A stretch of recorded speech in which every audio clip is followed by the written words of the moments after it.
players that have been named.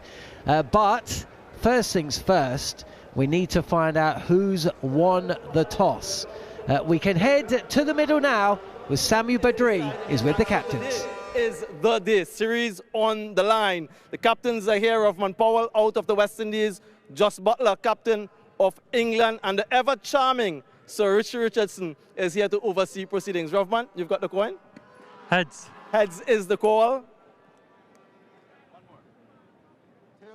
Confirmation that it's a tails. Rovman, you've won the toss. What are you going to do first and why? We're going to bowl first. You know, it looks a pretty good wicket. Hopefully today our bowlers can restrict the English batters. If you're a West Indian fan, agonizing and painful to look at that last performance, how do you regroup as a bowling group having conceded that many? Yeah, it was very disappointing. You know, 216 a T20 game is very unheard of. You know, so I think we have sat down over the last 24 hours or so and come up with some different plans. Ignominious record of having a batter score consecutive T20 centuries against you. What's the plan today to desalinate Phil Salt? Sometimes I wonder why guys always breaking records against us. You know, but having said that, you know, we're trying our best to minimize his boundary count. You know, he's have a very high boundary count, especially in the sixth department against us. And if we can stop him from hitting sixes, then hopefully that can keep him quiet. Any changes to your playing 11 then? Yeah, we have two change. Kyle Myers out, Johnson Charles in, O'Shane Thomas in, and young Matthew Ford is out. Series on the line, all the very best, Rovman. Just if you can make your way here, happy to bat first again? Yeah, we would have looked at chase as well, probably for the same reasons Rovman said, but yeah, obviously the last game was a good one batting first, so we try and replicate that. 2-0 down, 2-all at this stage. It has been a remarkable resurgence, hasn't it? Yeah, it has. It's been a great series. It's been a really good one to watch. It's been exciting. Lots of sixes hit. So it's been entertaining. And it's great that there's 2-2 going into the last one. And what are you hoping for in this one from your batting group? Replicate that again? Yeah, I think try and carry on that momentum. Yeah, I realise we start on naught again, so we have to work hard and earn the right, as you do in every game. But try and continue that confidence. The boys are having fun and enjoying their game, so try and get out there and put on a show. Just a little start. No team has come from 2-0 down in a 5-match series among full member nations to win. But given the nature of those two last victories, advantage England? Yeah, look, we're confident. But, you know, T20 is one of those games that takes one or two guys on either side to stand up and try and win the game. So, yeah, we're looking forward to it. It's nice to be in a sort of knockout final situation. Do you change that winning team? No, we're going with the same team today. Figured as much. All the very best today, Joss. And there you have it, folks. The news from out in the middle. West Indies, they've won the toss and have decided to bowl first. Wow, Samuel Badri with the questions. Desalinate Phil Salt. That's out the top drawer. Well, first things first, no real surprise. I think we said that, didn't we, after the fourth T20, that both sides would look to bowl first. That is what the West Indies have done. And Rovman Powell, Machel, has said they're going to try a few new things when they're bowling to Phil Salt. What new things do you think that we're going to see in the T20 today? Yeah, it's going to be interesting to see how Tudes and Harmy react to this and if they've got a similar idea here. But for a start, you've got to cramp him up. I just don't think in the fourth T20 it was hard to see what the plan was from the batters, or if they had one. I think it unravelled very quickly once things didn't go right and they didn't know how to readapt to bowling, whether the right lines or the right lengths on the pitch, etc. So, as we kind of said at the end of the fourth T20, the reality is here. As much as the right thing to do is to bowl and try and chase, but you've got to get in, from a West Indian perspective, they've got to get into the opening three. They've allowed Salt and Buttler. Jos Buttler has played himself back into form. Phil Salt's having the time of his life, and they have to put England under pressure. If Phil Salt and Jos Buttler lay a platform, you can guarantee that one of Jax, Livingston, Brooke, we haven't even spoken about mowing with the bat yet, but one of Jax, Livingston and Brooke will cash in at the back end. So it's pretty clear to me where this match, where the kind of critical point of this match lies in terms of the West Indies being able to have a chance, but they've got to bowl infinitely better in order for that to happen. You go with that, Tudes? Yeah, I do. I've just not been happy really with the bowling element. Listen, it's been fantastic watching, if you like, sixes and boundaries all over the place, but I think sometimes you've just got to turn up on the day, assess the wicket and bowl accordingly. I just think sometimes as a bowler you get caught up in all these slower balls and stuff like that. I've not seen enough Yorkers. You look around the world and see who the best bowlers are. It's always the bowlers. You look at Stark. What does he do at the death, or what does he do more often than not in T20 cricket? He bowls the Yorker. Bumrah, Yorker. Nokia, they don't mess around with too many slower balls. And I just think there's been a little bit of that, and the wicket out in Trinidad hasn't been conducive to that, because it's stood up, and these gentlemen now are far too big, too strong. Even miss hits are carrying over the boundary. So, you know, you have to assess the wicket a little bit quicker and just bowl. Sometimes just back of the length, boring old back of the length in a T20 game is sometimes good enough, and I've just not seen enough of that. And I want to, hopefully that's the plan I want to see on both sides today, make the batsmen earn their runs. Yeah, I'll go along with that. The thing I would to add on to what the boys have been saying is that Phil Salt and Josh Butler have come out in 3 out of the 4 games have put a good first wicket partnership on. So if Rothman Powell, and by the way, I love listening to Rothman Powell. I could listen to him all day. I think his accent's brilliant. I think the way he speaks, the realism, no cliches, no nothing. He just seems a good man. Love to go for a beer with. Me thinking of beer again. But he says we've been changing plans. We've been making plans. For me, you've got to get him out. So who's my best 2 bowlers? If I was in a test match now and going 1 slip, probably can't go 2 slips, but go 1 slip on this surface, I'd go with O'Shane Thomas and Jason Holder. Jason Holder, first over, I've got to get him out. Not Moti to try and get through and over, as Keel is saying, to try and get an over. If you give Josh Butler 6 balls to get in, he's going to get 51 of 34, he's going to get 55 of 29. If not more, like what Phil Salt's done. So for me, if I was in that camp, you know, with Darren Sammy and James Franklin, I'd be saying, right, can I put a slip in? Can I run up and hit the top of off stump? Can they hit me for 6 very first ball? And can I try and put, like Jude just mentioned, hit a length, test match pressure, and try and get the ball to move? The first 3 overs is when the ball moves the most in white ball cricket, with 1 white ball. How to get that into a wicket? For me, give Holder the first over, I'd give O'Shane Thomas the second over, and say, right, I'm going to have 1 slip, I'm going to try and nick him off. And that would take away the advantage of England's start, because you've seen in the second game, Salt got 25, Butler got 5, and you know, Sam Curran was the only one that got 50, but they got nowhere near the game. And that's the only game really where, you know, England haven't gotten off to a good start. Well, in the first 3 T20s, actually the first 4 T20s, Hussain has bowled 1 of the first 2 overs. Jason Holder has bowled 1 of the first 2 overs in the first 3 matches, but of course Matthew Ford did that, and he's been dropped today. That was in the 4th T20. Plenty to discuss, to look at, to look ahead to. But first off, let's head back out to the middle. Sam Ellard has caught up with both captains.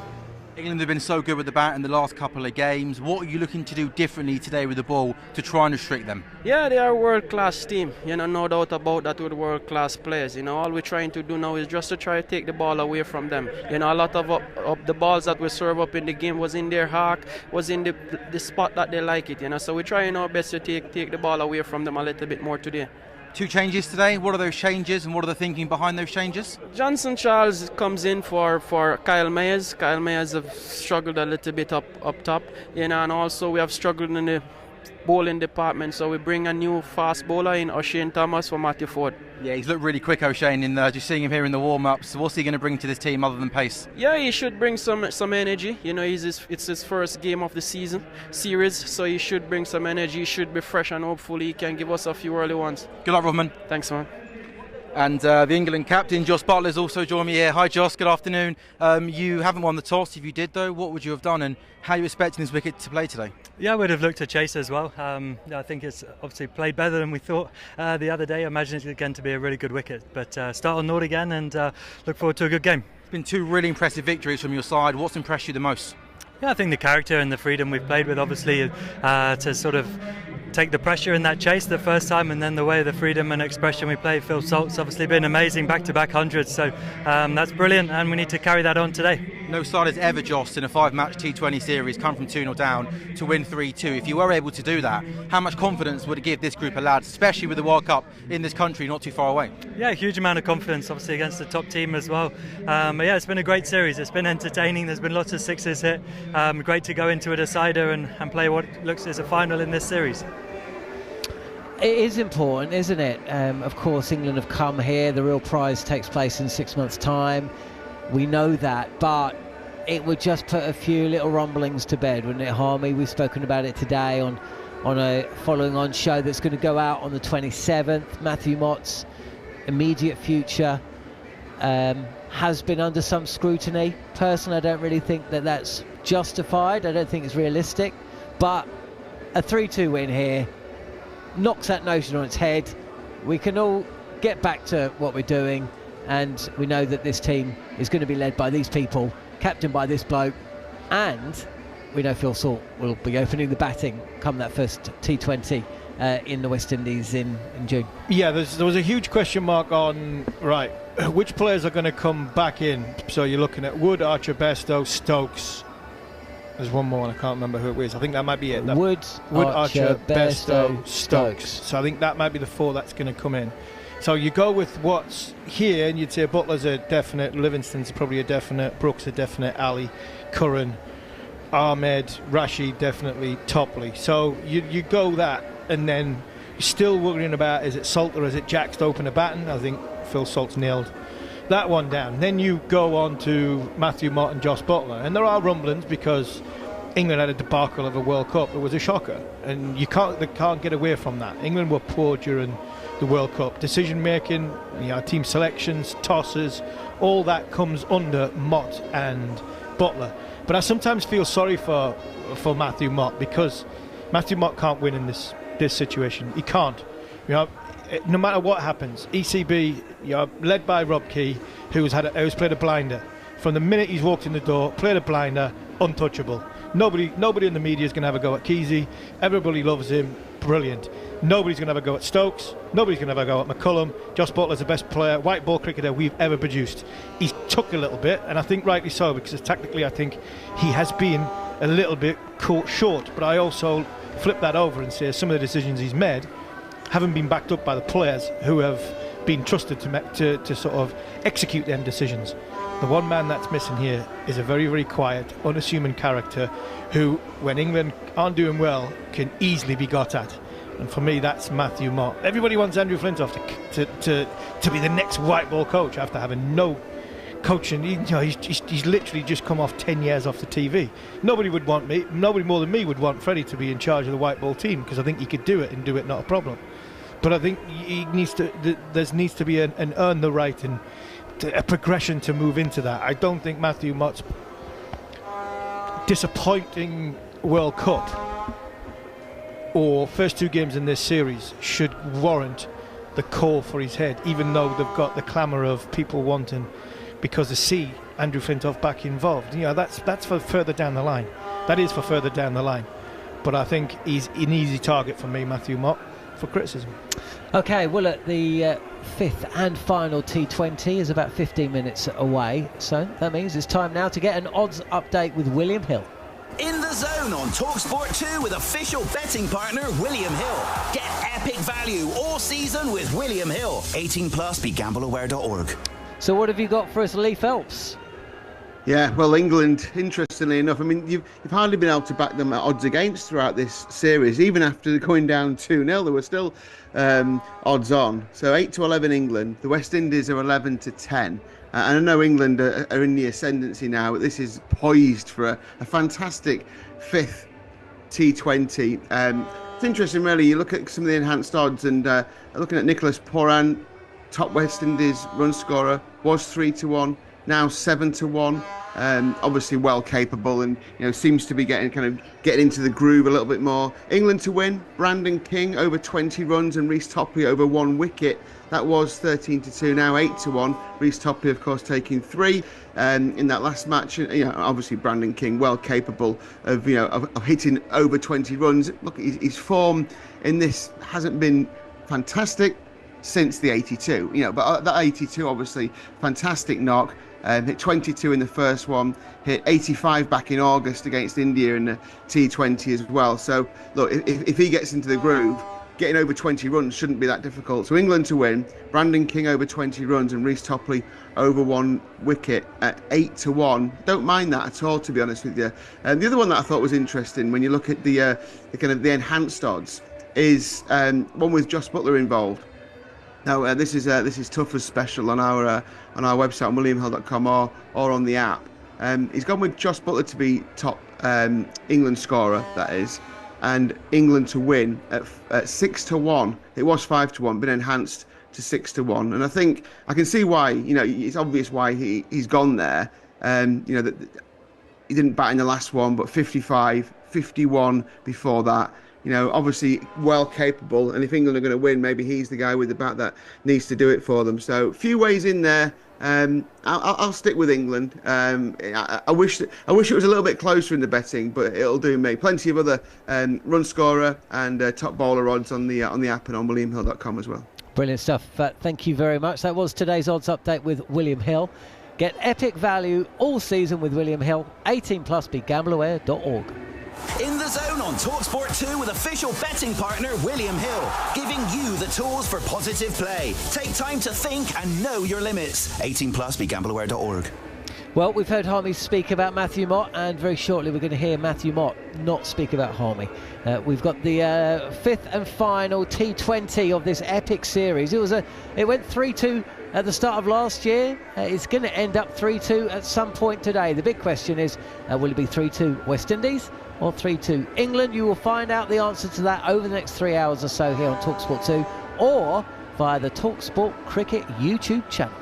On DAB, online and via the talkSPORT app. He's gone! The 5th and final T20 match, live on talkSPORT 2. Early breakfast, weekday mornings from 5 on talkSPORT with Adrian Flux. Insurance for the individual. From the goal line to the golf course, the canvas to the crease. We've got all the biggest sports stories covered. Wake up to expert debate, analysis and opinion that's guaranteed to set you up for the day. Early breakfast, weekday mornings from 5 on talkSPORT with Adrian Flux. Get a tailor-made quote for your commercial vehicle. Search Adrian Flux. Insurance for the individual. Ah, that'll be my Harmison delivery. magnificent goal! Beautiful football! Brilliant finish! This festive season, it's the gift that keeps on giving. Amazon delivers the Premier League with 10 live matches from Boxing Day. Only on Prime. McDelivery, you in? Oh, am I? What a day. I need 6 chicken McNuggets, or maybe 9, or maybe 6 and a cheeky cheeseburger. Makes sense. With something sweet to follow, like an apple pie, or a McFlurry. Or I could get a milkshake instead. You know, a nice halfway house of drink and ice cream. Jane, the game's just starting. Oh, hi. Yeah, sorry. I'm in. There's nothing quite like a McDelivery. You in? At participating restaurants only. 18+. Serving times, delivery fees and terms apply. See app or mcdonalds.com for details. What was your best Christmas ever? The year you got your dream bike? Or the one when Granny had one too many eggnogs? When you woke up to a white Christmas? Or will it be this year? Lotto's £15 million jackpot must be won this Saturday. Or thousands of you will win a share of the jackpot. Now that could top them all. This Christmas, it could be you. Lotto from the National Lottery. Play on app. Account terms, rules and procedures apply. Players must be 18 or over. Ding dong, maverick on high. Magic Mike's bells are ringing. Ding dong, Shazam in the sky. And Spider-Man is swinging. Upgrade to Sky Cinema for more of the latest blockbusters. Like Top Gun Maverick, Magic Mike The Last Dance, Shazam Fury of the Gods, Fast 10 and Spider-Man Across the Spider-Verse. And 2 free view tickets a month. Sky Cinema.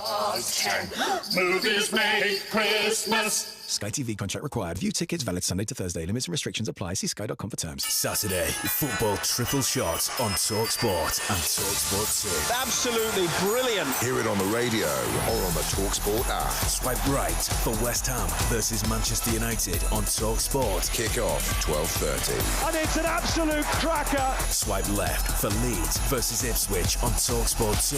Kick-off 12:30. It's in off the post. Followed by Luton versus Newcastle. Kick-off 3 p.m. Live and exclusively on talkSPORT 2. It's game on. Saturday is game day on talkSPORT and talkSPORT 2.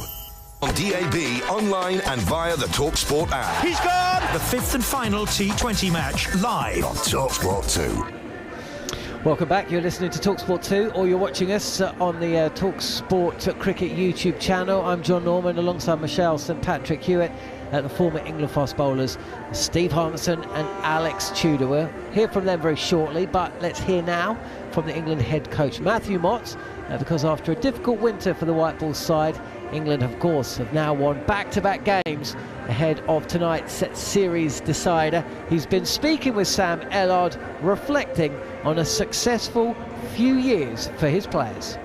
I just think more importantly, regardless of the results, it's been great to see the guys get their mojo back and go out and play with that freedom that we've sort of talked about for a little while, but you don't really get that until you go out and do it. Really impressed, obviously, with Phil Salt, the way he's gone about it, back-to-back hundreds. You know, a one-off 100 is a great effort, but to back it up shows just how hungry he is to do well and embodies what we're trying to do as a team. So it's very exciting. It's funny in sport how people's opinions and everyone's sort of where their heads at can change so quickly. You know, a couple of defeats you're like that, a couple of wins you're like. It feels like now everyone's like, hang on a minute. You bring Archer into this team, you bring Stokes into this team. We're going to win the World Cup. Has it felt like the mood's changed in the camp over the last couple of days, or have you sort of maintained that spirits have been quite high despite results maybe not going away? Yeah, I think you know, a lot of people speculated because of the World Cup that we had that there was a carryover, but this is a very different group at the moment, and you know, there's a lot of players with not a lot of caps, so they're just out there really hungry to perform and impress and show what they can do, and that's been the most pleasing thing. And you know, when we lost the first couple of games, of course the dressing room was a bit flat, as you do in professional sport. When you don't achieve what you've set out to achieve, you're disappointed, but what you've got to do is lift your eyes up, look at the horizon and sort of find out where you want to go. And I think we've had some great voices around the group that have played and watched a lot of cricket and maintained that perspective and made sure the players kept believing in their own game and had the freedom to go out and really execute what they've done. So what we've sort of got to in the group at the moment is a realisation of how we want to play the game. How valuable have these last few weeks been, though, as a whole, results aside, sort of having 5 matches here and obviously some ODIs as well in the country where you're going to play a World Cup in 6 months' time? Has this been a couple of weeks that's going to stand you in really good stead ahead of that World Cup? Yeah, I think it's been priceless, to be honest. I think every time you get to a ground or whatever, you got stats on the ground and stuff like that. And what we've realised is, the way the game has been played in this series from both teams is you almost got to throw the rule book out. It's been incredible amount of sixes hit. It's a different style of game to where we won the World Cup in Australia 18 months ago. So we've had that ability now to see what the conditions are like. Tournament plays a little bit different. Not every team will play like the West Indies, but those sort of experiences leading into a World Cup is something you can talk about, you can prepare for, but until you've experienced it, you have no idea. Matthew Mott speaking with Sam Ellard there. We're about 5 minutes away from the first ball in Tarouba, where England and West Indies will go head-to-head, 2 apiece with this final match to play. I'm sitting alongside Machel, St Patrick, Hewitt, Steve Harmison and Alex Tudor. I just want to talk to you, Machel, though, before we get underway with the T20 stuff. West Indies announced their squad for the Test series, if you can call it a 2-match Test Series, A series, I don't know, but 7 uncapped players, no Jason Holder. What's happened to Shai Hope? He wasn't even mentioned. He wasn't in the side, and he wasn't mentioned as not playing. I mean, I don't know what's going on there.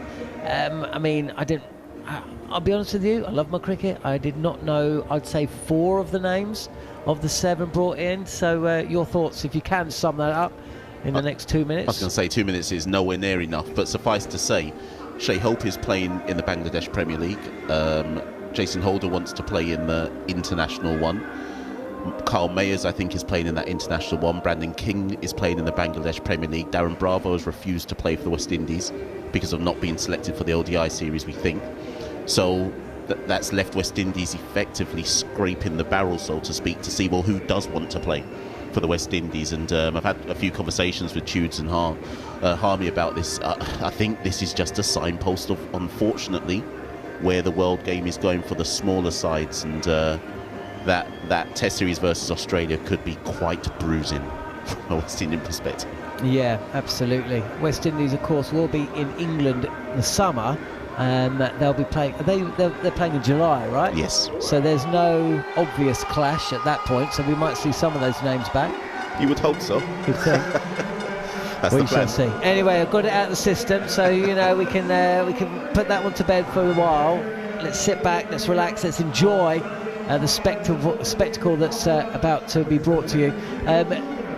Commentary live and exclusive here on talkSPORT 2 of the fifth and final T20 between West Indies and England.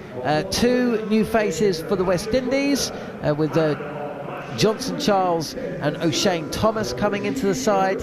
England unchanged following that 75-run win 2 days ago. West Indies have won the toss. They're going to have a bowl. It'll be Phil Salt and Josh Buttler, and behind the mic it'll be Steve Harmison and Machel St Patrick Hewitt. Indeed. So here we are, the decider, the long-awaited decider. Harmy and I had a big conversation about this before the series started. I went for West Indies, naturally. Harmy went for England. Now we get to see who will indeed win this particular series. Harmy, in game 4, you said that, well, actually, probably for both sides, you said both sides kind of, but more so West Indies, needed to bang the ball in. Now, West Indies have called O'Shane Thomas in for his first game of the series. He definitely is that type of bowler. Do you expect, well, provided he gets his line right, do you expect him to have some success? Yeah, I expect him to cause a different problem. The one thing I was going to say, I'm pleased you mentioned O'Shane Thomas there, Mash, because I've just seen a picture of him as he runs onto the field. And what I want to know, question to you, is, has he lost weight? He looks as though he's trimmed down a bit. He doesn't look the big, I mean this with all due respect, the big lump that we seen in 2020 when we were out there, 2019 when we were out there and he was bowling in the lunchtime and the tea time breaks. He looks as though he's lost what looks like that, the sort of heaviness, but sort of kept his stature and frame. He looks as though he's lean. And that for me would help him a hell of a lot when it comes to his sort of consistency and his accuracy when it comes to his bowling.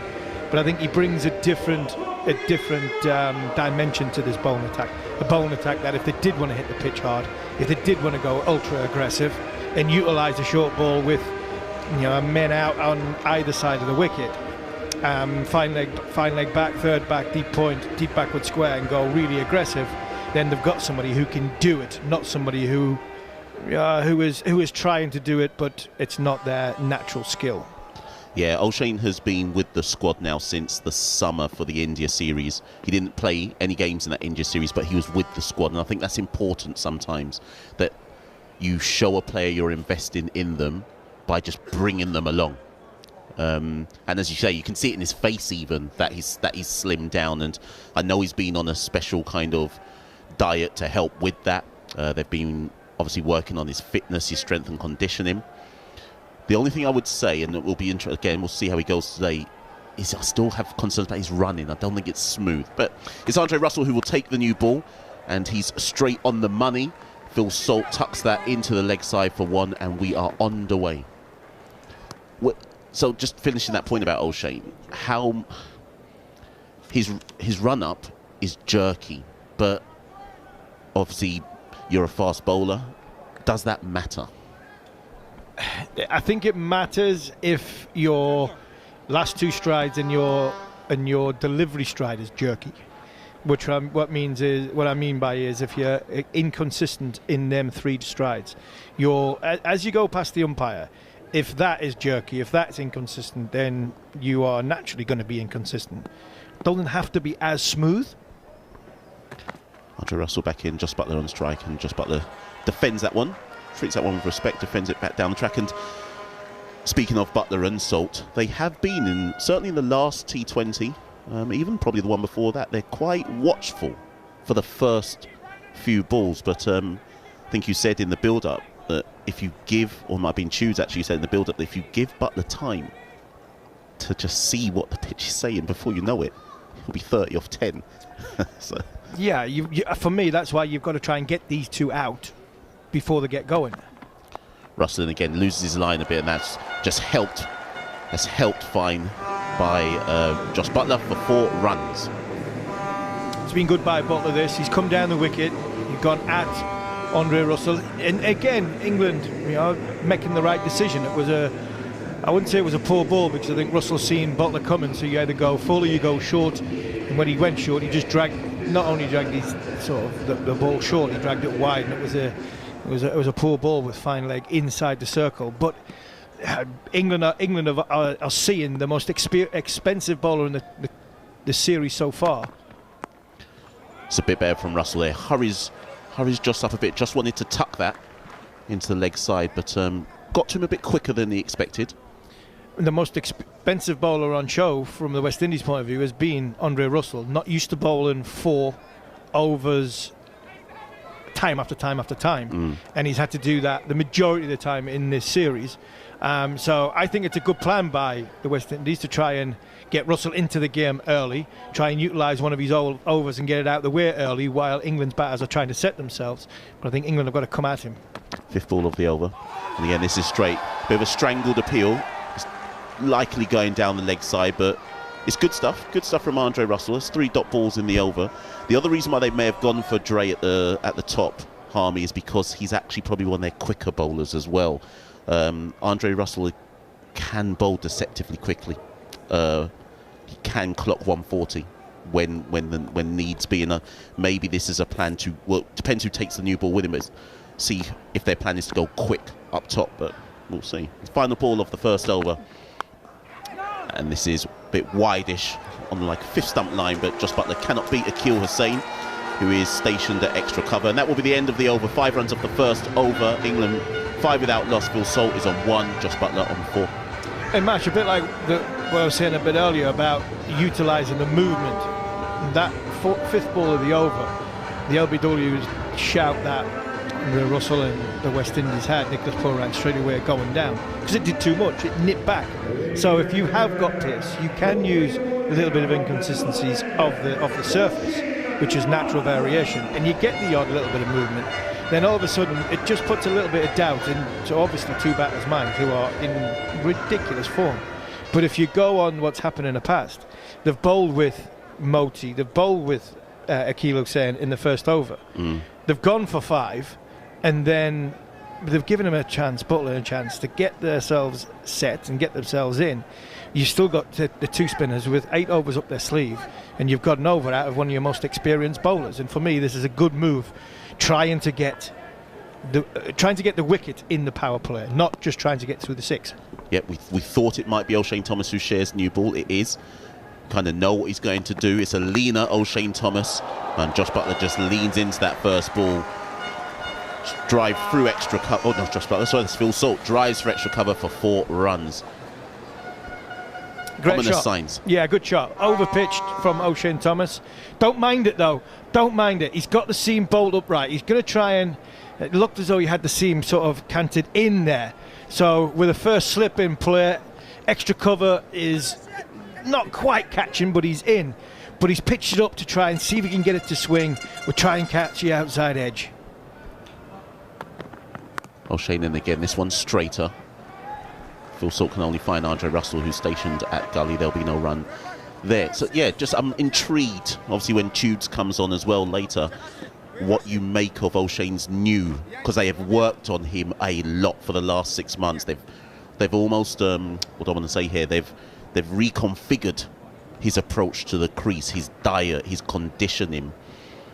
But you can get leaner as a fast bowler, but that's just one element. That's just one element of the game. So yeah, you can get leaner, but sometimes that can go against you. O'Shane again, and again, good ball pitched up, and Phil Salt works that, just down past point for 1. Mash, you can get somebody trim, you can teach somebody a good action. The one thing you're either a natural runner or you're not. I was somebody who was quite a natural runner. I was a multi-sport, so I was quite a natural runner, changing direction, stuff like that. But so when it comes to your running technique, sometimes you can't teach somebody a running technique. You can't make somebody a 100-meter sprinter. You can't give somebody a fluid run-up. This one bounces a bit more, and Josh Buttler is able to swivel on that one. In fact, he may even get 4 runs for it. He does. This Shea Holt, who's down there on the mid-wicket boundary, but Josh Buttler just swivels, uses the pace, and that's another 4 runs for England. I think you can see the slowness of the surface there, because it wasn't a bad height. Shane Thomas got the ball to around about head high. It was probably a touch wide of off stump that Josh can get it in front of square. I think the man in the field is set behind square, because the ball that bounces, when we see Josh Buttler got out off Alzari Joseph. And this one, Buttler is able to work to deep point for 1. England moves 50. But he's bowled it for plan. He's bowled it to a good plan. He's bowled back of a length. Apart from the first ball, he's bowled back of a length. And he's bowled to his field. He bowled a short ball leg side, which Josh Buttler played a good shot. Man was out there. But to finish on the run-up, it doesn't matter if you have got a good running technique or you haven't got a good running technique. For me, bowling is about the last 4 strides going in. So if you've got good momentum, forward momentum going towards the crease, through the crease, and you can hold a strong action, you've got a great chance. Final ball of the over. This one's a bit fuller, and it's put down, I think, by Rovman Powell, who's at a kind of shortish. Is that shortish extra cover? Yeah, shortish extra cover. I think it was a crowd catch. I think it's a bounced ball. I think it's bounced first. It was a half volley. It was over pitch, trying to get the ball to swing. Didn't swing. Phil Salters hit it into the ground, and Rovman Powell on the catch, on the drive, has put a crowd catch down, and England managed to get through for a single. But the good signs from O'Shane Thomas, I think he had a plan on what he was trying to do from a bowling point of view. More importantly, he bowled to his field. He had a man out in the deep point behind square, and a man behind square on the leg side for the short ball, and one for the back foot punch that both players play very, very well. It's just unfortunate that the pull shot that Josh Buttler played, he played it very, very well. And when you're a bowler in the power play, you doff your cap when somebody plays a good shot, because at the end of the day, that's what they're allowed to do. But it was a good start for me, a positive start for O'Shane Thomas, because he was trying to get the ball to swing, pitch it up, but he was also hitting the deck, and hitting the deck hard, which that's something the West Indies, I think, has struggled with. Yeah, one of the balls of that over, I didn't mention at the time, but was 142 AMs, and it's Akil Hussain who's in to the attack for the 3rd over, and it's a quick run by Phil Salt. Good run, to be fair. Called Josh Buttler through immediately, and although Shafane Rutherford was in an extra cover position, could not do anything about that, and the score is 17 without loss after 2.1 overs. You could hear Nicholas Pooran shouting there, and I'm not surprised he's shouting. That is criminal. You bowl a good ball in the power play, you've got fielders in, they've got to stop that single. Buttler back on strike. And again, it's that stop delivery from Akil Hussain. He loves the kind of wicket-to-wicket arm ball. England, to their credit, I think, over certainly the last game, but the last 2 games, have tried to bat him out of settling down. And I think a lot of the West Indian game plan is Akil Hussain being able to bowl for pretty much nothing in the power play and almost set the tone for the bowling in. So this is actually a critical phase of play. It'll be interesting to see how early Buttler and Salt try to go after him. 3rd ball of the over. And again on that off-stump line, and that's well stopped. Well, we say well stopped, but it looks like, I'm not sure who the fielder is who's down at the moment. Yeah, it's gone for 4. Has it gone? Oh, yeah, it's gone for 4. It's gone through. It did actually go through the fielder, but Rutherford is actually on the floor. I thought at the time that Rutherford had stopped it, but maybe Rutherford has jarred his elbow into the ground, so it's gone through for 4. But Rutherford has been injured in the process of trying to stop it, so that is actually 4 runs. Yeah, look, it actually did look as though he stopped it. I think he's got a wristband on. I think he's got a lot of the players now wear covering to cover their elbows, and it looked as though he had stopped it. But he's jarred his wrist, or he's done something to his hand, and while diving into the ground. And you mentioned about when England would go at Machel Hussain. In the game so far, they've been very reluctant to hit Machel Hussain down the ground. When they've gone for him square of the wicket. So they've used the sweep and the reverse sweep to their advantage, their very good advantage. And it's whether Machel Hussain thinks, right, I'm not going to let them sweep me. I'm going to bowl that bit fuller. I'm going to bowl it obviously that bit quicker and a bit flatter, and say to England batters, Salt and Butler, do you want to come down a wicket and hit me down the ground? I'm not going to give you a chance to sweep me. I'm not going to give you a chance to get under me to help you, to elevate it over the top. In there, I think he's gone a little bit fuller, a little bit wider, and Phil Salt standing in his crease waiting for it and belted it for 4. England 22 without loss after 2.3 overs. Machel Hussain in again. This time he goes down the leg side. Phil Salt does try, or certainly gets out the reverse sweep, but doesn't connect properly. It'll be a dot ball.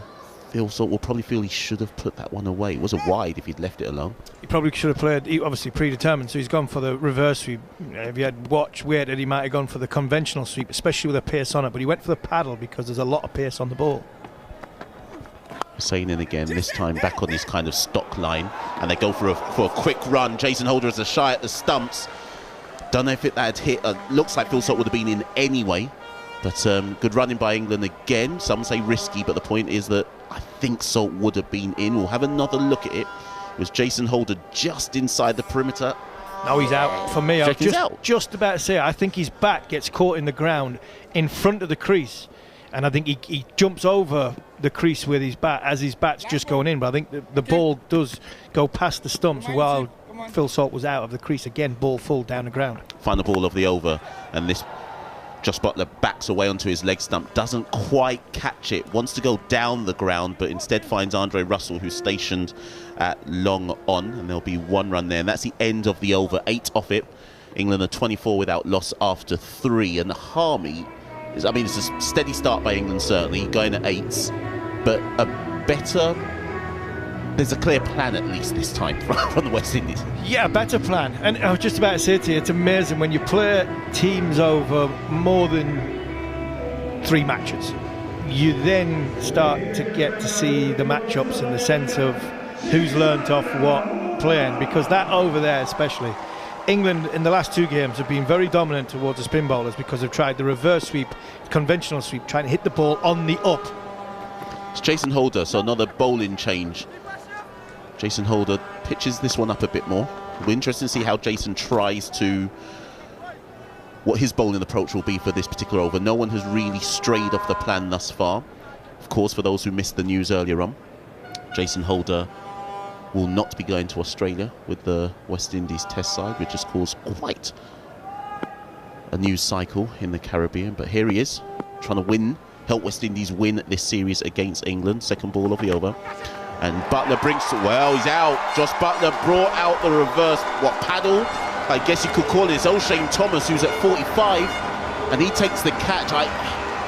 It's a good wicket for the West Indies to take. Josh Buttler goes for 11, but it's a poor shot there by Josh Buttler. I think if you go in for that kind of shot, you need to get more elevation on it, and it's almost catching practice. It's a good catch from Big O'Shane Thomas. Obviously I've got Big Man Tude sitting next to me. It's great when you see fast bowlers take a catch because they look so uncoordinated. I mean that in all the best way. I should say fast bowlers look uncoordinated. We look so uncoordinated trying to get a catch. It's like crocodile catching. It's like catching for under 11s. He did look surprised. He did look very surprised, but it was a good catch nonetheless. It was a good catch, and I think just to finish off what I was saying before about the spin bowler, the way he bowled, England have had a plan to go the other way because knowing that Hussain was going to bowl that little bit fuller, so England, instead of playing sweeps, have targeted down the ground. And I think that wicket there, again, when they talk about plans, Josh Buttler is probably thinking, right, they've gone back of a length, Jason Holder is not as comfortable bowling back of a length. He bowls that little bit fuller. When he bowls back of a length, he gets belted. And he had his field set for, a pitch-up ball. He had a slip in place. He didn't have anybody at deep square leg. He had somebody at point. So Josh Butler's thinking, if he is going to bowl full, the pace that holder bowls at, I can get across the stumps and underneath to help him to find leg. And that big fellow was there to take the catch. So it's Will Jacks who's on the strike. Jacks hasn't really got going in this tournament. He gets off strike immediately, though. A quick dab down to, I think it's Johnson Charles at point, and Will Jacks is off strike, or off the mark, sorry. Jacks in the series thus far, his highest score has been 24. Only averaging 17. He'll be disappointed with that. He had a good ODI series, but just yet to get going in these T20s. We know, of course, what an explosive batter he can be. So for Will Jacks, this is a good time because he's got a long time to get going. Phil Salt back on strike, and he brings out his first big shot of the match, but he does not connect as well as he'd like. He does love a leg side kind of pull, but it plugs in the outfield. Gudakesh Motie collects that, or run back for 2. Again, Phil Salt, he's thinking that's going to be just possibly a touch shorter. Jason Holder's gone that bit fuller. He's trying to give himself some room inside it to go over the leg side. I don't think the ball is coming onto the bat as well as it did the other night, or more importantly, I think the ball in better areas than they did the other night. I think a lot of the stuff the other night was head scratcher stuff, because I don't think the wicket was as good as, say, a 180, 200 pitch. I just think it was a poor bowling. Holder again takes pace off with this one, and Phil Salt works that for 4 runs. He beats Akil Hussain, who was coming round at deep point, but he can't cut it off. It's a good shot, good cut shot there by Phil Salt, and it's a boundary. Yeah, he stayed inside that. It was not a bad ball. You talk about getting the ball in and around the top of off stump. It was probably a little bit shorter than a good length, and Akil Hussain is very, very lucky. He gets his hand on it when he dives, but unfortunately, as his momentum goes, it hits his wrist, pushes it towards the Toblerone, and couldn't quite stop it. And Phil Salt is looking in ominous form again from a West Indian point of view. That bat just seems to get wider and wider. Indeed it does. This one's more straight from Jason Holder's finished the over. Phil Salt runs through for 1, having pushed into the offside, and we've come to an end of over. England still going at 8, but they have lost the wicket of Josh Butler. Phil Salt is on 20 of 12 balls. Will Jacks is just on 1. England on 32 for 1. It's a good start from England. It is. It's a good start. Butler is somebody who you'd want him to see out the power play and kick on from there, but you don't mind losing 1 in the power play. And the way it's going to sound absolutely ridiculous here, and I'm very, very good at making ridiculous statements, but at this moment in time, if you were going to say one batter who you'd rather sacrifice in the first 6 overs, the way they're going, is Josh Butler over Phil Salt, considering he scored 109 in the 3rd game and 119 in the 4th game. So yeah, I think it has been a good start from England. Akil Hussain, first bowler to bowl more than 1 over, will bowl the 5th of the power play, and he starts with a dot. Again, that kind of flat, quick wicket-to-wicket delivery arm ball that Akil Hussain likes, and Phil Salt can only defend that back down the track. Phil Salt at this moment in time, yes, he's only on 20 at this point, but it looks like if he does get out anytime soon, it'll be because he's gone for 1 shot too many, as opposed to anyone being able to get him out. This one, he works into the leg side, they'll run through. They may well come back for 2. Andre Russell feels that. In fact, they stick to 1. And Will Jacks back on strike. Phil Jacks is another one that went to the reverse sweep against the spin bowlers very early in his innings, and I think either Salt or Jacks, Salt especially, if he gets back on strike after this ball, I just wonder if he'll take the risk of coming out of his crease. If he comes out of his crease and goes to hit the spin bowler downtown, whether it is Akil Hussain or Motie when Motie comes on, if he hits him just early in the over and goes down the ground, then I think both batters will feel more comfortable sweeping and reverse sweeping from a ball which is a little bit more shorter in length, especially the pace that the bowl. So it'll be an interesting little sort of cat and mouse game here. Hussain to Jacks. Jacks back foot punch there, but will not be Gudakesh Motie, who's stationed at point. There's no run there. Rothman Powell's at slip. He's at slip for the ball because he's trying to bowl that bit fuller in length, and because he's trying to bowl that bit fuller in length, bowl a bit quicker. Is one of these batters going to be brave enough to come out of their crease and try and hit it down the ground? You can sense there's some. Well, this one, Jacks backs away onto the leg stump again. He won't beat Shea Holt at cover. Again, no run there. Something will give here. First over where England haven't been able to score a boundary or get away, I should say. ... You just sense something big's about to happen. One of the batters you feel will attack Akil Hussain in one of these last two balls. Again, Jacks backs away to the leg stump. He tries to go straight and down the ground, and he clears Andre Russell, who's kind of runs in for, well, runs to the boundary from a long on position. He goes for the extravagant dive or spectacular dive, but it just clears him. We felt that a big shot was coming, and it is a 6 for Will Jacks. Well, this time he's not gone for the I'm coming at you down the ground. It's I'm going as deep as I can in my crease, give myself some room on the leg side and try and hit you off the back foot. Jason Roy used to hit it over cover off the back foot. This time Will Jacks has gone straight down the ground. 6 runs. So the big shot has come, and this time he's gone. He's gone. I think he's chopped on there. He's tried to back away to leg stump once again, and I think he's chopped on. And Will Jacks, after that big 6, Akil Hussain will say, I've actually won that. I've won that over you. Akil Hussain might even say, you know what? You took me for 6 with the previous ball, but I'm going back to that same delivery. And Will Jacks, this time, chops onto his stumps. West Indies have another wicket. He may not even have chopped on. I think he's actually been bowled straight through. It's an absolute beauty. Brilliant bowling from Akil Hussain. It's a ball where you hold your nerve, because Will Jacks is possibly thinking, because he's gone downtown the way he's gone the ball before, he might have thinking, right, this one's going to be a little bit slower, and this one might be a little bit slower and a little bit fuller. And I think Jacks has gone for the same, basically for the same shot. But what Akil Hussain's done is he's gone a little bit flatter, a little bit fuller, and he's gone on with the arm. So he hasn't tried to turn it. He's gone and landed it on sort of off stump, and it's landed on off stump, and it's literally hit the bill, the top of the bill of middling leg. Fantastic bit of bowling from Akil Hussain. And England now gone from, at the end of the last over, in a good position, in my opinion, are just teaching whether they've won the power play or they're going to win the power play or not.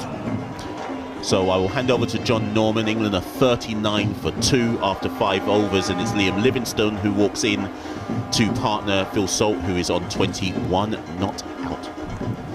Thank you, Mash. I like this. I like this a lot from West Indies. They've gone away, they've had a think, they've had a talk, and they've come back, and they're posing England questions now. Salt is still there though. It's on a length, a fraction of width, and cut away for 4. So that isn't what the West Indies would have wanted. Shane Thomas back for his second over. Tudes is alongside me. But look, they sprung a surprise. Andre Russell bowled in the first over. Akil Hussain, who's just picked up the wicket of Will Jacks, held back until the 3rd over. O'Shane Thomas, 1 of 2 changes. He bowls the 2nd. Jason Holder didn't take the 1st or the 2nd. He bowled the 4th. He picked up the big one, Joss Buttler, who was out for the 3rd time in T20 cricket. Our scorer Gary Morgan tells me for the 3rd time playing the reverse. Full toss actually by Thomas, and Phil Salt just drills that straight back past the bowler for 4. Yeah, he's in the form. He's not going to miss out. A low full toss from O'Shea Thompson. He's bowled with good speed. As I said, he's in the form of his life, Phil Salt, and he hits that gun barrel straight down the ground. Try to get his size 20 foot down there. I was unable to stop it. Hit with tremendous power. This over so far. Johnny's gone 4-4. Bowler's under pressure. Yeah, he is under pressure, but 47 for 2. And the important thing is that the West Indies have done what they just have not managed to do much. They've taken wickets in the power play, 2 of them. Joss Buttler and Will Jacks both gone. 4 balls left of the power play, and O'Shane Thomas is in again. Big lumbering frame. You can almost feel the ground move when he lands, and this time there's no run. Touch fuller and driven back to the bowler. I'll tell you what I like, Johnny. I was desperately watching, and I said it at the beginning at the top about the amount of slower balls that I've seen in this series from both teams. There hasn't been that many so far. They've just tried to hit your sort of that mid-range, your waist, not trying to give batters a lot of room, and it's, as I said, you just got to sometimes play the conditions. Yeah, they haven't tried to hide the ball either, throw it out there wide. Again, back of a length, no room to free his arms, Phil Salt, who cuts this to deep backward point for a single. 48 for 2, England's 2 balls left of the power play. Listen, I know the game has changed, Johnny. I know that the game has changed, and you know, as in regards of the power and the way that the batters play, they hit 360 now, but I just think sometimes as bowlers you overthink it and you're thinking, oh, I've got to get the slower balls in, the slower bouncers. Assess the wicket and just bowl accordingly, and that's what West Indies has done today, and that's why they've got 2 wickets in the power play, and England only got at 48 at the minute. Thomas again, he's past the umpire, is in, and this spits up a little bit. Fraction more bounce. I suppose you get that from a pace bowler. Not that Thomas is bowling lightning, not with that delivery anyway. Another run to the score. Livingston, another guy who's had a decent series so far. He's off the mark. 1 ball left of the power play. You're listening to talkSPORT 2, and you're on the talkSPORT Cricket YouTube page, listening to our coverage live and exclusively. Myself, John Norman, Alex Tudor as well. Get in contact with us either via Twitter on @cricket_TS, or head over to the talkSPORT Cricket YouTube channel, subscribe, and then leave a question in the chat box, and I'll ask the big man at some point. There's another big man, Thomas, back of a length again, cut again by Salt, but he cannot free his arms, cannot target the leg side boundary, and what we know is very, very proficient, and he can't loft it over extra cover either. So Alex Tudor, I'd say at the end of the power play, it's almost honours even. 2 wickets going the way of the West Indies. Josh Buttler flicking a ball on the reverse. Jason Holder with that breakthrough, caught inside the circle, and then Will Jacks opening up his body, attempting to cut the ball, push it through the offside, but beaten by an absolute beauty from Machel, saying just kiss the bails, and Jacks had to go. Yeah, I think honours even. I think West Indies will be happy with that. It's a steady start from England. Current run rate at 8.33. Not losing too many. 2 big wickets, but still got Phil Salt, the dangerous player, the man of the series so far, with back-to-back hundreds, already 31 from 19, and showing tremendous form again with power and placement. Gudakesh Moti about to bowl now. Is an interesting little situation here, because he bowled in the first match. Was it the first match? Possibly the second. Either way, Moeen Ali picked out his bowling figures and said England just didn't get on top of him enough. This is pushed through the covers for a single by Phil Salt. First ball from Moti, slow left armour. Almost impossible to hit at the start of this series, but he went for 55 runs from his 4 overs 2 days ago. So what are we going to see today? It'll be really interesting. Of course, he's coming on to bowl with a little bit of scoreboard protection. It's not Buttler and Salt, it's Livingston and Salt. Down the leg side, little yelp for leg before, chase for Shy Hope, running from first slip, down to fine leg. He's given a little bit of assistance. Phil Salt will come back for a 3rd. Yeah, so leg by just straying there. Just getting a little bit greedy, looking for that big turner, as sometimes the left armer does when he's coming round. Looking for that big turner. Just sort of drifted on with the arm. Just flicking Livingston's pad. Paran was unable to stop it. It goes down for 3. Good running from Phil Salt. Obviously he wants to try and face as much bowling as he can. Yeah, it was Phil Salt running to the danger end, but no real danger there. Little bit of a width, and Phil Salt has lofted this delivery up and over long off, and he has hit 6. And the golden form continues for Salt, who moves to 38. See, what I love about all of what Phil Salt is doing so far, he's doing it from a steady base. He's not trying to overhit. He just gets that left leg out the way so he can access the bat to come through nice and straight, and he just hits it up and over long off. It's a fantastic cricket shot. The power that these young men have now, Johnny, honestly, I'm glad that I'm sitting here. There's just a fraction of movement from Moti, but it was slow turn, wasn't a lot on it.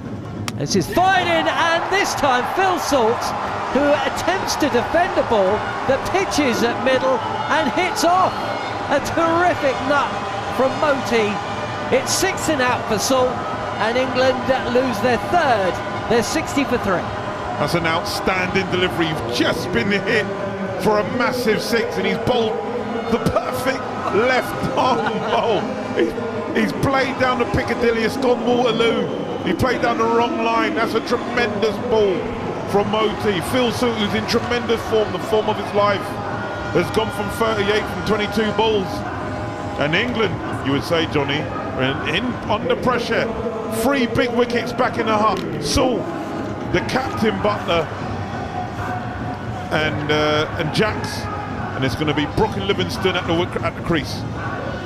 Well, if England are going to win today, they're going to have to do it without, for the first time, a century from Phil Salt.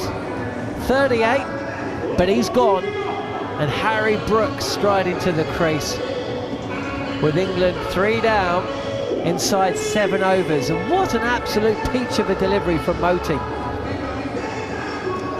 You know, he'd just been smacked, he'd just been punched on the nose by Phil Salt, the informed player of the match in the last 2 games.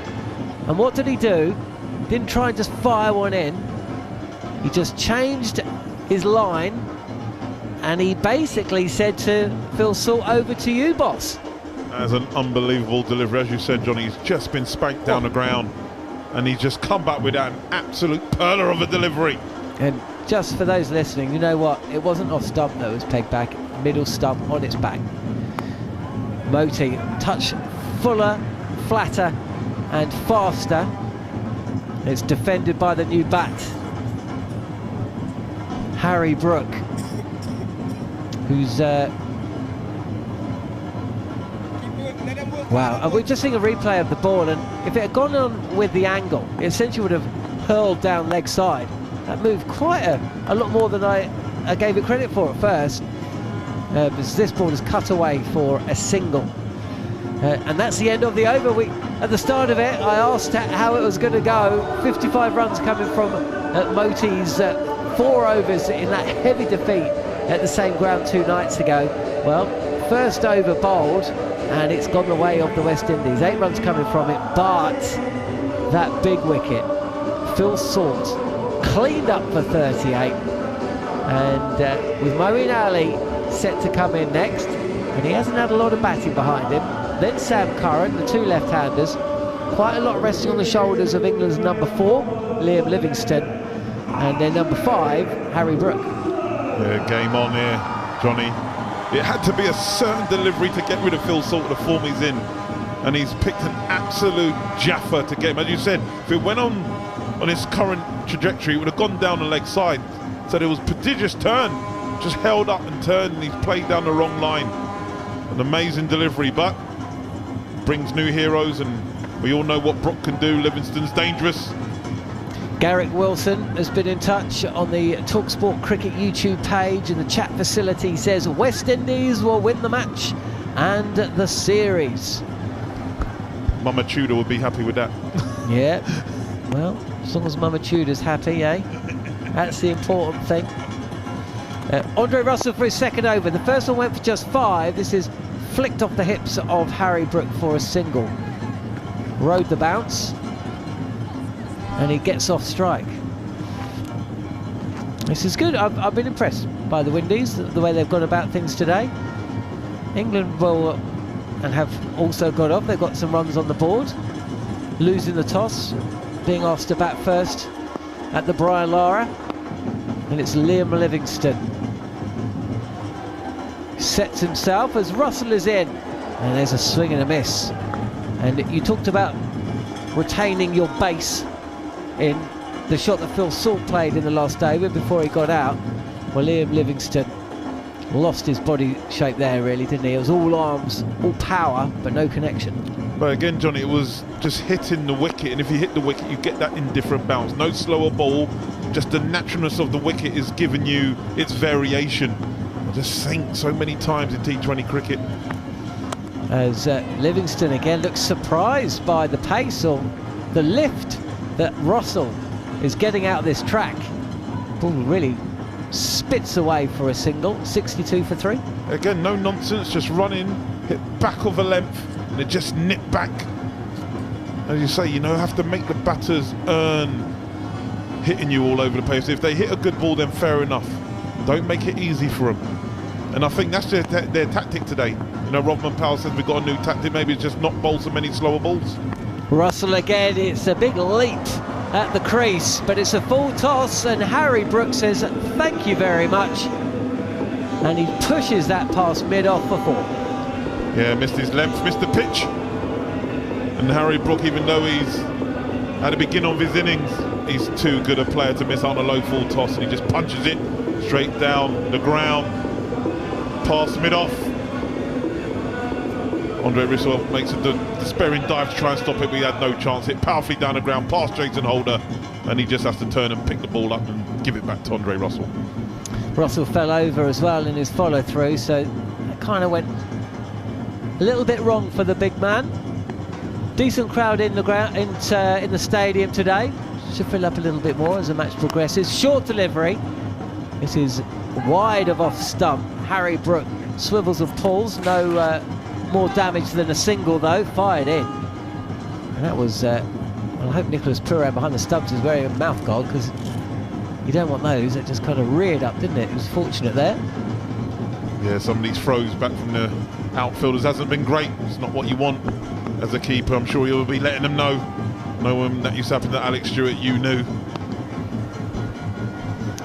68 for 3 then, Livingston. A little shuffle to the offside. This is on the pads, and he wants 2. He's going to have to run quick. The throw comes in, but he's done enough. So 2 runs to the end of the over, 9 runs coming from it. And at the 8 over stage, England are 70 for 3. A rare slower ball from Andre Russell on the West Indies side in the first 8 overs. Played beautifully, took the pace off it, knew it was 2 from when it left the bat, even though there was a little bit of indecision to run in, but he got in safely. And England march on to 70 for 3. You said these 2 will need to occupy the crease for a little bit longer, and then to allow Mo Ali, Sam Curran to come in and do what they do with maybe 5 or so 6 overs to come, where they can be very expansive. Yeah, this has been an intriguing T20, hasn't it, for the first 8 overs or so. 24 runs for the first wicket. Joss Buttler was out for 11. Will Jacks 7. 60 for 2 when Phil Salt was dismissed. And Moti's about to bowl his second over, and has Harry Brook been caught behind? Well, the umpire thinks so. Brook down on the sweep, a little top edge, and you're not going to get an easier catch than that behind the stumps. And Moti has struck with his first ball of his second over, and suddenly England are 4 down. Yeah, it's going wrong at the minute. They're getting inventive. He just went down to try and just a little paddle sweep. It hits the edge of his bat, and an easy catch for Nicholas Puran. He's not going to miss that. And Moti is having a good day so far. The dangerous Harry Brook has to turn and walk back. He's gone for 7. England 70 for 4. Well, in terms of the win probability, England have been riding it. They've been riding high for the majority of this innings, despite losing those wickets. But that's a big blow. Be interesting to see how that affects things. But with Harry Brook gone, Moeen Ali new to the crease, England will have to reduce their expectations a touch, I think. Big moment, and of course Moti still has the rest of this over and another couple to come. And the pressure is on England, and as we've seen in recent times, when the pressure is on this England side, sometimes go into their shells, and can't afford to do that for very long in T20 cricket. Yeah, just going to have to get their thinking heads on. I know sort of the English way of current years has been be ultra positive, be positive, but there's a series to win. Moti's bowling well, he's 1.1 overs, 2 for 8. Need to try and see him off. Yeah, it felt like it was on as even at the end of the power play. 50 for 2 at that stage. Advantage West Indies now. Ali's about to face his first delivery, fired in by Moti. It's a flat delivery, and Ali gets off strike first ball. 71 for 4. It's just all our inventive shots, Joss Buttler has tried a little paddle, didn't quite come off. Will Jacks, after hitting a big six, has tried to make some room to hit it up and over extra cover as he does and miss it, gets clean bowled. And then Phil Salt, in the form he was in, it needed to be a good delivery, and it was a fantastic delivery from Moti to get him. The other thing is, choose 3 of the wickets to fall have gone the way of spin. Hussein's still got a bowl. Flatter again from Moti, pushed through and defended by Livingston.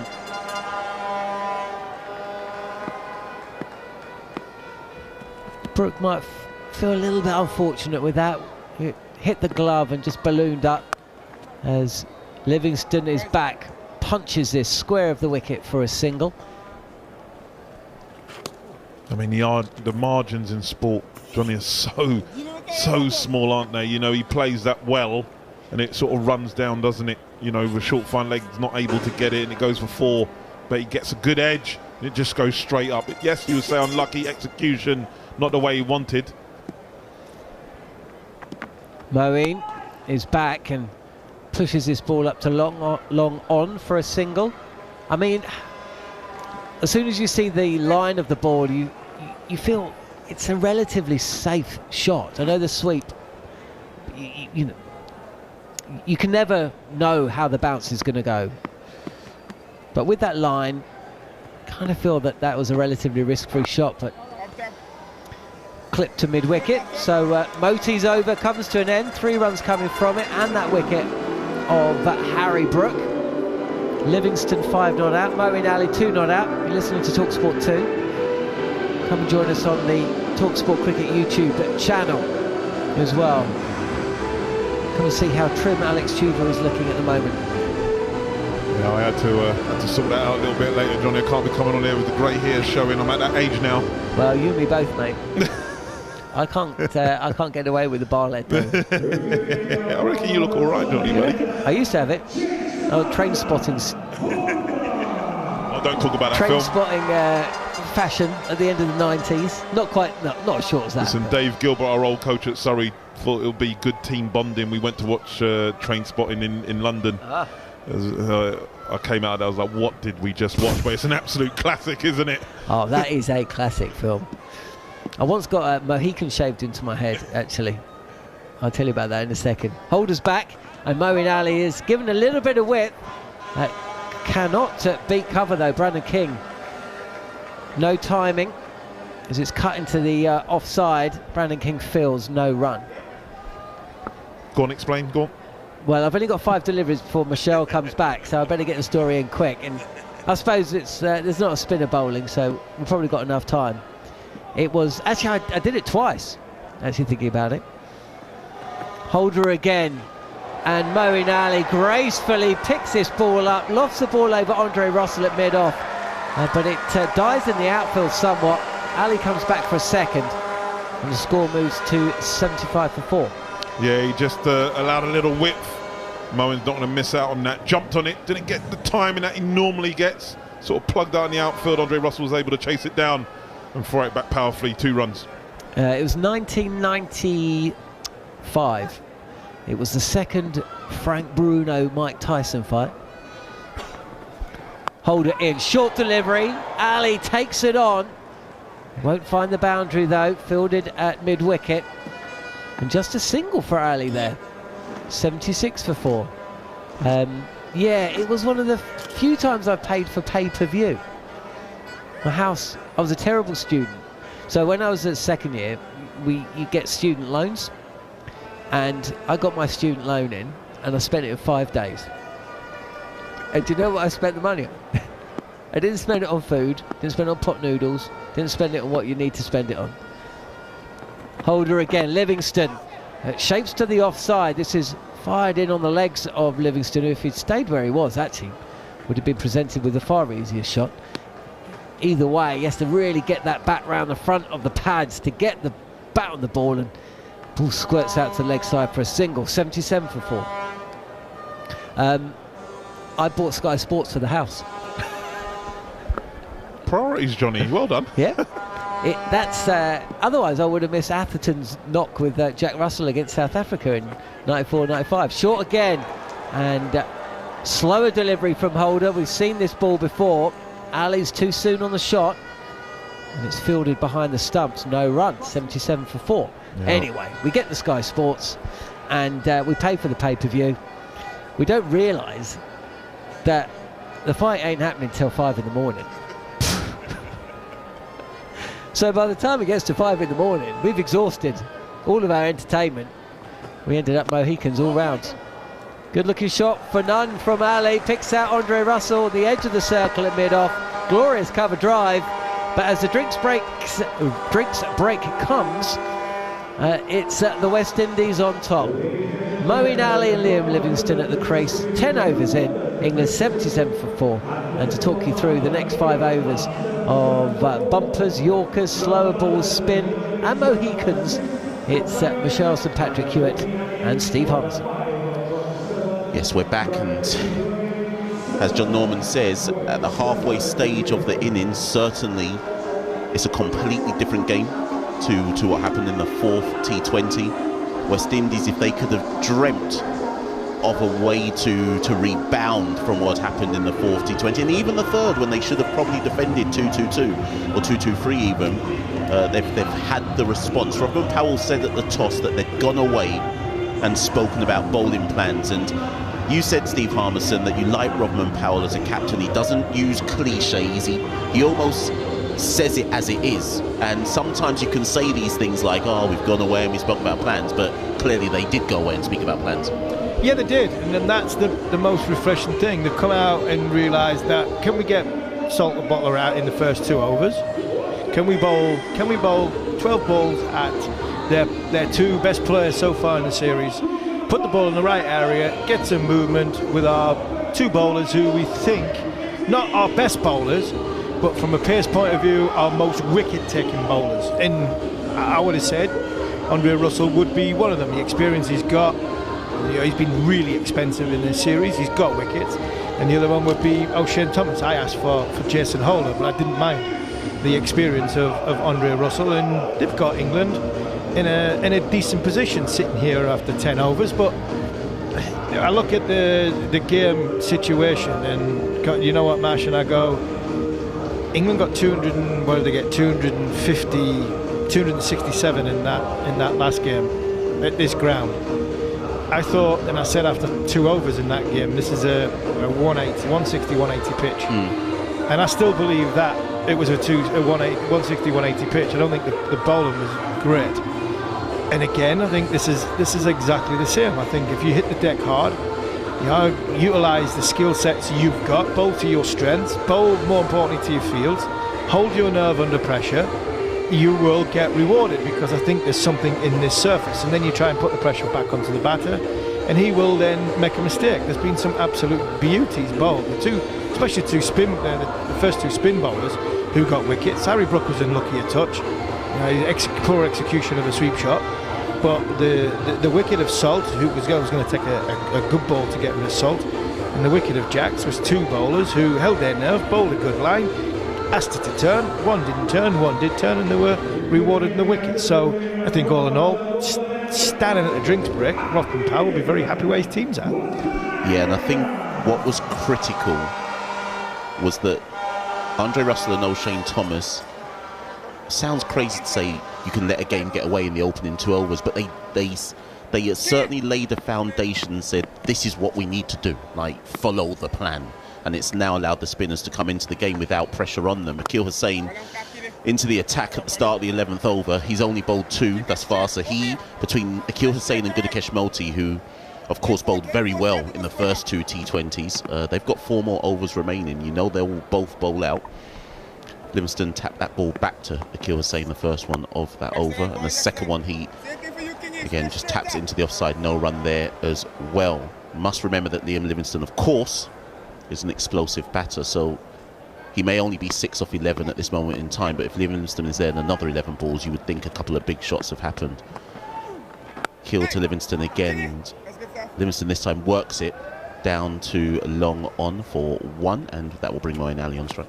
I'm sure Liam Livingstone and Moeen Ali, two experienced characters in competitors in 2020 cricket, I'll have a number in mind. 175, 180, possibly around that number, and they'll know how to get there. And it'll just be can we buy some time? Can we hit the ball down the ground? Can we get ourselves a position to get in? Can we then put pressure, if we bat for a little bit of time, to make the captain make a bowling change to our liking? Akil Hussain goes all round the wicket to Moeen, who works that into the onside for 1. And that will bring Liam Livingstone back on strike. England 79 for 4. And the game's just finely poised. It's a nice balance here. It's 2-2 in the series. It's who's going to blink? Who is going to panic? Are England going to panic and lose 2 wickets, or is West Indies going to panic? This time Will Jacks does go for a bit of a pull, short arm pull, but he can only find the deep mid-wicket fielder for 1. And again, it's that similar kind of pattern to what happened before Will Jacks got out, where we felt that a big shot was coming. Will Jacks played the big shot, but as you said, Akil Hussain held his nerve. But I think at this stage, having lost a cluster of wickets, as you say, I think Moeen and Liam will be happy to just consolidate for a few overs. Akil back around the wicket to Moeen, and Moeen wanted 1 there. Wanted 1, finds Jason Holder at point, but Liam Livingstone sends him back, and that's the end of the over. Only 3 off it. Akil Hussain has bowled 1 for 18 off his 3 overs. He's settled into his work. Be very interesting to see how Rovman Powell uses the spinners from here. Will he just go back-to-back spin until they've both bowled out, or will he try and save 1 for the final 4 or 5 overs? I think I'd continue with the spin. I think the spin's going nicely. I think the difference between when Will Jacks was batting is that the 2 experienced players have been in this situation many times before, of Livingstone and of Moeen Ali. When you look at the bowling figures and what they've got left, you've got Moti who's got 2 left, you've got Akil Hussain's got 1 left, 9 overs to go. I think I'd be tempted to keep them going. O'Shane Thomas is going to come on to bowl. I don't mind this either, because breaking this partnership could be huge for it from an England point of view. If you get Livingstone or Ali out now, then it's Curran, Wokes, Rehan Ahmed. You're not into the bowlers, but then you're putting real pressure on Sam Curran. So Shane Thomas into Liam Livingstone. Liam Livingstone goes for a back foot drive. He doesn't quite catch that. Skewers out to the deep extra cover for 1. Liam there is for himself. Basically, he's got himself deep in the crease. He has this great shot which picks up the leg side. He hit the ball over. I think he hit one over on the stands at Headingley. He did it at Barbados beautifully a couple of times over the scoreboard. But I'm not sure he played that shot to O'Shane Thomas, because the bounce of the ball that potentially that Thomas gets. Moeen Ali on strike to O'Shane Thomas. First time he's faced him, and it's wide from O'Shane Thomas. Moeen Ali fishes at it, doesn't commit to it fully, but certainly fishes at the delivery. Again, as Steve Harmison just alluded to, O'Shane Thomas, because of his trajectory, gets a lot of bounce, obviously his pace as well. And there was good carry on that delivery. Yeah, it was width, and Moeen Ali would be devastated he missed out on that. That was a ball to hit. That was a ball to hit for 4. But because of the inconsistency of Thomas's action and the surface, managed to get the ball just to bounce over the sort of horizontal bat, and again it just adds the pressure towards Moeen Ali. O'Shane again. This time Moeen Ali does bring out the pull or even hook shot and finds deep mid-wicket, and there'll be 1 run there. And good again from O'Shane Thomas. He's bowling to his field. He's saying to Moeen Ali, you can play the pull shot, but he's going wide of off stump. So because he's going wide of off stump, Moeen Ali can't get it to square leg. He has to hit it in front of square. For Moeen Ali to get it to square leg, where there's no fielder and fine legs in the circle, he'd have to get right inside it, and he just can't do that. Liam Livingstone back on strike. This one's in Liam Livingstone's slot, and he finally does bring out the big shot. It's way over a kind of wideish, deep extra cover area, and that's the first 6 that Liam Livingstone has hit. Well, that was in the slot for Liam Livingstone. He's been waiting for that for 2 or 3 balls from O'Shane Thomas. He said, like I said before, I don't think he trusts the bounce if it's outside off stump. It needs to come into the angle. It needs to come in towards off stump, middling off, for him to really feel as though he can hit it through the line, trust it onto the leg side, over the boundary. And I think because it was full, he could really get his arms free. And this one again sits up for Liam Livingstone, and he goes leg side again. This time he finds Shea Hope at deep backward square. And there's only one run there. That previous ball from Liam Livingstone, sorry, was over deep mid-wicket, and the gentleman in the crowd went for the catch, but caught it square in the chest, and the camera panned in on Shafane Rutherford with his head in his hands. There's a bit talking about O'Shane Thomas, we're talking about fast bowlers. When he took the catch earlier, I was taking the mick out of him a little bit, because that's the catch that I would do, and it was exactly the same as the way the guy in the crowd would. And this one's gone high in the air. Will he find the fielder, Moeen Ali, or will it plug? It does plug. He doesn't. He goes after O'Shane Thomas. I think the ball is sitting up for Moeen senses that he can attack this and he can hook and pull O'Shane Thomas. But if you don't time it quite right, because of the pace that O'Shane Thomas bowls at, you're likely to miss-pull, miss-hook, top-edge it. And Moeen Ali probably gets away with that slightly. Yeah, you got away with it big time, but it's just the trust of the bounce. You got a big fella, because his action is a little bit inconsistent, and when he hits the pitch around about a good length, and you're talking about a good length, 5 metre length, anything short than that was probably the 6 metre length. Because of his action, because of how tall, and because of the way he hits the deck, getting the ball to come nicely onto the middle of the bat is not trustworthy. Good catch, Melty back into attack. England are 90 for 4, and Moeen Ali goes after that first ball. And Shafane Rutherford is able to field that just backward of square there. But I think what we talked about, me and Chews have been talking about and screaming at the TV in the last game about the lengths that both teams were bowling. Yeah, that's the length you want to bowl. Hit the middle of the pitch, let the natural variation of the surface, and the older ball. Especially for somebody who's so tall, and from a pace point of view, that for me is your variation, the natural variation of the surface. It wasn't evident in the last game. Multi to Livingstone. It's the off drive from Liam Livingstone for 1 run. Andre Russell fields that. That's good, down the ground. Just keep telling the batter to hit you down the ground. If he wants to play the big shot across the line, as long as you're driving it into the surface, in and around the sort of off stump, and if it turns, then the batter's got to put up with that. If it doesn't, it goes on and you challenge the front pad of the bowler. Multi in again to Moeen Ali. Moeen Ali has gone for the big shot again. This time he does. That goes way over the mid-wicket boundary. It just sat up. It was too short. It was asking Moeen Ali to bring out the pull shot or hook shot, sorry, and that is a 6 for Moeen Ali. That's a shocker from Moti, it really is. I think Moti especially struggles to put pace on the ball and actually get it into a good fuller area where that's more natural for a Kilo Hussain. When Moti tries to bowl it quicker, he drags it down. This time he does go quicker and a bit straighter, although does slightly leg side. And Moeen Ali's able to use the pace on the ball to get 1 there on the leg side, and that brings England just shy 1 shy of 100, 99 for 4. With 2 balls to go in this 13th over.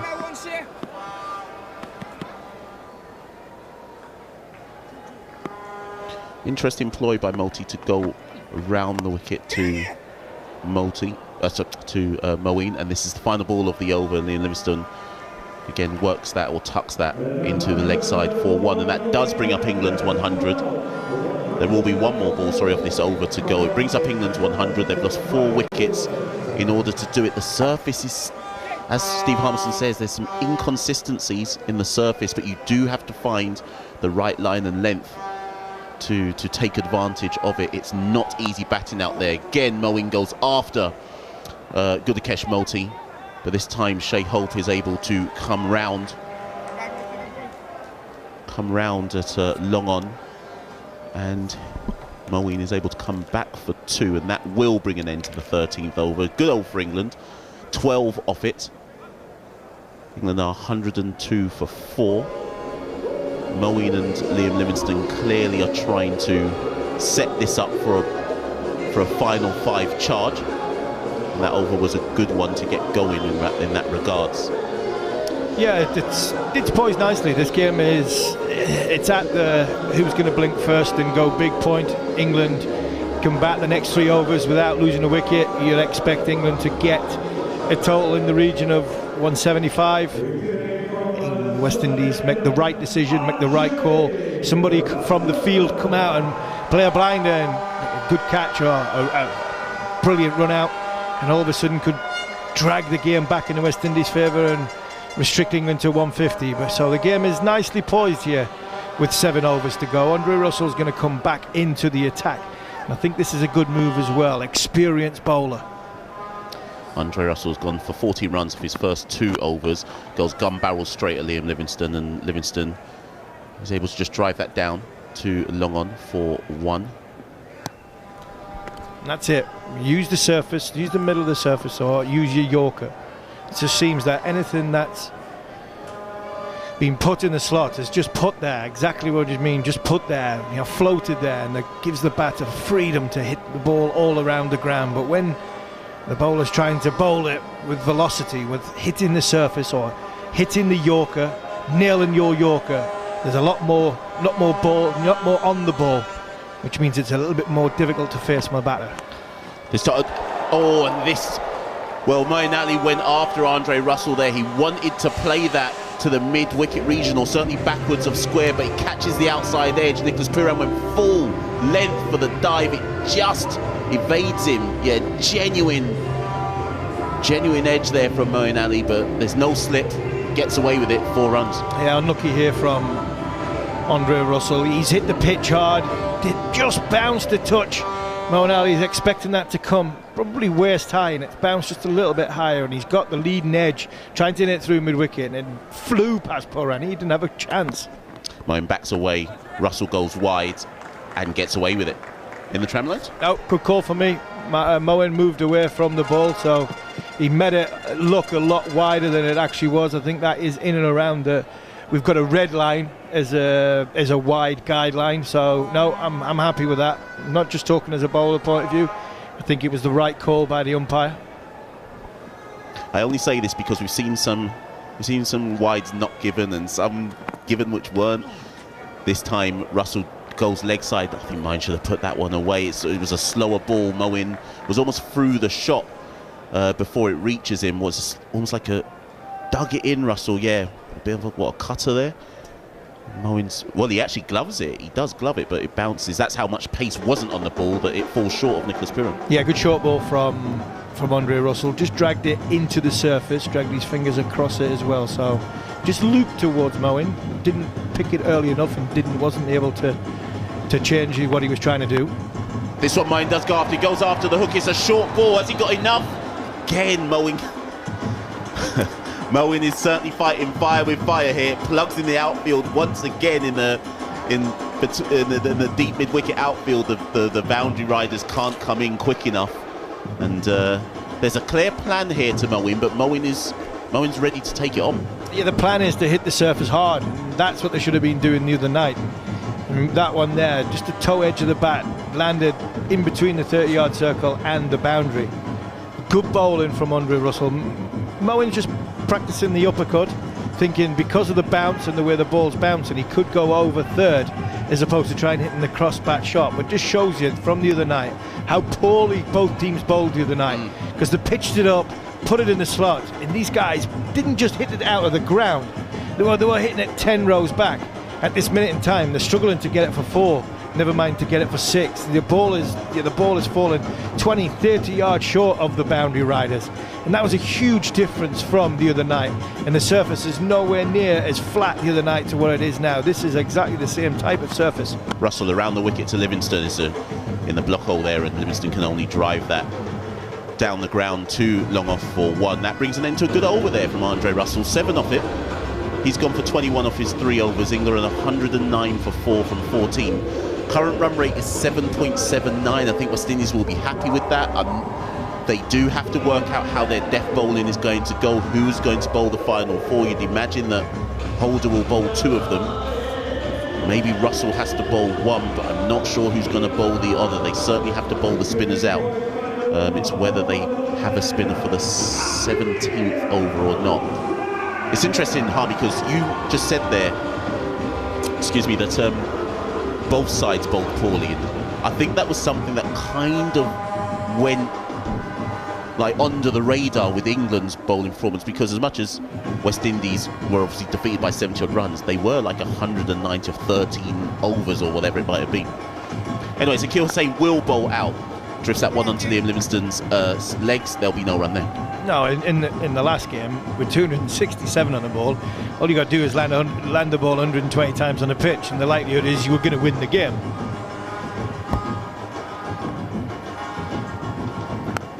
Again, wicket to wicket from Zakir Hussain, and Liam Livingstone works that to long on, or short long on for 1.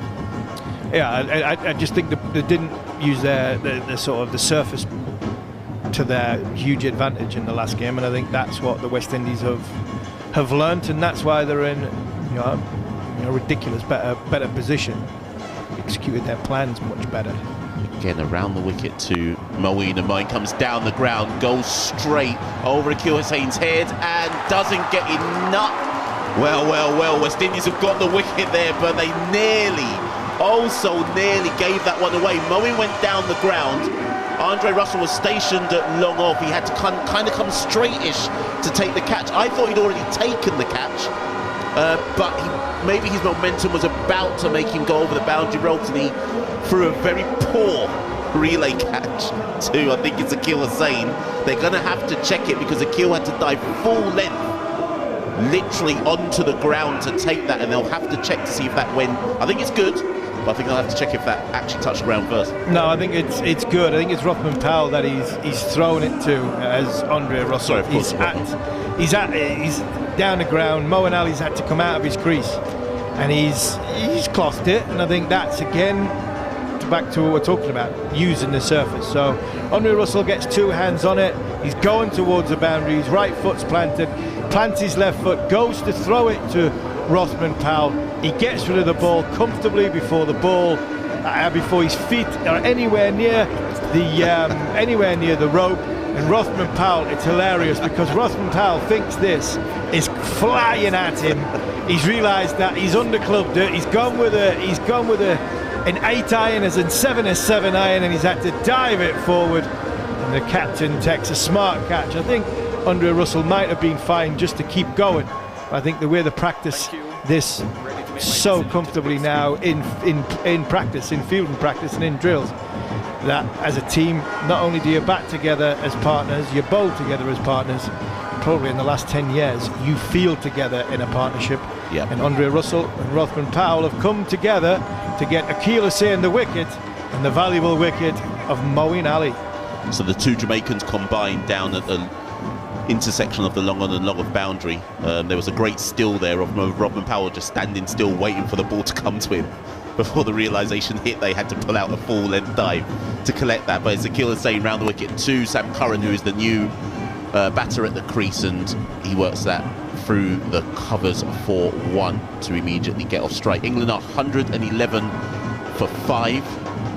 Did mine catch that toe end? Didn't catch him.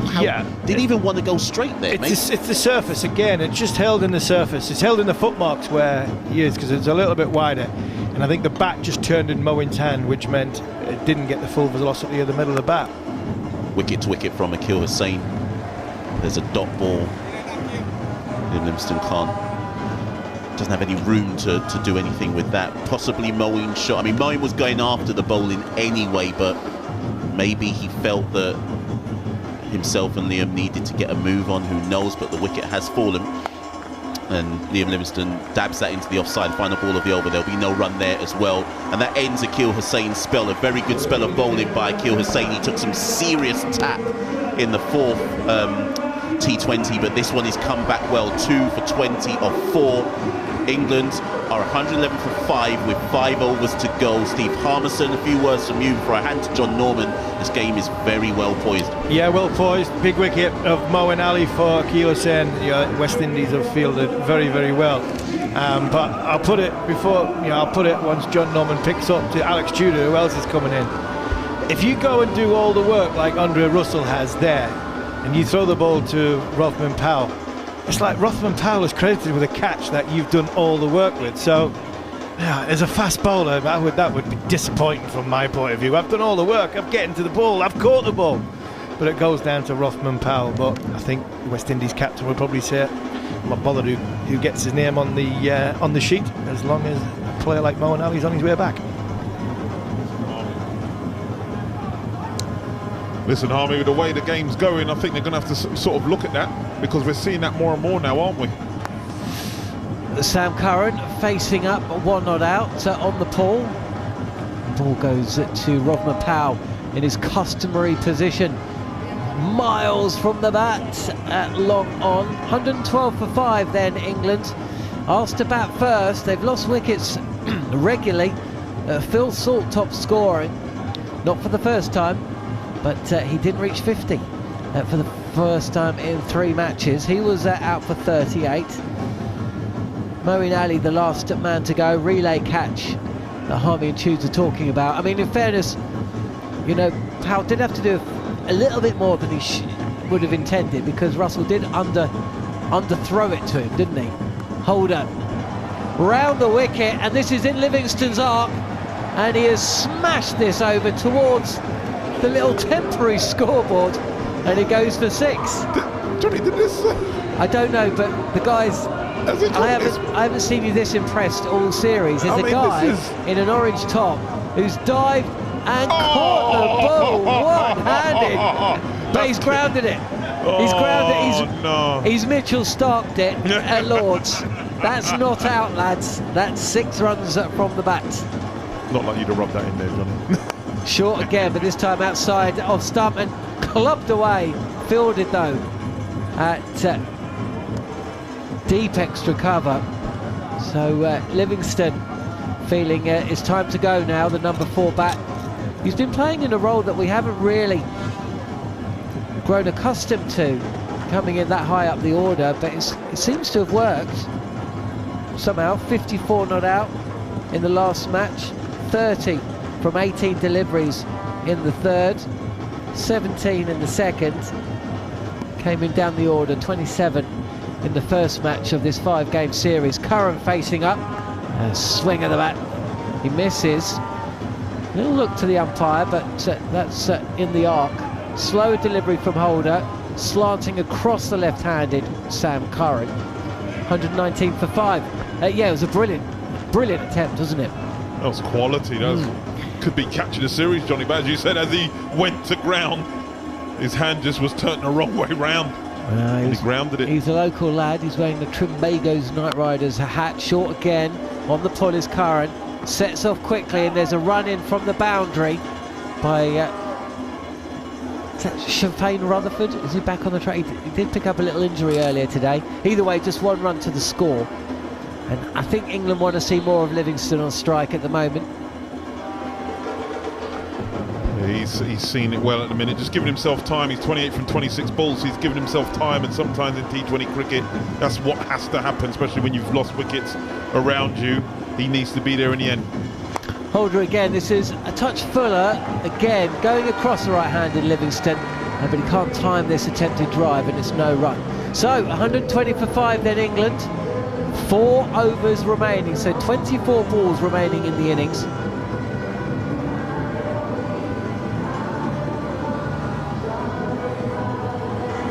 We've had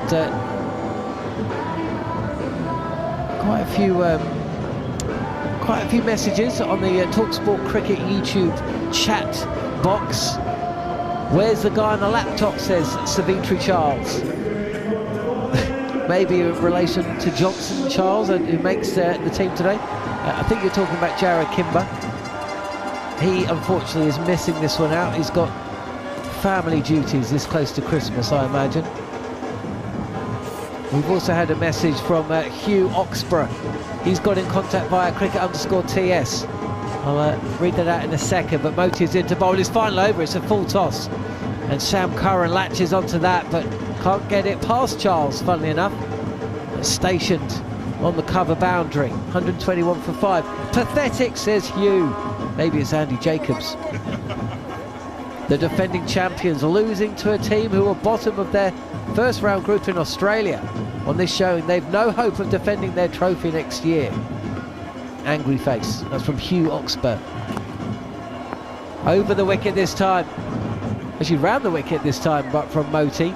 And Livingston's got a grin on his face. He feels like he's missed out because this has been fired down the leg side, well wide.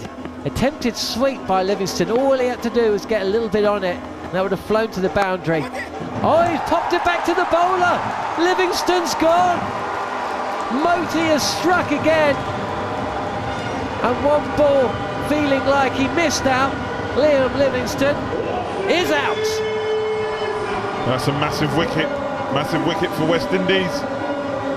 The dangerous Liam Livingston has just plucked it straight back to Moti. Caught on bold chance he weren't going to drop that. And Liam Livingston has to depart for 28.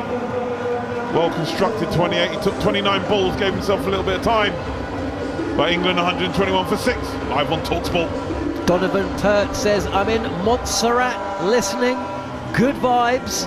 Well, it will be good vibes if you're a West Indies fan, because they keep making those inroads. Every time it looks like England are just putting together a little partnership, they lose a wicket. And now we've got Chris Woakes. Now he can biff a ball, but this is where you want your Brook and your Livingston, isn't it, Hughes? Not your Curran and your Woakes. No, you sort of want them for the last few. As you said, England have lost wickets at critical stages. Rothman Powell and West Indies won't care about that. They need to get up to a respectable total to give their bowlers a chance. West Indies got to be happy with their work so far. Well, you'd think, and Moti certainly would. He has shrugged off those painful figures of 0 for 55 from 4 overs in the fourth T20, 3 for 24, and he's in again, slip in place, pushed back to the bowler by Woakes' first ball. Yeah, and that can happen in T20 cricket. Villain the game before and hero the next. He's got 3 for 3 good wickets. Dangerous salt with an absolute perler of a delivery. This is flicked off the pads by Woakes, who's forward, and again playing defensively, can't beat the fielder stationed close to the bat. What an over this is. 1 run from it and the wicket. Woakes full toss and he nearly spoons it straight to short mid-wicket. Can't beat the fielder. Applause all around the ground, and that is a wonderful little spell of 4 overs, 3 wickets, and they went for just 24 runs from Gudakesh Moti. Yeah, he's got to be happy with that, and the captain in the West Indies. Exactly what Rothman Powell required, and he delivered. 3 massive wickets, Liam Livingston, Brook, and a dangerous Phil Salt in amongst that. As you said, Johnny, the game before, he went all around the park, didn't quite get it right. Looked off colour a little bit, but he's come back when the West Indies need him with the series 2-2. So what have we got, Hughes? We've got 1 from Russell, 1 from Thomas and 1 from Holder, so all right on pace. The spin is done. 5 wickets for Hussain and Moti. So Ahmed Rashid, possibly Jackson Livingston, you never know. You feel that England are going to be relying on those, and it is O'Shane Thomas set to bowl his 4th. He's gone at 10s, 32 from his 3 overs, and he's in right arm over the wicket. Sam Curran facing.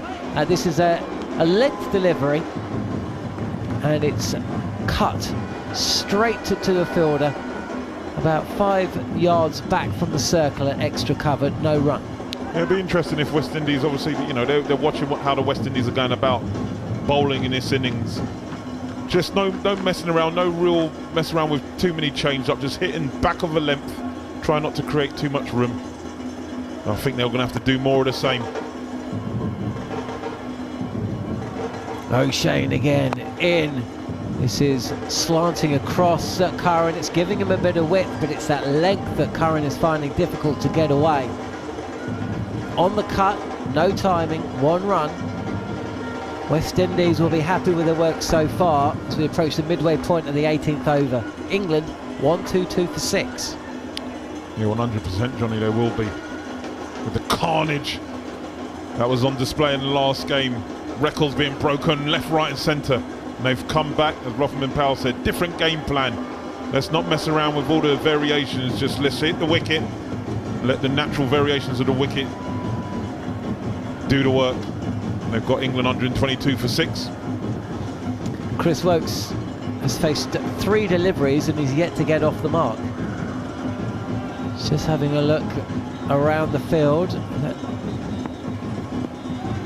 Jason Holder coming inside the circle at mid-off. Long on is there and Holder is in. Wokes steps away. Thomas follows him and he can only push the ball. Wokes trundles across the floor to the fielder at point. Wokes gets off the mark, but England needs some fireworks. Again, Johnny, though, back of a length, following him. Chris Wokes moving to the leg side to try and create an angle, a bit of room. And he just followed him. Sort of that waist height.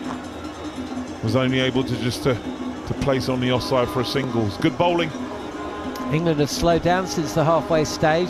Does that say something about the pitch or the bowling? We shall see. Again, bowled into the pitch. Curran's on the cut. Can't beat the fielder. And it's no run. 123 for 6. He'll feel like he's missed out there. There's a little bit of room. It was back of the length, but he had the room. But he's just found the extra cover fielder who's on the 30-yard circle. Dot ball, only 2 runs so far off the first 4 balls. Win probability on Cricinfo now saying 75% the way of West Indies. As Curran steps to the offside, pushes this ball out to point. But again, this is where West Indies want to be. The run rate now has dipped below 7 and over. When you look at the power on show for the West Indies, surely would have taken this. This is why they wanted to bowl first. 3 runs from this Thomas over. He's got 1 before he's bowled out. And England need boundaries. And they need them fast, Johnny, let me tell you. 13 deliveries left.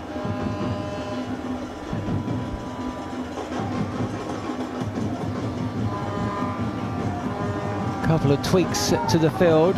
Fine leg comes up into the circle. As O'Shane Thomas is in, and Wokes pushes this up to mid-on.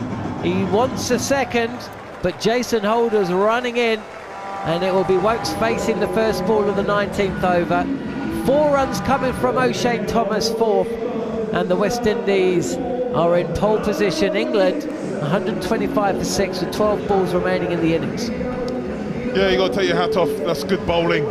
But again, not getting too funky with the bowling, just going back of a length, straight, not allowing too much width, and just allowing the wicket to give you its natural variation with the pace and the bounce. And that's been their tactic tonight, and it's been a good one. And hopefully England have been watching and analysing, and they're going to have to go about it around about the same way. They'll be messing around with these slower balls, but as you said, Johnny, with the power that the West Indies display with their batters, they're going to have to get it right, otherwise they're going to chase this down really quickly. Andre Russell then, again another player. He's just shown his experience, hasn't he? We've seen the best, we've seen some expensive bowling from Russell, we've seen him hit some big shots, and he's played all 5 games as well. I don't think many people would have expected him to have played all 5. As he's in, and he has beaten Chris Wokes. The camera follows the ball. It should stay on the off stump. It's been pushed back. Russell has got one through the defences of Wokes. England are 7 down, 125 for 7 in the 19th. Well, that's a serious delivery, John. As my dad always used to say, bootlace, son. He's come round the wicket with the angle, and it's hit the base off stump. Nothing that Chris Wokes can do about that. He's early in his innings, only faced 6 deliveries, but he has to depart for 2. And Andre Russell is on absolute fire. Amazing, isn't it? The change of a game, just, you know, as you said, he's been very expensive in the games that he's played. He's bowled at top, he's come at the death and he's gone round the park. Tonight, it's been different. He's kept it simple, no messing around with the deliveries. Sometimes people try and reinvent the wheel, Johnny. Just keep it simple. Round the wicket with the angle, a little bit what Stuart Broad used to do when he played in ODI cricket. Cram the batters for him. You ain't getting a better delivery than that, let me tell you. Well called, Alex Tudor. Rayan Ahmed is the new batter. And England now, the live forecast, which was hovering around 190 for some of their innings, has dropped alarmingly. 145 now. England would still need 20 runs from the last 11 balls. Rayan Ahmed is the new bat. Andre Russell, tail up, is in. Round the wicket, wide of the crease again, and is hit straight back to Russell, who somehow has taken the catch. Ahmed's got to go first ball. Russell may have injured himself in pulling off that snorter. That's an unbelievable catch. Big strong man Andre Russell, he runs in. And it's a low full toss, he's gone for that Yorker again. Rayan Ahmed is hit it powerfully back. And he's got it in his right hand, but as his left hand has come in, his hands are obviously sort of cramped to sort of try and catch it. It looked like it's just put pressure on it. But listen, when you take a wicket, that pain soon goes. And Rayan Ahmed's gone first ball. England under pressure, 125 for 8. 10 deliveries left. I don't know what your favourite caught and bowled ever is. I don't know if you took one that springs to mind. I don't know if you've got one that you think of, in the history of the game. But my favourite caught and bowled is one that took place, must be the best part of 25 years ago now, 30 years. Curtly Ambrose bowling to Alan Border in a white, well, it wasn't white ball then, it was red ball, pyjama game. Try and find it on YouTube. He is absolutely flayed back to the bowler, and he's so nonchalant catching it, you actually think it's gone past him. Either way, Russell on a hat-trick, he's in, and this is also spooned up, not too far from the right hand of Russell. Rashid gets off the mark first ball.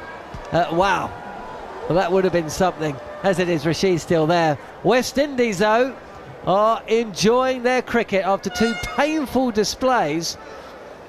And truth be told, Tudes, you look through all of the bowlers, they have all done the job. The fielders have backed them up. And this is like night and day from what we saw in the last match. Yeah, it's like they just wanted the series to have something on it, for them to come alive again, and that's what they've done. They've been absolutely brilliant this first portion of the game. Everything working, big players stepping up when you need them. Your experienced cricketers, Andre Russell, Holder, they've come to the party. 9 balls left then, and that live forecast has just dropped down to 142. And England are going to do, well, England will have to bowl West Indies out. I mean, England will have to bowl West Indies out anyway if they're to win this match, you feel. Wide, and that is cut up and dropped. Fielder Akil Hussain running in from third. And Sam Curran, who sends Rashid back. There was another run on offer there, has had a life. And I talk about the fielders backing the bowlers up. It was a tough chance. Hussain had to make a lot of ground running in from the boundary. He wouldn't have been expecting the ball to come to him in that part of the field. He got 2 hands to it. He's put down a tough chance there, Tudes. He has, but once he got to there, Johnny, he made tremendous ground to try and get to it. Got 2 hands to it, and once you do, you should be taking it. Russell again, he goes full again. Curran winds up, tries to smash that over long off. Can only get a thick edge onto his boot. No run, eventful over. Yeah, nothing quite happening for England at the minute. Andre Russell's feeling it, bowling well.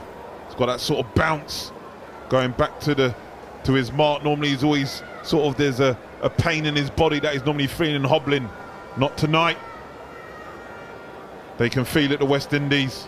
Series on the line, 2-2. As you said, Johnny, last 2 games they've not performed well, but in 18.5 they have done so far tonight. 1 ball left of the 19th then. Andre Russell, he's gone for just 24 runs. Sam Curran, 8 not out. Yorker on off stump, thick outside edge. Jason Holder runs past it, but no damage done. 1 run coming from it. 4 runs from Russell's 4th over. 2 wickets as well. And England find themselves well short. 129 for 8. 6 deliveries remaining. And an over that will be bowled by Jason Holder. Yeah, and we're just looking at the bowling figures. Russell 2 for 25 from his 4. Thomas none for 36. Hussain 2 for 20. And Moti 3 for 24. And 3 big wickets he got. Absolute pearler. If you haven't seen it, you need to. The ball that he gets Phil Salt with after getting dispatched down the ground with a massive 6, comes back next ball bowled the perfect left armer's delivery. As you say, Jason Holder's 1 for 21 with 6 balls left. England 129 for 8. They need some fireworks. So what we're going to get here from Holder then? Slower ball bouncers, couple of those. Couple going across Curran. He's going to try his Yorkers, maybe hitting the wicket. Curran's not quite his rhythm. He's 9 from 12, so he's not found it easy tonight. Just don't get too funky with the bowling, keep it simple. Here is Holder, start of the final over. Curran is ready. It is a short delivery, it's pulled, and Curran would have had his heart in his mouth for a second, but he will come back for 2 runs. So Johnson Charles stationed at mid-wicket. Yeah, he's just banged that one in. Curran's had to fetch it a little bit, try and heave it onto that leg side. Johnson Charles out there patrolling sort of deep mid-wicket, deep square, running around, picking it up, throwing it back. 2 runs first ball. 11 from 13, Curran, as he sets himself. This is Yorker length, wide of Sam Curran, and there's a run out. Adil Rashid called through for the second, selfless batting, no real option there from England. Curran had to get back on strike, but the fielder, Johnson Charles, I think, running in from mid-wicket, has fired the ball in, and Jason Holder's done the rest. Yeah, Jason Holder's going full in length, and it's really good fielding, quick release, and unselfish. Obviously Rashid knows that Sam Curran's been in for a while, so trying to get him on strike for going his wicket. It's a good take from Jason Holder. It's the skipper, Rothman Pound, who was there at long off, running with a little flick, and Adil Rashid has to go for 1. England 132 for 9, 4 balls left. And England are in danger of getting bowled out inside the 20. Reece Topley. England will hope he's still there at the end, having watched Sam Curran hit 4 boundaries. They can get up to a score, I don't know, 145, dare I say 150 tunes. Maybe, just maybe, but not looking likely at the moment, Johnny. But he's just not found his timing at all, Sam Curran, tonight. You know, he's a very powerful hitter, especially at the back end, and even in T20 and for franchise, he sort of bats at number 3. Holder is in, again it's short, and Curran may be caught at long off, and is. The England innings is wrapped up. Rutherford with the safe hands, taking it to his right. Curran trying to muscle the ball really. Went aerial, didn't have the distance. Jason Holder has taken a wicket in his final over, a run out as well, and England's innings does end within the allotted 20 overs. They've been bowled out for 132. West Indies need 133 to take the game and the series. Yeah, they've been clinical in the field and with their bowling. What they've done tonight, Jason Holder just banging that one in, bowling that cutter, going across Sam Curran. It's the bottom portion of his bat, wasn't able to get the distance, and Rutherford wasn't going to drop that. Safe pair of hands running round, catching it sort of mid-drift, and the West Indies walking off with a little spring in their step. Really good first half, bowling England out 132 with 3 balls left. And you look down that scorecard, was Salt, Butler, Livingston, Mo and Curran getting starts, but no one really going on. With the carnage in the last game, a total reverse, 132 all out. That West Indies changing room is going to be full of confidence. Yeah, absolutely. West Indies, the skipper Rovman Powell, who I think has impressed all of us in his time as captain of this great side, spoke really well to both Samuel Badri and also Sam Ellard prior to the game. Said that his team had gone away, they talked about things, they come back today with some new ideas, and they executed them. They've changed the bowling order. For the first time in 5, there was no Akil Hussain in the first 2 overs. He bowled over number 3 and 5, picking up a wicket as well.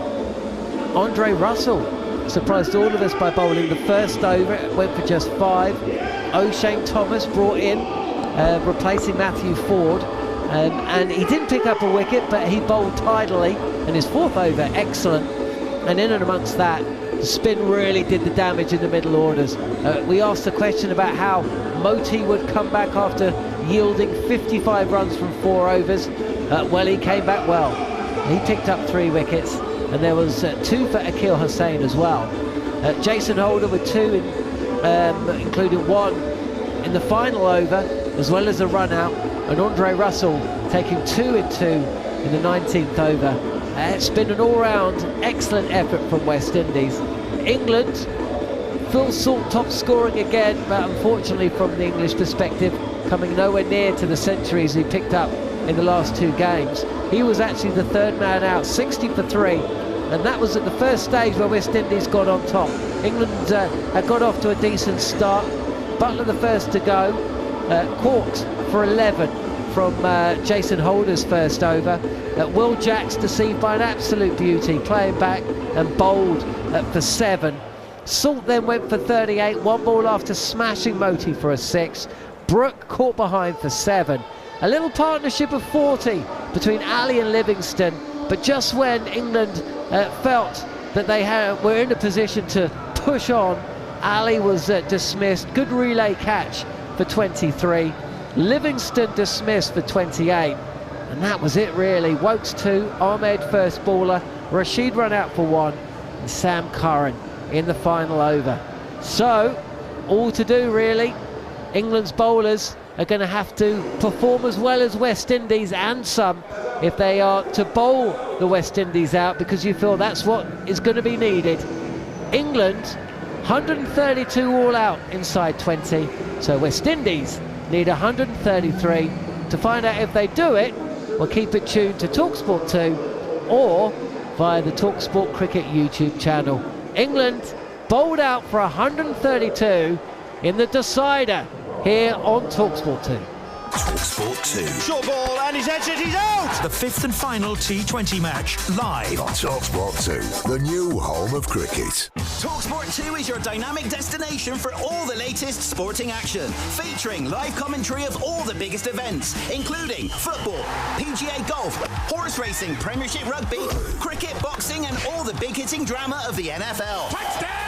Plus, talkSPORT 2's official betting partner, William Hill, is always on hand with the insight and in-depth analysis you need. talkSPORT 2 with official betting partner, William Hill. Get epic value all season with William Hill. 18 plus, begambleaware.org. At Adrian Flux, we offer value for money specialist insurance for all kinds of vans and commercial vehicles. From couriers and caterers to plumbers, chippies, and even Mr. Whippies. Last year, our customers saved an average of 21% with a cost-effective, expertly tailored policy from Adrian Flux. Get van insurance that works hard for you and your business. Visit adrianflux.co.uk to get a call back today. Adrian Flux, insurance for the individual. Paddington is back in McDonald's Happy Meal. Join him in discovering all the fun of the festive season, like ice skating, pulling crackers, singing songs, and even playing games. But the best thing is, everyone can enjoy the magic with Paddington and Happy Meal. Have a very berry Christmas with Paddington. Some fun, some food, it's all inside this Happy Meal. Until 3rd of January from 11 a.m. Includes one pre-selected book or toy while stocks last. See mcdonalds.co.uk/Happy Meal for detail. At the Aldi Christmas factory that was once William Conker's, they kept last year's prices locked. It was wonderfully bonkers. White potatoes, carrots, parsnips, Brussels sprouts, cabbage and swede, just 15p each. All in store now. Aldi, officially which cheapest supermarket of the year. Share the love this Christmas. December 23rd, Joshua versus Watling and Wilder versus Parker. Live on the Zone pay-per-view and TNT Sports box office December 23rd. Visit dayofreckoning.co.uk. It's 10:53 p.m. You're at a karaoke bar. You're catching your breath. You, slayer of the microphone, just exercised. And thanks to your Samsung Galaxy Watch 6, you know you've been active for exactly 103 minutes. Sure, you didn't go to the gym, but this sweat is still sweat. Samsung Galaxy Watch 6 for extreme liveness. On DAB, online and via the talkSPORT app. He's gone! The 5th and final T20 match, live on talkSPORT 2.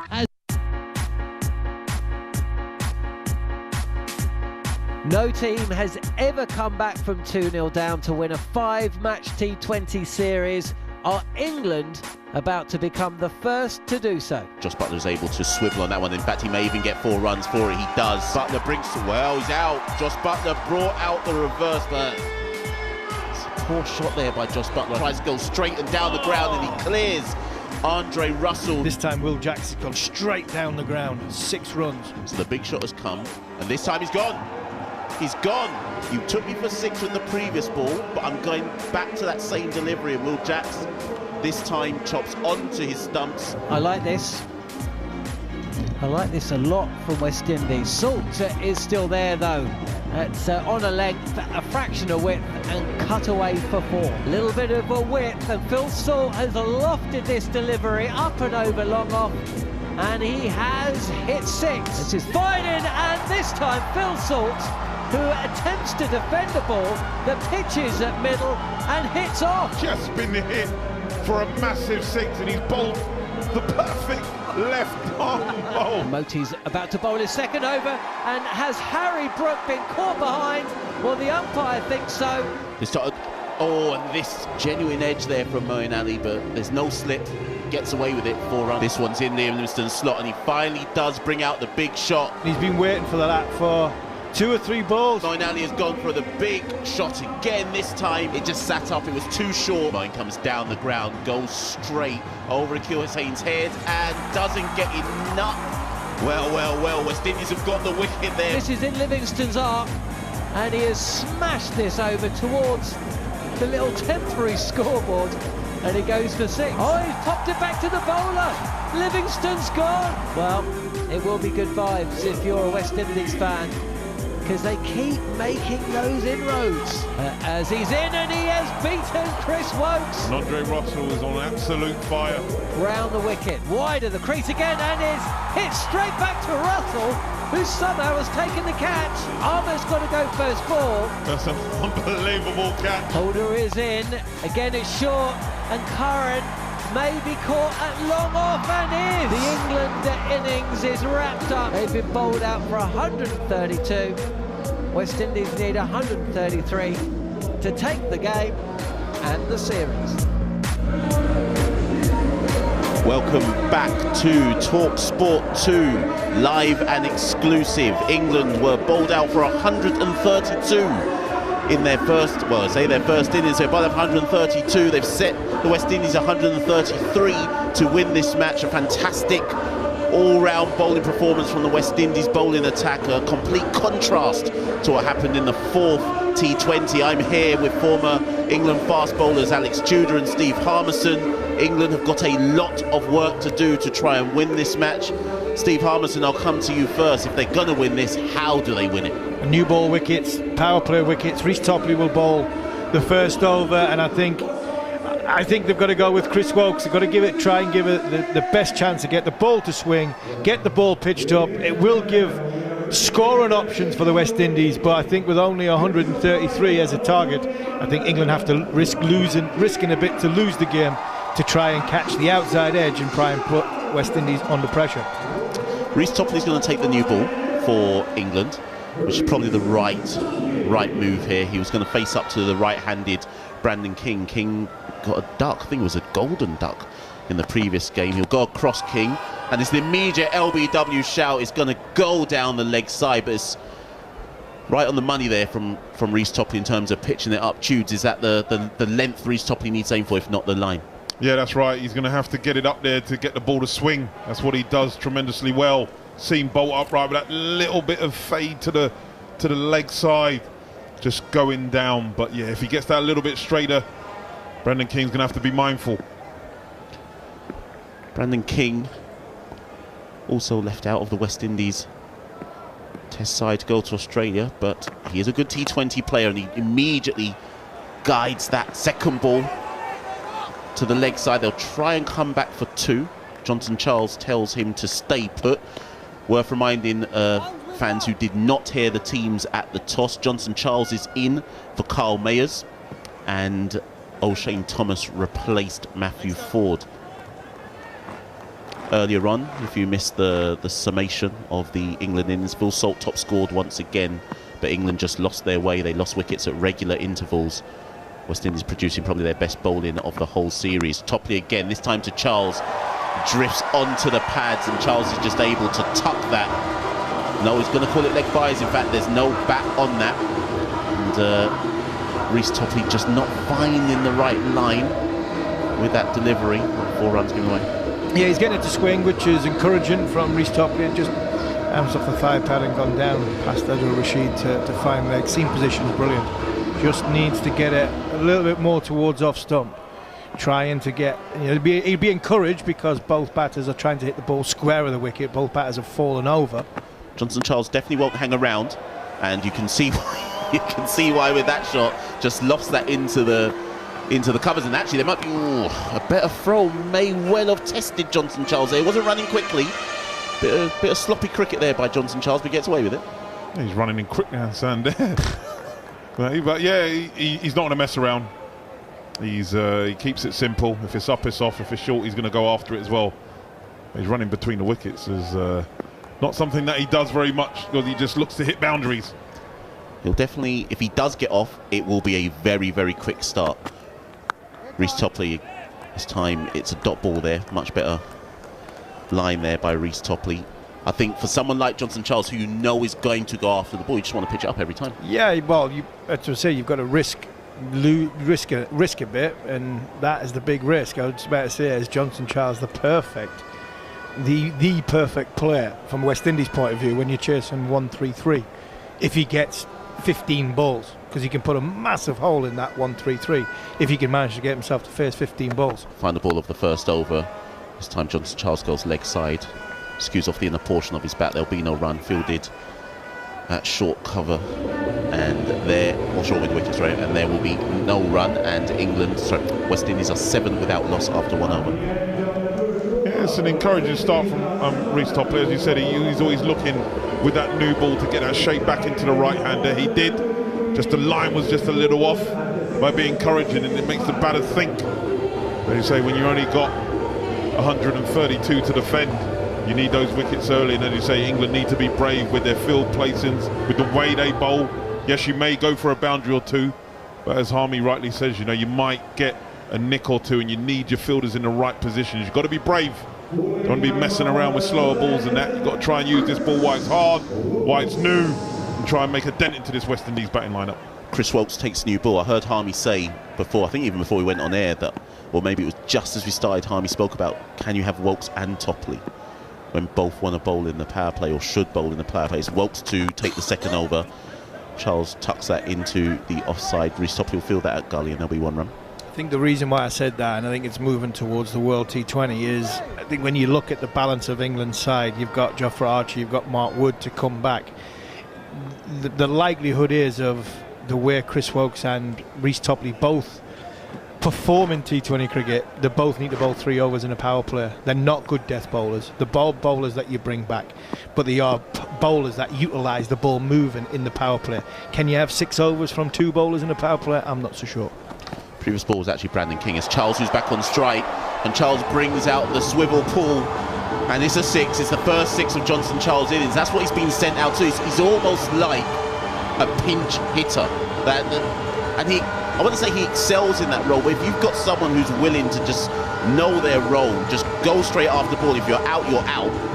Yeah, to say 15 balls. If you can get him to face 15 balls, that could be the difference between 25 and 30 runs. And that's a hole in any target that you're going to chase. And it just, all it does is it gives the boys, the players coming in, just that, especially the better players, a chance to give them 1 or 2 balls to get a chance to see and acclimatise and get used to, rather than have to go from ball 1. Chris Wilkes, well, he's come from Brian Lara to Steve Harmison there in 2 balls. Well, I'm not so sure what he was trying to do. I was going to make the point of before that ball, he hit one to extra cover, which just looped off the bat in the air and changed his bat first. That was it. After the first ball, second ball of the game. First ball he faced, he's run down the wicket. I think it was a brand new bat, shiny stickers, and he's waved it at the dressing room. I don't like that. Give me a different one. And then he brings out another bat. It looks as though it's about 4 or 5 years old. Looks as though it's been oiled well. It's been well looked after, and he belts it out of the ground for 6, and then plays a shot at number 11 wood. What will Johnson Charles bring out this time? This time he guides it just past the diving Reece Topley. A gully. Can't take the catch or squirt away for 4, but Johnson Charles won't mind. West Indies off to a bit of a flyer. Showing a little finesse there, Harmy, for you after playing that clubby number 11 shot the ball before. Just had a little bit of whiff, just guided it. Reece Topley's in the 30-yard circle, sort of wide up third. The spearing dive wasn't able to stop it, flew down there. Ball's new, fresh. He's 11 off this over so far, 2 balls to go. It's got to be straighter. It's got to be at the stumps to Johnson Charles. You can't give him width. Can't give him a chance to get his hands free. Ball too short. Ball the top of middle in. The ball's got to hit the top of middle and off. See what Chris Wilkes does here. This one's a bit straighter. Pitched up a bit more as well, but Johnson Charles able to run through for 1 run to bring Brandon King on strike. Is Wilkes bowling too short? It was a bit too short, but I think he's given Johnson Charles a chance to get his hands free at the ball, as opposed to bowling at the stumps and freeing them up. But you mentioned that last ball before, Tunes, that went through for 4. I was good at that shot as well, especially off somebody fast, because I was like, right, I'm going to stay leg side of it. I'm going to get a full bit of the bat on it, which means I've been watching it and I've hit it, and I'm hoping that somebody in the gully is going to catch this. Final ball, and again Brandon King tucks that. It's Reece Topley who's actually at short third man, and there's 1 there. And that brings an end to the second over. West Indies 20 without loss after 2. And I think, again, Harmy made mention of it. When it's such a small, Tudes made mention of it, that when it's such a small total, you've got a license to go out as openers and say, well, at least one of these wickets is a freebie, because if we take a big chunk out of this, the game's done. Yeah, you just want to just sort of break that run chase really early, isn't it? You know, if these guys hang around for a period of time, you know, the game's going to be done. It's not even going to get to the 15th over, really, with the score being so small and with the power that they display. You know, but you have to take chances. The only way that England will win this game is by bowling the West Indies out. Reece Topley to bowl the second over. This may well be a wicket. Brandon King has just spliced this high in the air, and it's taken by Jos Buttler, who is on the perimeter at a short mid-on position. Brandon King does indeed lose his wicket. Jos Buttler is cock-a-hoop there, and England have their first wicket. Yeah, that's better. It's no width. It's not given King a chance to get his hands free. I think it's surface as well. I think it just disturbed the surface. It broke the surface. It was a decent length ball, not quite in the slot. And I think because it was tight to him, it was coming back to him, to Brandon King. He couldn't get his hands free. He couldn't get his hands through, and all he's done is it's actually probably hit the middle of the bat, but because his body weight was going back, the bat's facing up over, and it's just ballooned up in the air. And it was a good catch from Jos Buttler. It was in the air a long time, and it is a good start from the West Indies, but England have to keep trying to take wickets. They have to keep putting pressure on the West Indies by taking wickets, and you know, whenever Johnson Charles does come back onto strike, you feel as though they've got to get him out in the next 3 or 4 balls, because if they don't and he gets to that 12 to 15 ball, he could be 30, and if he's 30, then you'd say that's a long way from being game over from England. The ovation you heard as the new batter came to the crease should tell you it's the hometown hero, Nicholas Pooran. Now, granted, West Indies were chasing 268 in the fourth T20, but Pooran got into his work immediately in the fourth T20. Will he be a bit more circumspect this time round? Topley on the money to Pooran. Pooran guides that into the offside for 1 run to bring Johnson Charles back in strike. Yeah, the innings the other night, it was really impressive watching it at home with my parents, and he was in fantastic form. Got 39, 38 very, very quickly, and then just played one shot too many and held out sort of deep mid-wicket. But Reece Topley bowling well, keeping it up. King trying to go, and easy catch really for Josh Butler on the 30-yard circle at mid-on. Good catch, safe pair of hands. But they need more of them.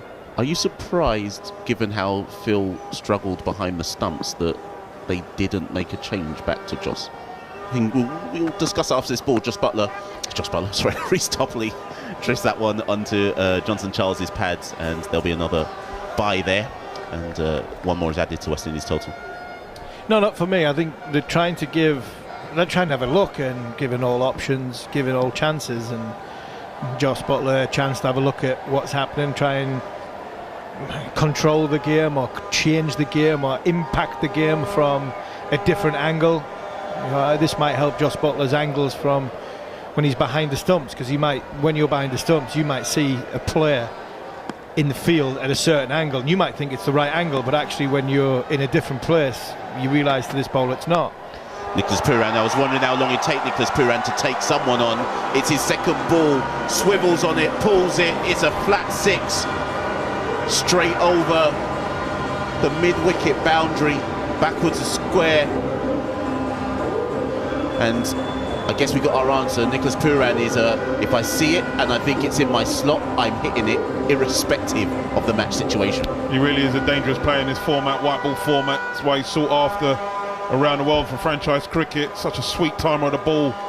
Topley just dropping short, and he latched onto that Brian Lara style.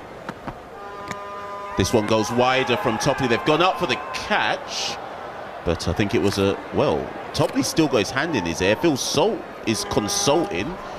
Neither Harmy or Tudes put their finger up. I think he's hit it. Has he hit the ground as well? He's hit the ground as well. I think if he's hit the bat, for me, if he's hit the bat, he should refer this.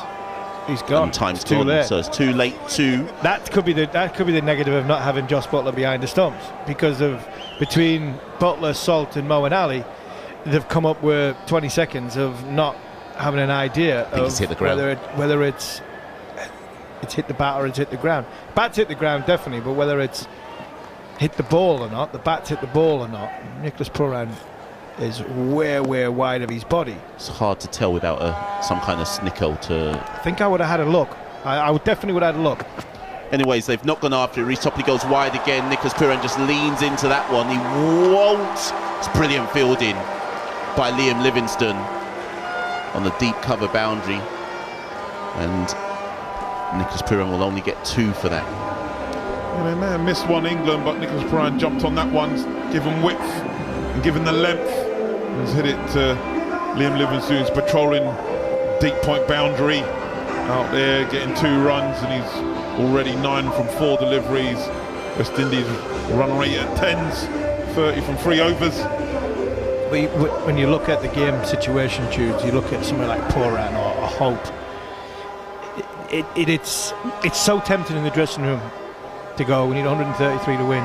One of you two bat 40 balls for 40. One of you two bat 40 balls for 40, we've won the game. We've won the series. We win 3-2. Is the ego too big in the game to change that? Is the ego too big in the game to have a different mindset? Chris Wilkes will... Johnson Charles has certainly given us an array of strokes there. That one, I don't know if he knew what I'm not even sure if he knew what happened there, but it catches the inside portion of his bat and squirts out into the leg side, and they will run through for 1. I think that's our generation of cricket. Harmy may be doing that. You know, you get sort of the player who's just going to anchor and just, as you say, get 40 or 40 or whatever. But we're just watching the replay. There was definitely a noise, definitely a nick. I think England missed one there. There was definitely 2 noises, but Harmy and I were really confident that he definitely got bat on it. Definitely sounded woody. But if he got bat on it, it's out. Yeah, it is. Because the ball went straight into the gloves. Will England rue that decision to not go up to have that one reviewed? Nicholas Pooran tucks out into leg side for one. Now, both of you said, is it harsh on Phil Salt though? Like, should someone else have come to him? And Moeen Ali's there as well. Moeen Ali's there as well. And I think when it went, the camera was panned onto Josh Butler. Josh Butler shouting at Moeen Ali. He's not shouting at Phil Salt. He's shouting at Mo. You're the experienced player there. You take responsibility. You take the decision. I think with 133 on the board, and that's the total, you just take it. Yeah. Don't waste it. And the player who it was as well, Pooran. Charles cut there for one. And Spivel. Bit of an altercation between Salt and Pooran, but I think we'll get past that one. And one more to the total. West Indies 33 for 1. He's such a dangerous player and in good touch as well, you know. Just take the risk. As you said, it was definitely two noises. And as Harmy rightly says, because it's hit the bat and it's gone straight through to Phil Salt, it's a catch and it's out. But it's that indecision. And that's when you have someone with inexperience, really. It's weird though, because again, the score's so low, so you've nothing to lose in that scenario. Chris Wilkes. And there's the wicket. Nicholas Pooran has chopped on. He's chopped on, and West England are right in this game now. Where they chose not to take that review, it hasn't cost them, because Wilkes has got the wicket of Nicholas Pooran, climbed into Pooran a bit. Pooran was neither forwards nor back, chops onto his stumps, and West Indies are 33 for 2. Yeah, it makes no difference now. Really doesn't make no difference now. The dangerous Pooran goes, and it didn't. He's making signals as he's walking off, he's trudging off, his head's down, and he's signalling with his bat whether to play straight off the back foot or play the horizontal cut or pull shot, and he played neither. It was a 45-degree angle bat, which when you get on a slow wicket, you tend to have a lot of chop-ons. Ball bounced a little bit for him, and I think that's why he was still trying to play with the straight back, because I think he was expecting that to come around about waist high. But it bounced that little bit more, which meant he's on his tiptoes, not the biggest man as Nicholas Pooran, and he's managed to get an under edge onto the stumps, and a massive wicket for England. Huge wicket. That was a huge wicket. This now, for me, is the partnership to break. If you can get Johnston Charles out inside the power play, or more importantly, the 50-over captain who's walked in, Shai Hope, out inside the power play, then you'd feel as though England have a chance. I think Shai Hope is the key, because Shai Hope technically at this stage should just now play a normal, not a 50-over innings, but just guide the chase. Whether Johnston Charles can just rein himself in a bit on those, another question altogether. Chris Wilkes to the new batter, Shai Hope, who loud shout of no as it's fielded at mid-on. Especially when the ball's still new. We were just watching the replay of Ryan trying to run it down with that. The way that they do it now is with the back face facing the ground. And it had a slight little angle which allowed that to ricochet onto the leg stump. And Chris Wilkes is happy as that, and so is England. Should you've got forward or back to her? Anyways, before we have the answer to that, Wilkes to Hope, and Hope gets off strike.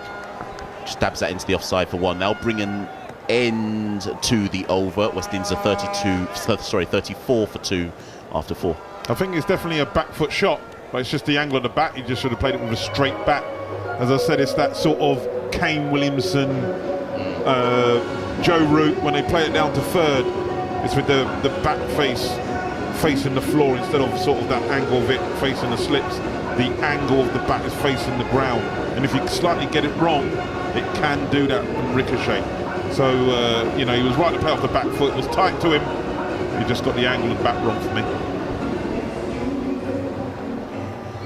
So England, they only have 1-3-3 to defend, or West Indies need 1-3-3 to win rather.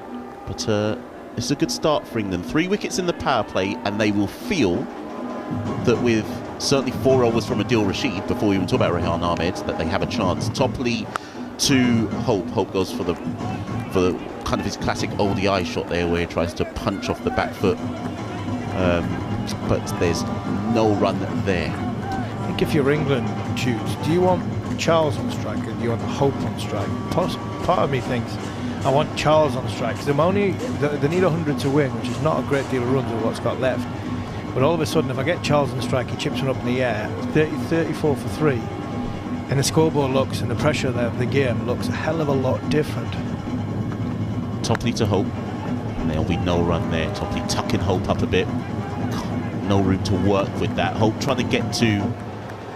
I very much get the sense that Hope is trying to read the surface, whereas the preceding batters, Charles, King and Pooran, have tried to almost get into their work too quickly, and with good reason, given the chase that they've got here in terms of the small total they've got to chase. Hope is actually appearing to assess the situation.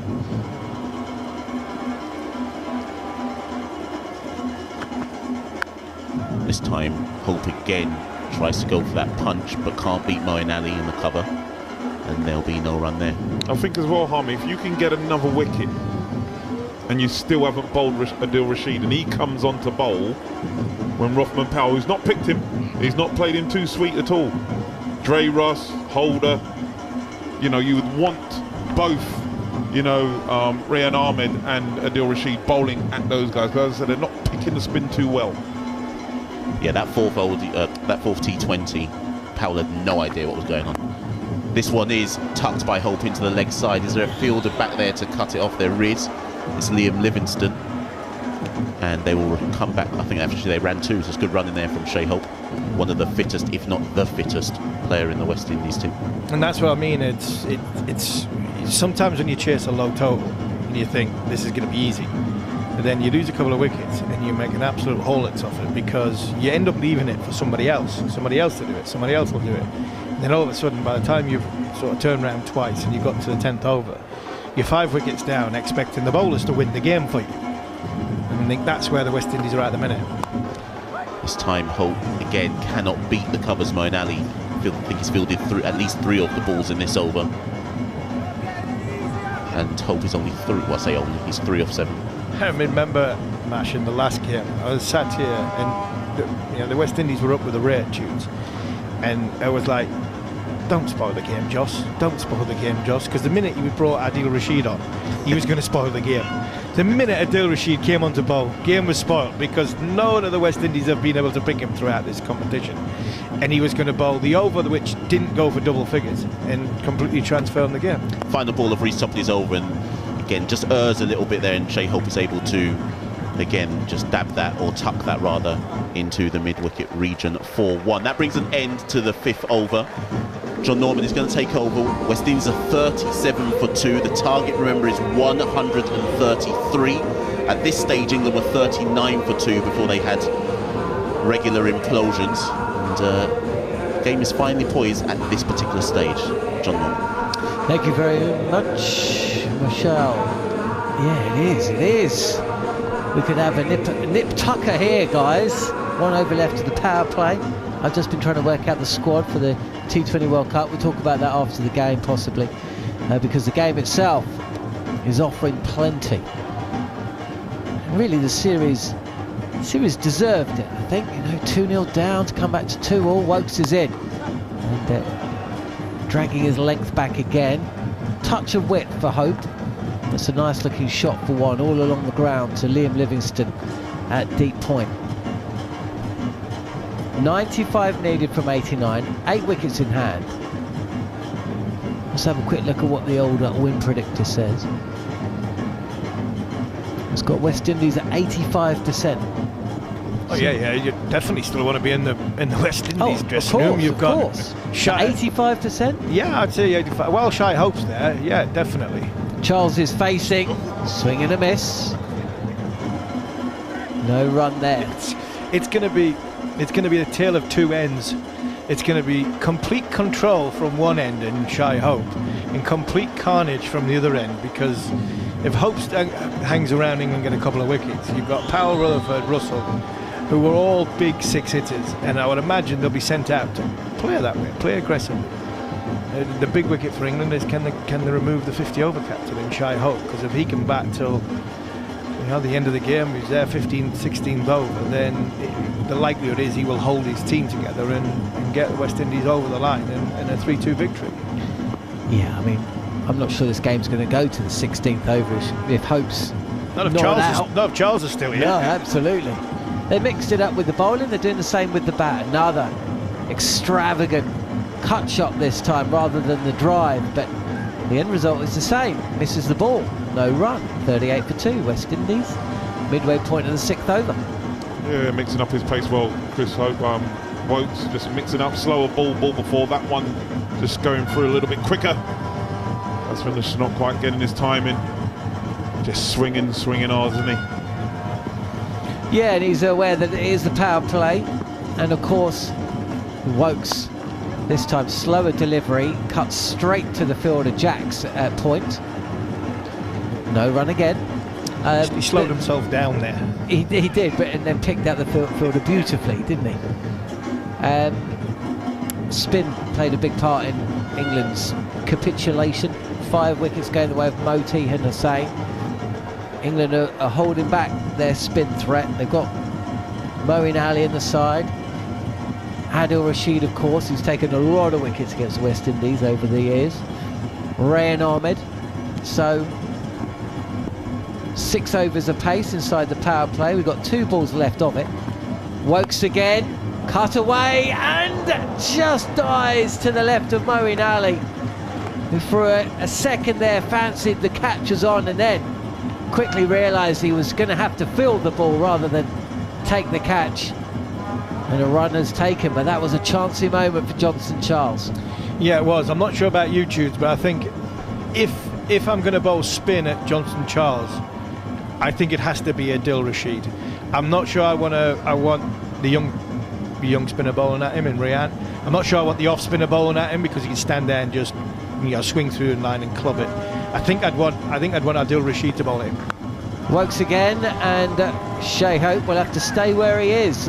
Drops it into the turf, comes down the track, but Wokes fields from his own bowling. Johnson Charles ain't going nowhere, and that's the power play done in this 5th and final T20 of 5. 2-2 with this one to play. Windies favourites, surely 94 needed from 84, but England have actually got off to a pretty decent start. They would have loved another one, but 39 for 2 with 8 overs of spin minimum still to come. England just about still in it. Yeah, I think you'll be right, Harmy. I think you would want Adil Rashid to come on now, try and create some damage, but it's going to be the young man, his understudy, Rayan Ahmed, 9-year-old. The bowler's leg breaks. He's done okay. I think he's done okay in his series so far. He's done well. He's done okay, you know. I think he's done all right. I think he's done brilliant in his career, Tutor. Going to bowl his first delivery. It's a touch short. It's very wide, but no timing in the cut shot. 1 run.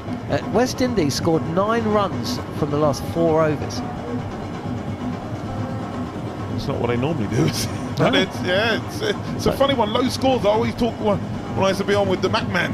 These low-scoring classics, and I think we might get one. Oh, is this a gamble though? Rayan Ahmed is in, and cut away again, this time by Hope. No pressure on the batters just yet. Single taken. Quiet start to the over, but this is the matchup that Harmy was talking about. Charles against Rayan Ahmed, the right-handed opener. One of 2 changes for the West Indies tonight. Slip in place.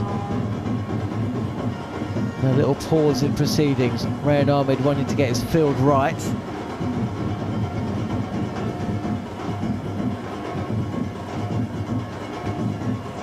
Pressure on the bowler. England have to be nigh on perfect, you feel. Charles, 17 from 16, readies himself. Ahmed's in, and just easy as you like, takes a single to square leg. Constant backdrop of noise within the ground. Certainly the supporters enjoying what they're seeing a lot more than they did 2 nights ago when West Indies were obliterated. Favourites here. Hope facing, that slip still there. Good looking, cut shot off the back foot from Hope. Nice wristy shot there. Another single taken. The score ticks along again. 43 for 2. No real damage done here, but West Indies can do it in singles. Ahmed again. Is that the googly? Bowling wide, very wide. A 7th stump line, really. Not bowling wicket to wicket. It's not allowing either of these batters to get under the delivery, try and target the boundaries on either side. But is that going to take wickets? This is a little bit straighter, and it allows Charles to free his arms, and he just smashes this ball up and over, and that's the danger. 6 runs from the bat, 50 up for Windies, 51 for 2 from 7. And that's the danger when bowling to Charles. As you say, Rehan Ahmed didn't really want to get anything they can get up and under. He just gave him a little bit more length. And Johnson Charles said thank you very much, and he's hit him 79 yards straight down the ground. 6 runs. 8 runs off the last 2 balls. He had been doing well, he's only had gone for 4 for the first 4. Last 2 going for 8. West Indies move on to 51 for 2 from 7. He also sensed tunes in that over. There was a lot more tension. There was a bit more tension in the ground. It seemed as though tension in the ground. 2 batters were just ambling for singles, happy to rotate. England were possibly in a little bit of a holding pattern. There just seemed to be a lot of tension in that last over, out of the power play, so we can breathe and relax. That's why I would have gone with Adil Rashid first over after the power play, to put that pressure back on them, not give that 6 ball, and then you could bring Rehan Ahmed in or Moeen Ali into the equation. It is Rashid with that slip in place, and this is played square of the wicket on the offside by Shea Hope. No pressure on him at all. He just take the singles and then allow Charles at the other end to take a couple more risks. Target 1-3-3 for Windies to win the game, and for the 2nd year in a row win a T20 series against England 3-2. Wide of the crease, and this is hauled to the leg side, fielded by Jackson mid-wicket. It does beat the fielder, stationed closer to the bat. That brings Hope back on strike. 53 for 2 Windies. Yeah, for me this is the game, Johnny. How the West Indies play Adil Rashid. How many wickets do you allow him to get? If he doesn't get many, they win it easy. Hope pushing the ball into the offside, fielded at backward point by Reece Topley. No run, but England need wickets. The thing I like with Hope here is he's given himself some depth in the crease to play this ball off the surface and playing as late as he possibly can. Rashid again. This is tossed up there, almost a full toss actually, but the ball just dips. And it's played comfortably enough out into the wide expanse in the offside. Field spread. Another single. And this is sensible from the West Indies side. You know, you do not want to be giving Adil Rashid easy wickets. Just milk him. Plenty of power to come. Charles wide again. Cut. Topley fields inside the circle at backward point. No run. There's a lot of muscle. Rutherford, Powell, Russell. Batting did become more difficult as England's innings progressed. This is a full toss, and is it been drilled straight to Jos Buttler at extra cover? Well, didn't expect that. A wide full toss from Adil Rashid. He's got that delivery horribly wrong. He's tried a big wrong un. It turned into a low full toss on the Charles had to reach from it. And an easy, well, I say easy catch, he's made it look easy as the skipper, Buttler. He's just like, I'm sorry. But Johnson Charles has to depart for 27 from 22 balls faced. West Indies 54 for 3. Yeah, we've just seen a replay of it, and to be fair, the TV director's done it properly, because he had his hand out, he put his finger out as apologised to say, you know, and then what I can't repeat what he said because you could read his lips, but The second bit was bull, but the first bit was exactly what it was. It was definitely an average bull. But that's got the wicket, and I think the beauty about that situation is when you go off your natural game plan and you try and go different to what you're comfortable with, the likelihood is in this game you make a mistake. And I think that was evident in Johnson Charles, because he's trying to pat Adil Rashid back, he's tried to late cut him, he's tried to drive him as opposed to... If that was Rian Ahmed, he tries to hit that 10 rows back, but because he's in a defensive mindset, just guide it straight to Josh Butler. Yeah, he's dead right, and they're trying to see Rashid off. As I said, they're not trying to give him any wickets, and he wasn't in his destructive mode trying to hit that one.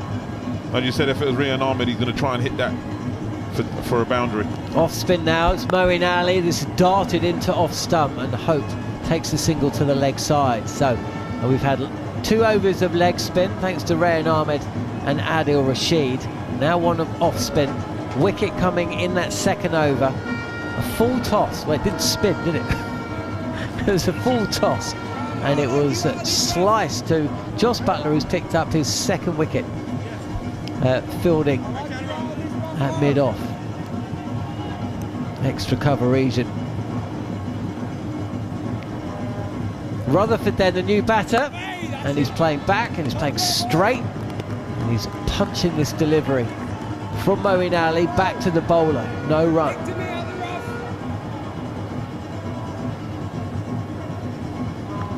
Slip in place. This is... Well, it's a horrible delivery actually from Ali. And the new batter, deceived by the pace of it, tries to clip the ball, misses.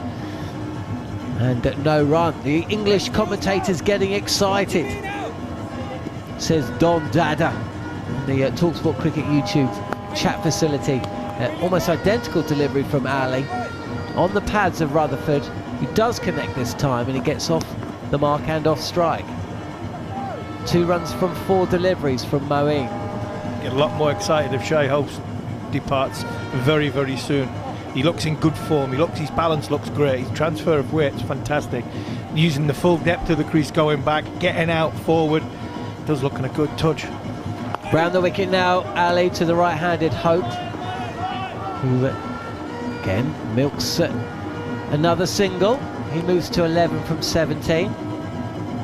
Required run rate still more than gettable, 6.8. West Indies actually well behind where England were at the same stage. 73 for 4, they're 57 for 3, but they know the target as Rutherford takes another one off his big pads, and he moves to 2. So 4 runs from the over, a decent one from Moeen Ali, and the West Indies have scored 28 runs from 6 overs, losing 2 wickets on the way, but still heavy favourites. Let's have a look at the win probability, shall we? Has it dipped at all? No. No, like I said before, while Shai Hope's there, they've got somebody to bat around, they've still got a lot of power to come. Rashid is the man. England have got to bowl the West Indies out. If the West Indies get to the 66th ball that's left in this game, I don't see 75 being too much of a problem. England have to get to 10 wickets to win this series. Adil Rashid is going to have to take a few of those, you feel. Wrapped on the pads is Rutherford, trying to work a ball to the leg side. Now, it's where it's pitched for me. If it pitched in line and Butler has come over to speak to Adil, Adil wants it. Salt's not quite so sure, but Butler goes upstairs for a leg before decision against Shafane Rutherford. Big moment in this match right now. TV umpire to director. We have a player's review for LBW. The original decision on the field is not out. I've checked the bowler's feet. It's a fair delivery. Can we move on to front on, please?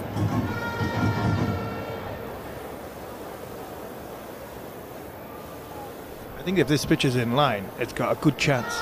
Doing too much, maybe. Ball pass is pretty close to the inside edge. Doesn't appear to be any bat, but I like to use outer edge to confirm. Yeah, it might be just missing the leg stump. It might have pitched on the leg stump, and it might it's a flat line as the ball goes past the bat. Satisfied there is no contact between bat and ball. Can we move on to ball tracking when ready? On-field call, not out. Here we go. It's pitched in line. It's pitching in line, impacts in line, and wickets missing. I'm going to go back to Leslie on field. Leslie, I'm going to ask you to stay with your not out decision. John, hold on. So, decision upheld. Ball shown to be missing leg stump. Dot ball. And England lose a review as well.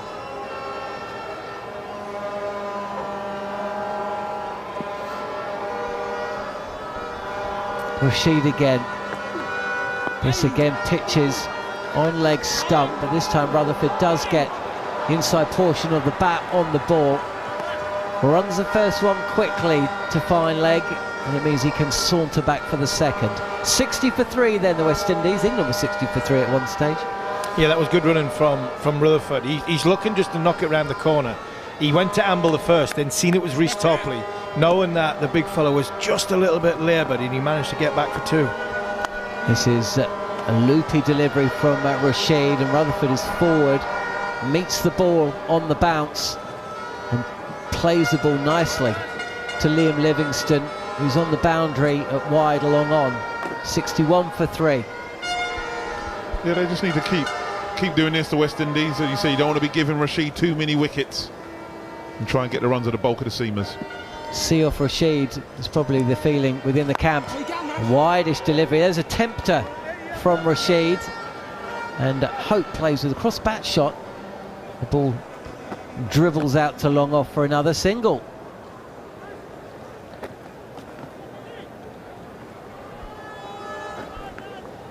Can't delay. 4-5 in a hurry now. Left-handed Rutherford sets himself as fired one in that time. Rashid a little bit faster, angling in on off stump. Rutherford gets his bat down on it though, pushes it out, and there's no damage done. Who's it going to be? You can hear Phil Salt doing the commentary for us, like Nicholas Pooran was earlier in the day. Last ball of the 10, and fielded from his own bowling by Rashid. So another tidy over. West Indies aren't going anywhere in a hurry. They don't have a bus to catch, that's for sure, but still in control of this match. The target 133 after England were bowled out inside their 20, so 71 needed from the last 60 deliveries, with Rutherford and Hope at the crease. And after a word from Steve Harmison, Machel and Patrick Hewitt will be back to talk us through the next 5 overs. Yeah, 7.1 per over, 10 overs in a 2020 contest is a cakewalk, really. It's a walk in the park for a majority of teams playing around the world, especially with a batter the calibre of Shai Hope in their lineup. Power of Rutherford and Russell and Holder still to come. England have got to hold the hope that Adil Rashid has got 2 overs left. Rian Ahmed's got 3 overs left. Spin seems to be the one that is slowing the run rate down and creating the pressure, and that for me is how England win this cricket match. Yeah, I think Josh Buttler has to think about how he uses Adil and Rehan. Will he trust Moeen ahead of Rehan Ahmed, or do you try and bowl all 3? I think, listen, you need Hope out of there, and what's your best chance? You're going to have to bowl him maybe one more. He's obviously got other options. You know, he's got Liam Livingstone, you've got Will Jackson. I know he hasn't bowled a lot in this series, but as Harmy says, you know, spin has definitely slowed the run rate. West Indies like pace. They always have. They like pace, so don't give them what they like. Make them have to hit the big shots, which they do like doing. But just don't make it easy for them. So, you know, this is where, like we were talking about, his tactical nous and stuff like that with Buttler. You know, does he think, right, okay, listen, maybe as Harmy says, spin is to win it on this particular pitch, at this particular situation. As you said, Tudes, I think the key wicket has to be Hope, because Hope, you know, has the temperament to take this as deep as it needs to go and let everybody else bat around him. I think if England can get him out, I think to get Shea out is more likely that he has to play a full shot. I don't think they'll just prize, or Adil would have to bowl some kind of brilliant delivery, but he looks like he's ready to play the long ball here. You've got to put pressure on the batting. You've got to put pressure on Shea Hope, and at this minute in time England have had 4 overs of spin. They can finish the game in spin for me if they need to. You've got Sam Curran who could bowl left arm, bowl cutters with the odd quicker one, and you've got Liam Livingston. But I think if they are going to win this game and win this series, it's going to come down to the 2 most experienced spinners. So it's Moeen Ali who restarts the game after the drinks break, and Hope tucks that into the leg side for 1 in the mid-wicket region. And I think West Indies will continue, well, certainly Shea Hope will continue to believe that he can just rotate. You've got Shafane Rutherford followed by Rovman Powell, who are both big hitters. Shafane has not played a shot in anger yet, though. Potentially showing a bit more responsibility than people probably give him credit for, but it's only 9 balls he's faced. Moeen into Shafane. Shafane goes back. Will not beat the fielder at point. Yeah, Shafane Rutherford, he batted well in the last game. Then he got a little bit funky with the reverse. And he just missed a straight one, and he got LBW. But he was batting sweet up until that point. Good enough for them to send Shimron Hetmeyer home. Shafane backs away to the leg and works it. Leg side, probably wanted to go a bit, don't know if he wanted to go a bit squarer than that, but you'll get 1 for that shot. Yeah, it's 1 and it's pressure. 21 balls now since the last boundary, and England will be reminding, that's the thing that Phil Salt, England reminding that the boundary count is not there from the West Indies. Shea held back on strike. Moeen to Shea, and again, it's like we've seen this kind of over/delivery for quite some time now, and again Shea tucks that just backwards of square for 1. So we've gone 1-1.11. I think England will be fine with that for now. At what stage do England need to take a wicket though, in the context of 2020 cricket? Because if West Indies get into back end with 7 in hand, Moeen, and again Shafane backs away to the leg stump. This one he might be able, no. Liam Livingston, Chris Woke, sorry, is on the mid-wicket boundary, runs around the mid-wicket boundary and cuts it off for cover boundary and cuts it off for 2. And Shafane Rutherford's backing away to the leg stump. I don't know what shot he's trying to go for here. Is he trying to go over the? Yeah, he's trying to go over. Covers? I think he's using the spin. I think he's trying to get Moeen Ali on the bounce and hitting it on the top of the bounce. Again, backs away his leg. This time he does go over the covers. Will he? He will plug in the outfield, and again Chris Wokes. He got the pickup, but lost it in the tumble through, and the ball rolls back onto the boundary ropes, and that will be a welcome for the West Indies. He tried it, so Shafane Rutherford had tried it like 2 times in a row to back away and go for the shot that Choose and Harmison had spoken about, trying to clear the covers. Should Wokes have probably prevented that, or? Yeah, it's unlucky. It's a great effort, but as he stopped it, the ball just rolled on to the Toblerone, and it's gone for 4. But I've seen this with Shafane, especially the last game, and when you watch him back, he does like to go expansive over that sort of extra cover region, try and get it up and over. There's normally not fielders out there, so it's a good shot if you execute it right. That takes the West Indies total to 71 for 3 after 11 overs. 62 needed from 54. Adil Rashid will bowl his 3rd in a row, and Hope plays that one between point and cover for 1 to bring Shafane Rutherford back onto strike. Adil will be happier, I think, bowling to Shafane Rutherford, in the sense that Shafane Rutherford is more likely to play an incorrect shot to Adil Rashid. England do need a wicket probably at this stage. 62 from 54 is relatively straightforward, wickets in hand. Well, I said that Shafane Rutherford would be likely to try and play a shot there. Well, everyone went up. They're not going to review. I'm not sure what they went up for, if it was just trying to trick the umpire. They've gone up for the nick, but Phil Salt wasn't as convinced as Moeen Ali. There was a noise, but I wonder if he's hit the ground as he's gone through. No, he's missed everything. Maybe they've just gone up for the fact it was just a big shot. And they this next one, Shafane Rutherford works off his legs Hope wants 2, they will come back for 2. Fielded deep mid-wicket. Just quietly watching these two run, Shai Hope he's already gestured a few times about Rutherford, what ball watching. Yeah. So we watch out, there's a run out coming here, I reckon. There's a run out between the two here coming, and this is what England have got to be watchful for. Rutherford loses his form, but has he got enough power on it? He has. I think he was trying to go, I think he was trying to go leg side. He's gone straight down the ground. We saw this a lot in some of the previous games as well, where because of the power Shafane Rutherford possesses, he certainly wasn't trying to go straight. No way was he trying to go straight. 6 all the same. Yeah, he was trying to sort of go sort of wide of long off, sort of maybe deep mid-wicket, but the ball was quite full on him, so he's ended up in it dead gun barrel straight. But what he does get his hips right into it. Shane Rutherford, and he has a fantastic flourish with the bat at the end. 6 runs nevertheless. One way to prevent the run out. Hit it out the ground. Adil Rashid back to Shafane Rutherford, beats him on the outside edge. This time Adil has gone around the wicket to to Shafane Rutherford and tested that outside edge. Yeah, great delivery, a wrong one from round the wicket.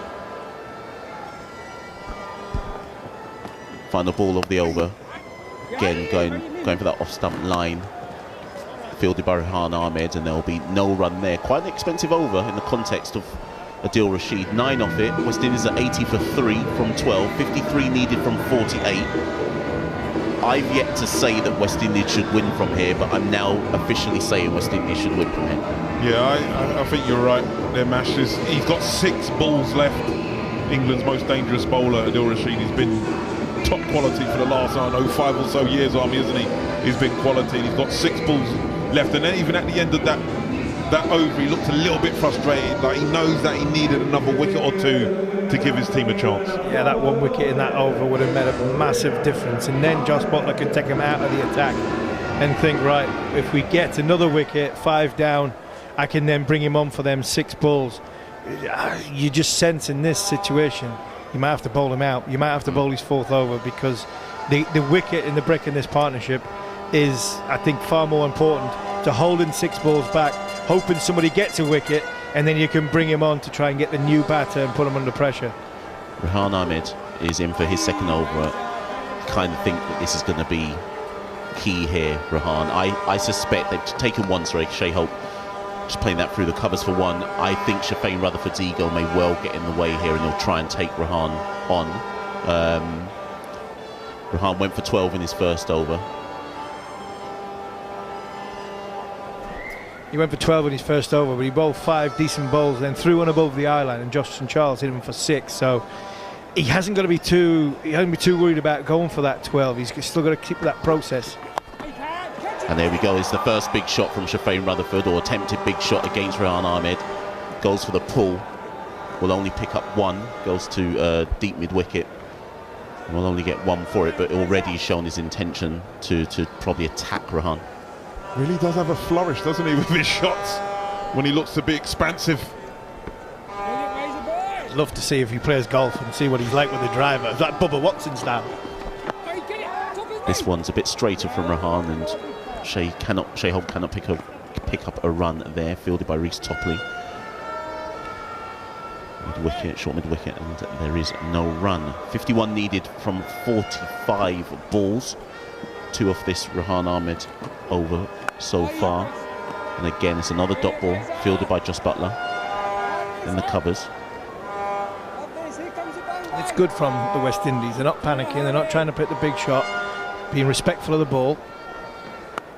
This one, Shai goes back, and that's Adil Rashid fielding at point, and again another dot. Good over from Rehan Ahmed, only 2 off it. 1 more. Can he come out of the over intact?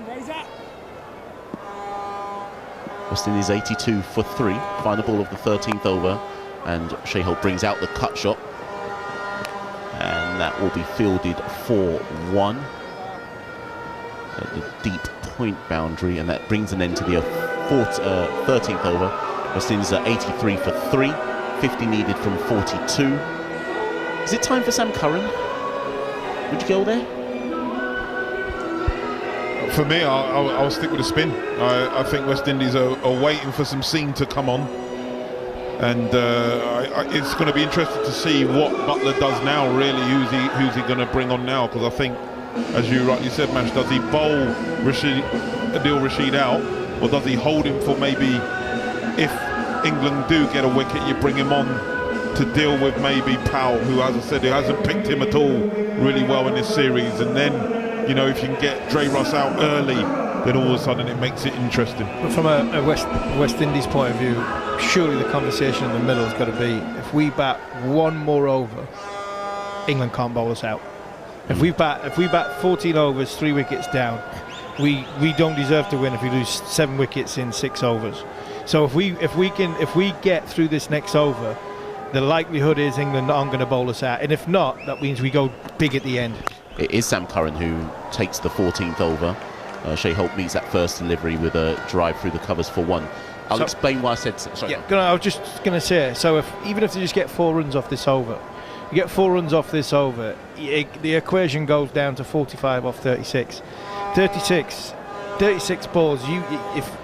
If you need 20 off the last 2, with the likes of Powell, Rutherford, Russell in the tank, you're winning. So you make sure you don't give England a sniff by losing a wicket in this over, and then you're basically saying England are going to have to take 7 wickets in 6 overs to win this match. We don't deserve to get over the line if that's the case, especially with the power we've got. So you take the 1 over to basically you would in theory take England out of the game. Some current inch Shafane Rutherford, he just works that into the leg side. The call is 2 from Shea Holt. Will Shafane Rutherford respond to it? He does. Good run in there, to be fair. I said earlier on when I was on the last stint that Holt is a very fit cricketer, takes his craft very seriously, giving Shafane Rutherford some work, saying get a move on. He's done that from the start, hasn't he, Mash? He's really, a couple of times when they've crossed, he said, like, run hard, stop jogging, run it hard, you just never know. And that's what I would always tell, the kids, if they're watching and listening, run your runs hard. Fielders do make mistakes. Rutherford has quietly moved on to 23 from 20. Curran into Rutherford. Rutherford pulls out the hook, and that will be a 6. Curran, allowed Rutherford to free his arm somewhat. It's gone backwards of square, kind of where a deep, fine leg may have been. And yeah, it's in Rutherford's arc. That's the kind of ball he wants, and that's what he's used to in this format of cricket. It's a poor ball for me. It really is a poor ball. You watch Rutherford, left hand, you've got fine leg inside the circle, and you watch the way Rutherford plays. He shovels everything. He's bottom hand dominant. You basically give him. That's a free hit. That is a free hit. So it's gone for a maximum. This one's straighter down the leg side. Well, straight. It's gone down the leg side, but doesn't give Rutherford room, although Rutherford may say, well, I missed that one. It was there to be played into the leg side. Either way, it's a dot. Somewhat of a comeback there from Sam Curran. 9 has come off the over thus far. And for me, this is what West Indies wanted. They wanted pace back onto the ball, obviously, for England and for Buttler. He needs to see bowlers in different situations. He's bringing Curran on now because he's going to play a massive part in the World Cup in June, July. 5th ball of the over. This one he bowls on an off-stump line. Ahmed fumbles the ball in the gully region, and they'll run through for 1 off the misfield. The equation becoming very hard for England here. 40 from 37. And you were saying there, Jude, it's a great point. They want pace on the ball. So Sam Curran comes on to bowl. A conversation with Curran has to be take pace off it. Just run up and bowl cutters. Just run up and bowl cutters. And if you're going to bowl the quick one, it's got to hit the base of the stumps. That's it.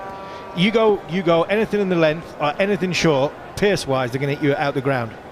Final ball of Curran's over. This one again drifts onto the legs. Holt works it into the leg side. They're going to run 2, surely. Rehan Ahmed, no, they don't. I thought they'd run 2 on that one, but Rehan Ahmed is able to send that back in. And they'll only take 1.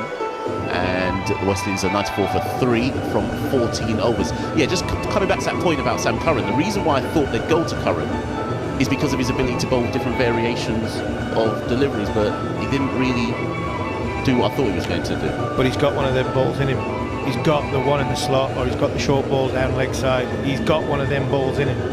And I think that people talk about Sam Curran, his age. Sam Curran's an experienced cricketer at this level. Sam Curran is the only Englishman ever to captain an IPL franchise. Sam Curran knows this 2020 game inside out. And unfortunately, you knew one of them 6 balls was going to be in the slot full on pace, or a short ball which wasn't going to get high enough. That's why I'd have stuck with what it is, the spin. So it's Adil Rashid to bowl out. England need a wicket in this over, I would say. And the first ball is played into the cover region by Shai Hope. He'll run through for 1. I think Hope has just got the measure of the situation here. He was always the key wicket for me because he'd calm down the chase. He'd take the drama out of the situation. And now West Indies need 38 from 35, and Josh Buttler needs Adil Rashid to bowl probably not even 1 magic ball, 2 in this over. And he does have Shafane Rutherford on strike, though. Rutherford has only had probably 1 big shot that was well. He goes, and there he is. He goes for the big drive, the booming drive into the extra cover region. Is Sam Curran who's there. I was just about to say Rutherford has held his big shot energy in, but he finds Sam Curran, and there's the wicket. Yeah, a very full delivery from Adil Rashid. A good catch from Sam Curran's in, sort of close in and extra cover. And that's what West Indies didn't want, to give Adil Rashid a wicket in his last over.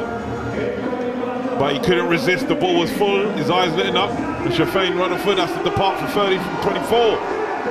West Indies 9-5 for 4. Live here on talkSPORT 2. Steve Harmison said that England can't take 7 wickets if we get into the final 6. But, Harmy, how does this wicket change the game, or is it too little too late?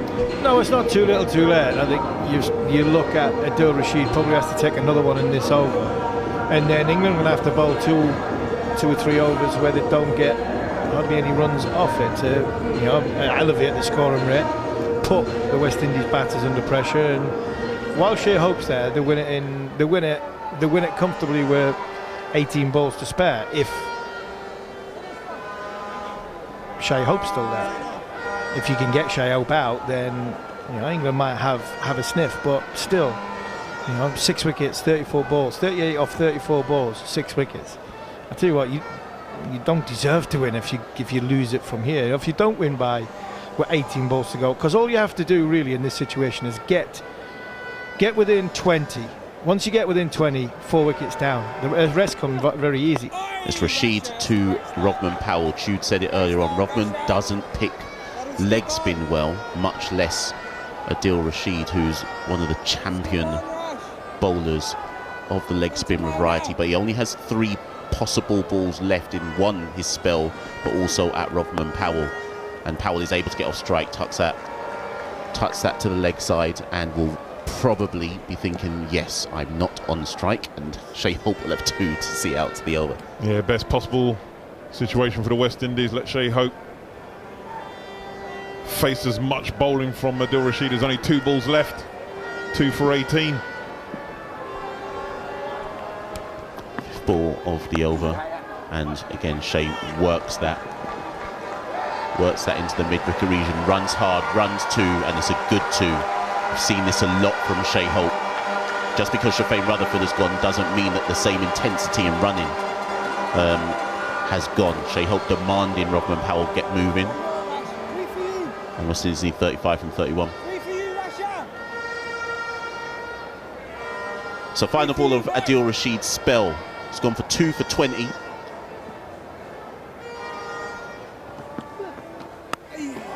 Shai Hope goes back and again plays one through the covers, 4-1. That brings to an end to the 15th over. West Indies are 99 for 4. You're listening to this match live and exclusive on talkSPORT 2 and watching some of you on the YouTube stream as well.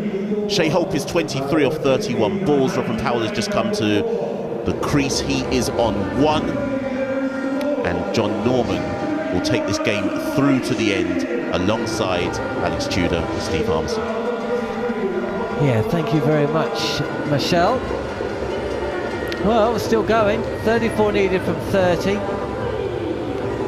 Tude's train leaves in 41 minutes.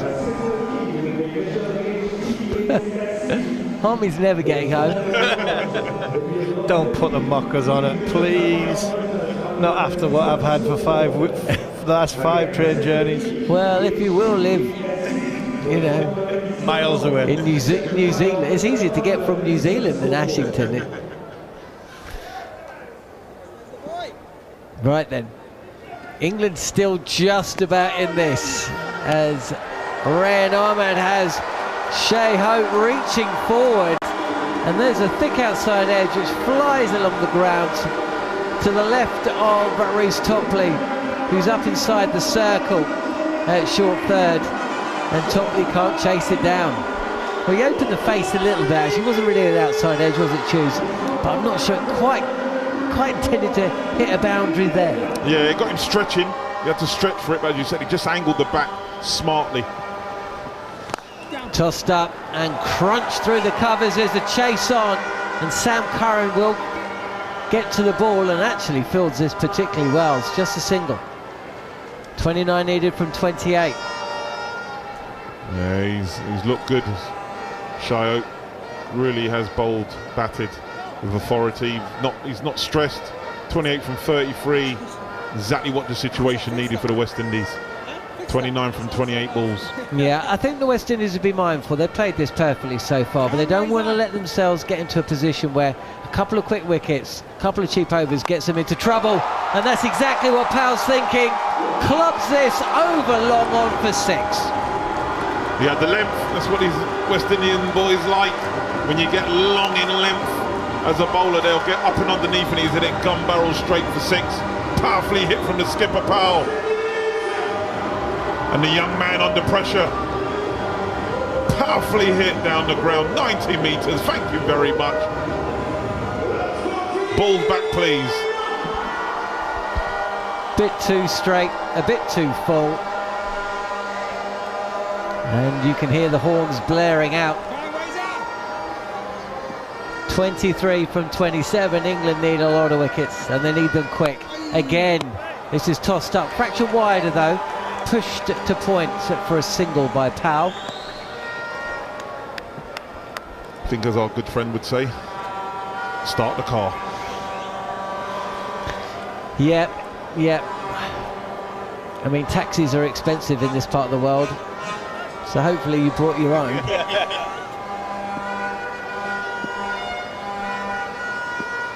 Rashid bowled out.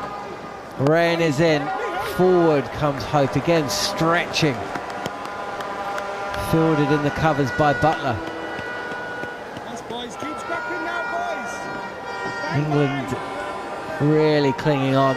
The win probability gives this the West Indies way 98 times out of 100. Keep scrapping, lads. 2 in a hurry. Well, Phil Salt still believes. Powell is ready. Oh, he's nearly beaten. Kept a little low as well, but clear of the stumps, played defensively, and that's a good over for the West Indies. 21 now needed from 24 balls. The captain and arguably their best bat at the crease. It's got to be West Indies for the game, and if it is, that's the series done. Yeah, that's the series done, and I think I would say over the course of the series, if the West Indies do get over the line, I think they've just shaded it and just deserve it. You know, it's easy to say, and that's 3-2, but I think they've played some of the smarter cricket. I think they've played some of the better cricket. And in Shai Hope, they've got a player for me, one of the very best white ball players in world cricket at this moment in time, in very, very good form. Not sort of blistering form where you think he's going to get 100 every week. He's just so consistent. He really is. He's batted beautifully in this white ball series. captained them very, very well in the first 3 games of the 50-over competition, gone back into the ranks, and he's held this innings together. And at not one point did I think the West Indies weren't going to win while Shai Hope. But when he was at the crease, the minute he walked out of the crease, authority. I think his balance at the crease has been unbelievable. I think his decision making and shot selections, he's running between the wickets, his energy. I think while he's been there, I don't think England, I'm not saying they were ever in the game, but I think from the West Indies fans' point of view, I think they've always been confident. Topley left arm over the wicket, and this is played back to the bowler by Shai Hope. England went over the old clocks, the old stop clock there. Yeah, I was just going to say that for me, that ball there, he's faced 35 balls. That's the first time he's either lost his shape, lost his balance, or he hasn't looked in total control of his movements when it comes to hands coming through the line of the ball. I think I'm right in saying that Reece Topley has now bowled 2 overs of dot balls as well with that delivery. A single off the hip of Hope. Fielders converge, but West Indies aren't pushing 1s into 2s unless they really have to, and they don't really have to. 20 needed from 22. I think you're right, Harmy. I think the one thing with Shai Hope is that you're not really worried about him going to cause destruction like, say, a Dre Russ or someone like that, where he's going to just hit you for 6s and stuff like that. But there's other ways of scoring runs. He accumulates runs very well. I mean, he did show in that one-day series. You know, I think, was it to finish one game off Sam Curry, he's gone 6-6-6, thanks very much, we win the game. So he does have it in him, but he's more an accumulator of runs. Topley again, outside edge, and it's been caught by Adil Rashid. Topley has struck. He's a wicket taker. And Butler has brought his main man back into the attack. And Rovman Powell could not have picked out Adil Rashid at short third any better if he tried. Slip catch and practice. Adil Rashid at about sort of fit slip, but on the 30-yard circle, and he's managed to get it off the middle of the bat. Rothman Powell leaning back, and Rothman Powell has gone back into his shell. He's hit 1-6, he's faced 6 balls, got 8 runs, and he's probably looking at the scoreboard thinking, I need, I want a ball, and I get home as captain, raise me bat, win the series. And he's gone against his natural game, and unfortunately when you do that, you do make a mistake when it comes to decision making. And I think to go on to the point what Tudor's making, as we see Andre Russell walk out, when you've got somebody like Shai Hope, who you were not worried about him getting a blistering 80 off 25 balls, the one thing he can do is he can get 70 or 50 balls, and he's got plenty of players in his team, Russell, Powell, Rutherford, Poran, King, Johnston Charles, they can get 80 off 40 balls, and that's what makes this West Indian side, when it comes to June, in their own back garden, a very, very dangerous proposition in the World T20. Disaster, says MV. On the talkSPORT Cricket YouTube chat box. Wow, he's gone early there, hasn't he? Yeah, you've gone really young. You've got Andre Russell, you've got Jason Holder, who talkSPORT 2 have already seen get a double 100 in a test match, and you've got Shai Hope, who's seen it like a football. Oh, I wouldn't go to bed just yet, MV. Russell, he took 2 in 2 earlier today, including a smart return catch. He does not get off the mark first ball. Butler fields in the covers. Again, attempted cut shot. We've seen a lot of those today. Runner ball from here. You go back 30 years, you'd favour the bowling team, wouldn't you? Strike rate of 100, 6 and over. Fielding team all day long, Johnny, wouldn't it be? Yeah. I don't even think Mummy Tudor's sweating yet, Harmy. 20 off 20 yet, no. With these 2 in. Holder to come. 2 balls left then of Reece Topley's 4 overs. 16 runs from it, 2 wickets. England will love another. Short delivery, no timing. On the pull is Andre Russell. This ball travels up to long on for a single. It's not been a great pitch, has it? I mean, if England had managed maybe 20 more, then could have been a keen contest. Yeah, it's not been a great surface, but I didn't think the surface the other night was a great surface. And England got 267. I think both teams just bowled. Well, I was going to say something else there, but no, England just didn't bowl very well, and neither did the West Indies. I think what Rothman Powell said at the start, I think resonated with both bowling units. Was we've had a think, and we've come up with a different plan, and they've executed it a hell of a lot better. Here is Hope, a big swing of the bat there, and he's beaten past the outside edge, so that's a great over from Reece Topley. May well be in the losing cause, but 2 runs, a wicket, and he's gone for just 17 from his 4 overs, and how England have appreciated him being back and back off the injury table, back in the team. Yeah, he never lets anyone down when he puts that England shirt on. But that's why the frustration, he just gets the injuries at the wrong time. But good to see him back. So Butler and Mott, the coach, are happy to have him back in the team, because when he does, he gets wickets, and he seldom goes for a lot of runs. So at one end you've got 4 overs of someone of certainty, or someone that's going to give you a bit of control and give you some wickets. I'll be asking you guys to name your squads for the T20 World Cup once we finish play, when we record following on. Rayan Ahmed is in. This is a leg break from Ahmed, pitching on off stump and defended into the covers by Andre Russell. I don't think we're going to see too many defensive shots from Andre Russell in this over. I think mid-wicket, possibly long off. Those fielders stationed there, they're going to be waiting. He's going to be straight, and if he drops short, he's going to go for deep mid-wicket into the, well, I'm going to say the sea. He's going to go far. Ahmed flatter. He does target mid-wicket. He thrashes this delivery, but a big bottom edge, and he comes through for a single. 115 for 5. That was the one, wasn't it? That was the one. I think his eyes lit up far too much there. He tried to hit it too hard and swing himself off the feet. He was like Superman in the phone box there as he scrolled around 2 or 3 times. Didn't come out with a cape on, but man with a cape, shy of hope. Whoa, wow, if we could get him now. Tossed up, played beautifully actually through the covers. Certainly one there, and that's all it'll be. A wicket here, chaps. Wicket and a couple of dot balls. You never know. I tell you, these low scores, I tell you, sometimes they're more exciting than those 260 plays 250. Russell winds up, picks up the cut, but Curran's out there on the boundary, straight to the fielder. I was just about to say, John, you're saying a wicket here will make it different. They needed 17 or 15 balls, but I was also thinking 3 balls left in this over. Andre Russell on strike, we might finish the game. You could finish the game in this over. Well, you better get your T20 squads ready then. Hope it is. Again, the cut is by Sexterfield. This will be a boundary.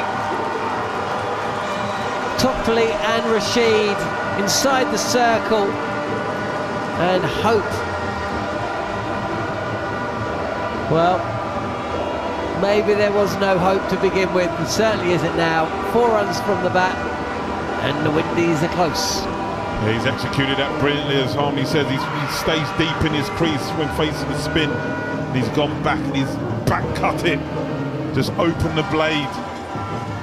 He's flown down the fine leg up to third, vacant third. Alan Drayton says greetings from Barbados. Are you familiar with the Drayton family tunes? So I am, but Insan Mohammed says this is getting to be a nerve-wracker. Last ball of Rayan's over. This is on the pads of Hope. Takes the single. 11 needed from 12 balls, and surely the West Indies fans listening to the action on talkSPORT 2 or via the talkSPORT Cricket YouTube channel are starting to relax. Yeah, I think so. I think the West Indies fans will be relaxing, and fair play to England. It's been a great effort. You know, England are, I think, are going to lose this game, but it's been a valiant effort in the field. It really has. Rayan Ahmed, his figures don't look. He's got 0 for 36 off 4. But he has bowled well. He's gone for 2 sixes in that 36. Both times because of the situation of the game, he's had to throw the ball above the eye line, risk a little bit where he's going to go to the boundary with a view that he's trying to buy the wicket and trying to make the false shot.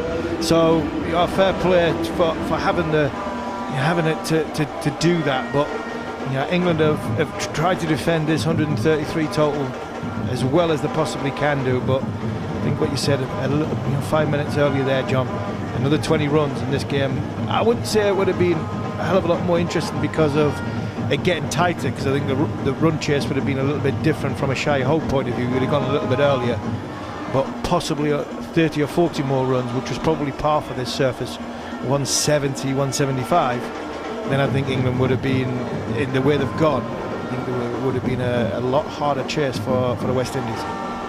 Well, the West Indies fans on the chat facility on YouTube are certainly starting to enjoy themselves. We are smelling victory, says Glenmore Thompson.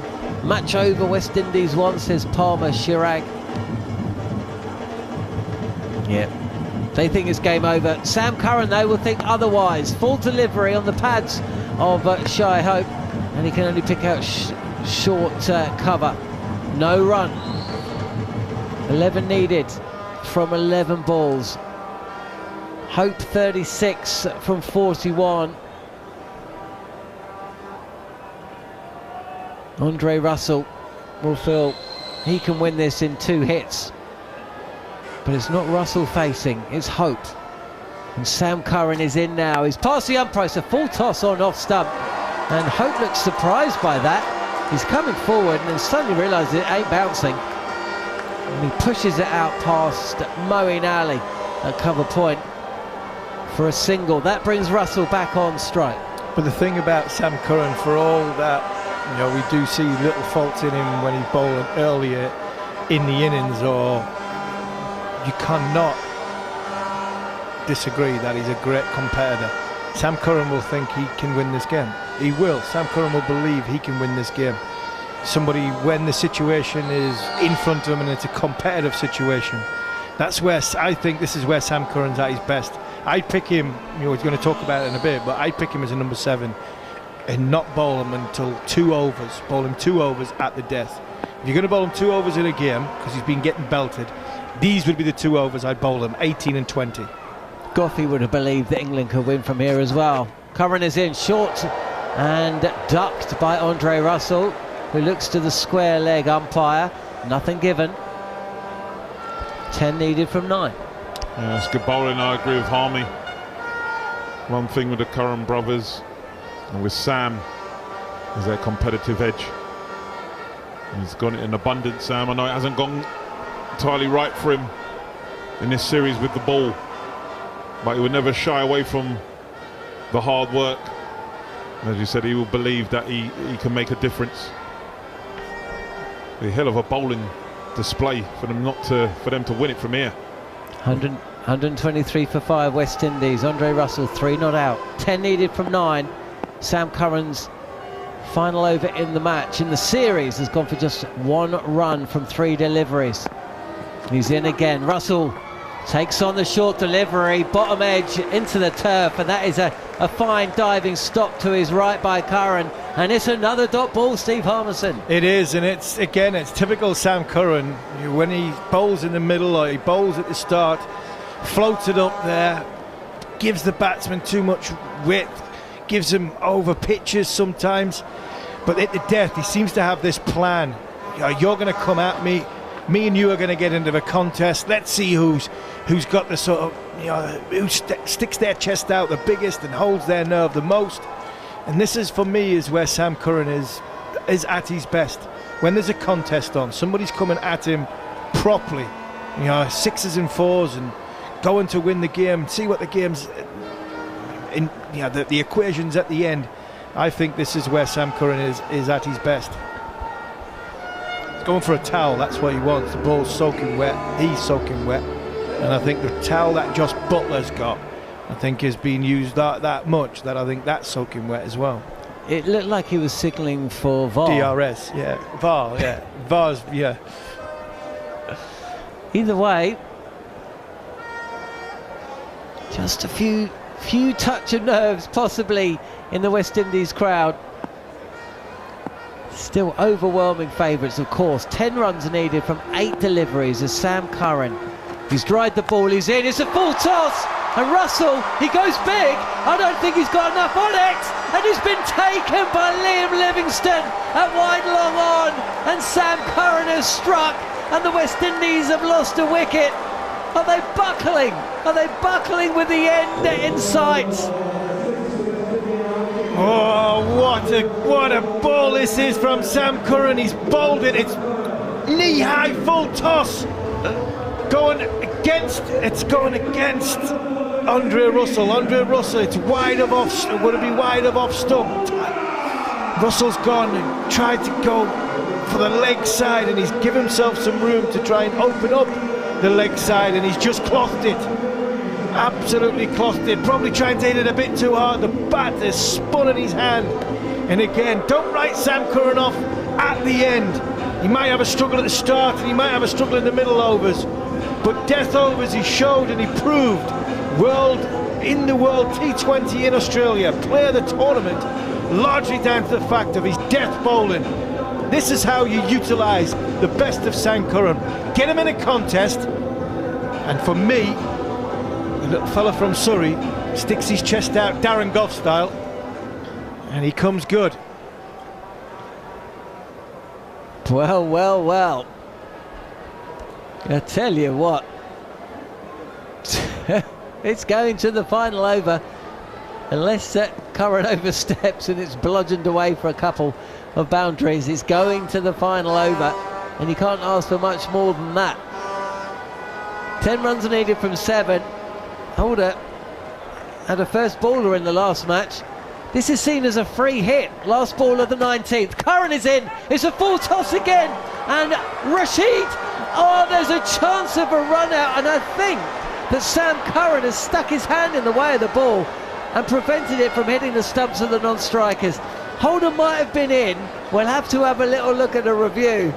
But it is all going on out there. 1 run taken and 9 runs needed from the final over for the West Indies to win this match. Oh, direct hit, he was gone. And I tell you, for England, the right man is now on strike. Shai Hope is going to be on the non-striker's end to face this last over.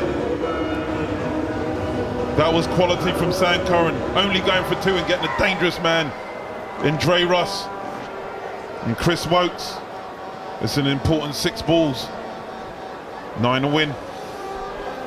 Well, you could say that, Tudes, an important 6 balls. It certainly is. Who'd have thought at the end of this 5-match series we'd find ourselves here with the West Indies needing 9 runs from 6 deliveries. We can have a super over. Hold the train. And Chris Woakes is going to bowl it. Holder has edged to the offside. He's gone long, but he's got an inside edge. There's a chase by Rayan Ahmed at square leg. He's hauled the ball down, but not before Hope gets back to enable Holder to complete 3 runs. Yeah, free hit, like we said in the last ball of the 19th over. It was a free hit for Jason Holder. Can he get it into the field where Shai Hope gets back on strike, and where you didn't want him to hit it, it's gone down a fine leg, and Rayan Ahmed did brilliant. He saved the run, but unfortunately they've getting 3 and informed Shai Hope 37 off 42 balls. He's got 5 balls to get 6 runs to get his team over the line and to win both series in the white ball format for the West Indies. Pressure wherever you look. Will it be a fielding mishap? Will it be a great bit of bowling? Will it be a big shot?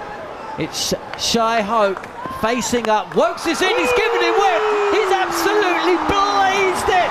High and handsome over extra cover. Shai Hope wins it with a 6. He breaks English hearts. The Windies see it home.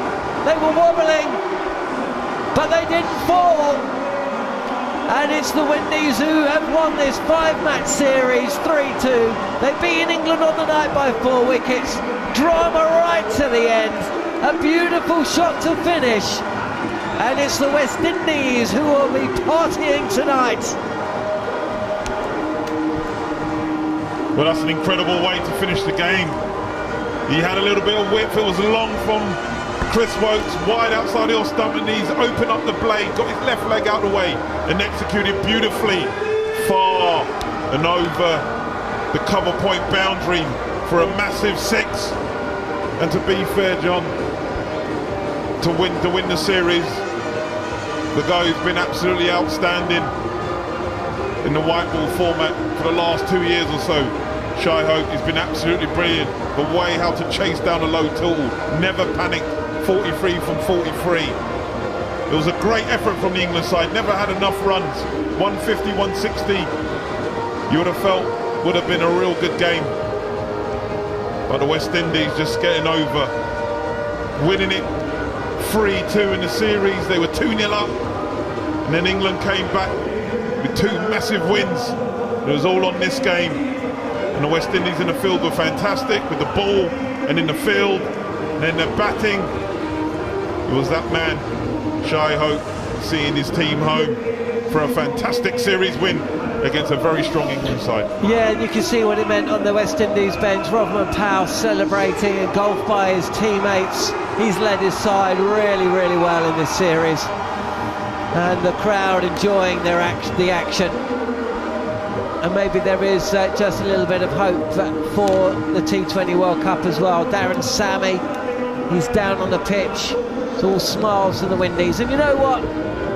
England will take a lot from this. It didn't look like they would at the halfway stage.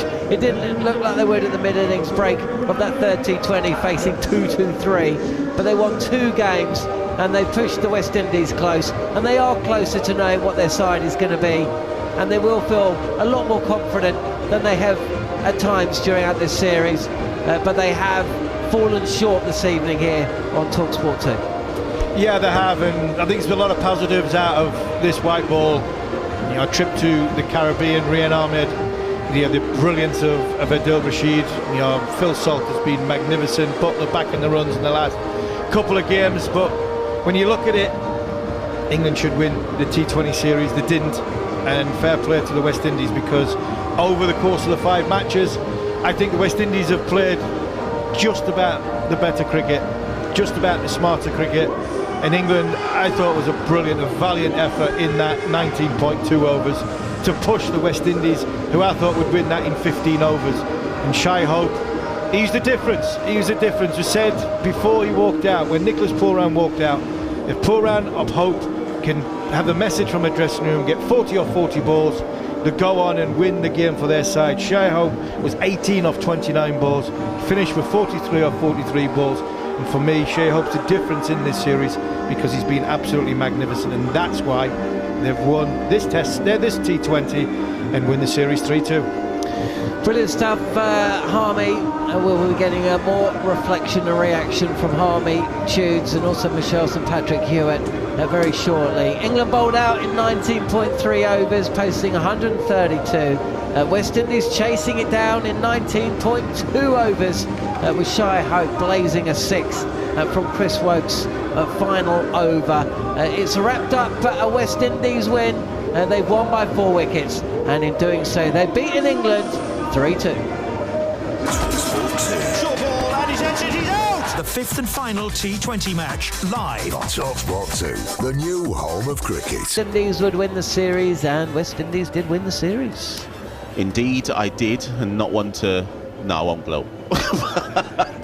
But no, do you know what? What I will say is, after the 4th T20 on Tuesday, we had a discussion on following on, and I remember it well, where we said, what happens if West Indies win, right? And they win the final game.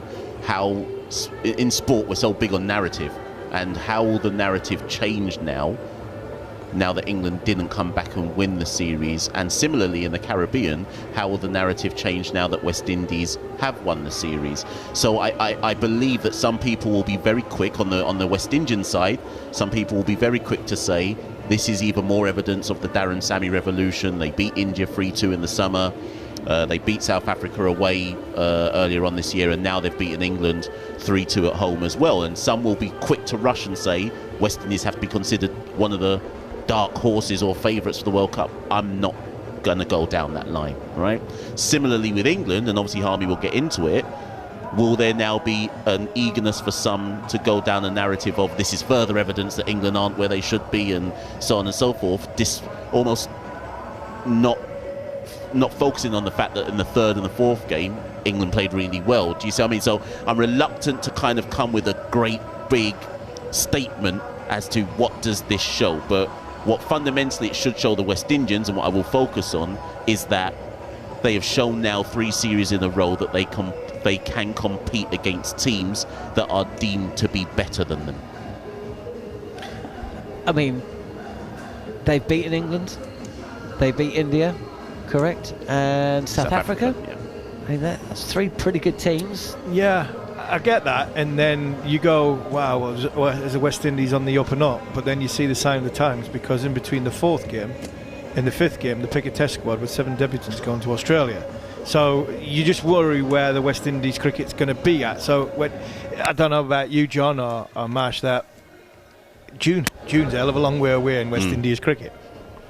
100%. You're right, though. I mean, I don't think that either of these 2 sides come away from this series with many people saying absolutely, undeniably, ultimate truth time, they're going to win the T20 World Cup. But I think what we can walk away from this saying is that both sides possess players that can win a match. Both players, you'd say, have got 6 or 7 absolutely nailed on starters. Maybe a couple more for West Indies, actually. But of course, we also have to remember, this is as close to the strongest T20 side West Indies are going to be able to put out in the park, and England have got a few to come in. Yeah, I think when you look at it from an England point of view, in the cold light of day, when you analyse what's happened, you go, they've got off to good starts. So we've been looking for that opening batter to replace Jason Roy or Alex Hales. I mean, if you look at the games, the T20 World Cup, victory in Australia, I think we've nailed down that spot in Phil Salt. I think he's done enough to say, right, that's mine. We've been poor at the death, really poor at the death, and we've been poor leading into the death of taking wickets with Adil Rashid apart. I think Rian Ahmed is showing every time he puts on an England shirt, he's getting better and better, and he's getting more experience, which is great for a 19-year-old.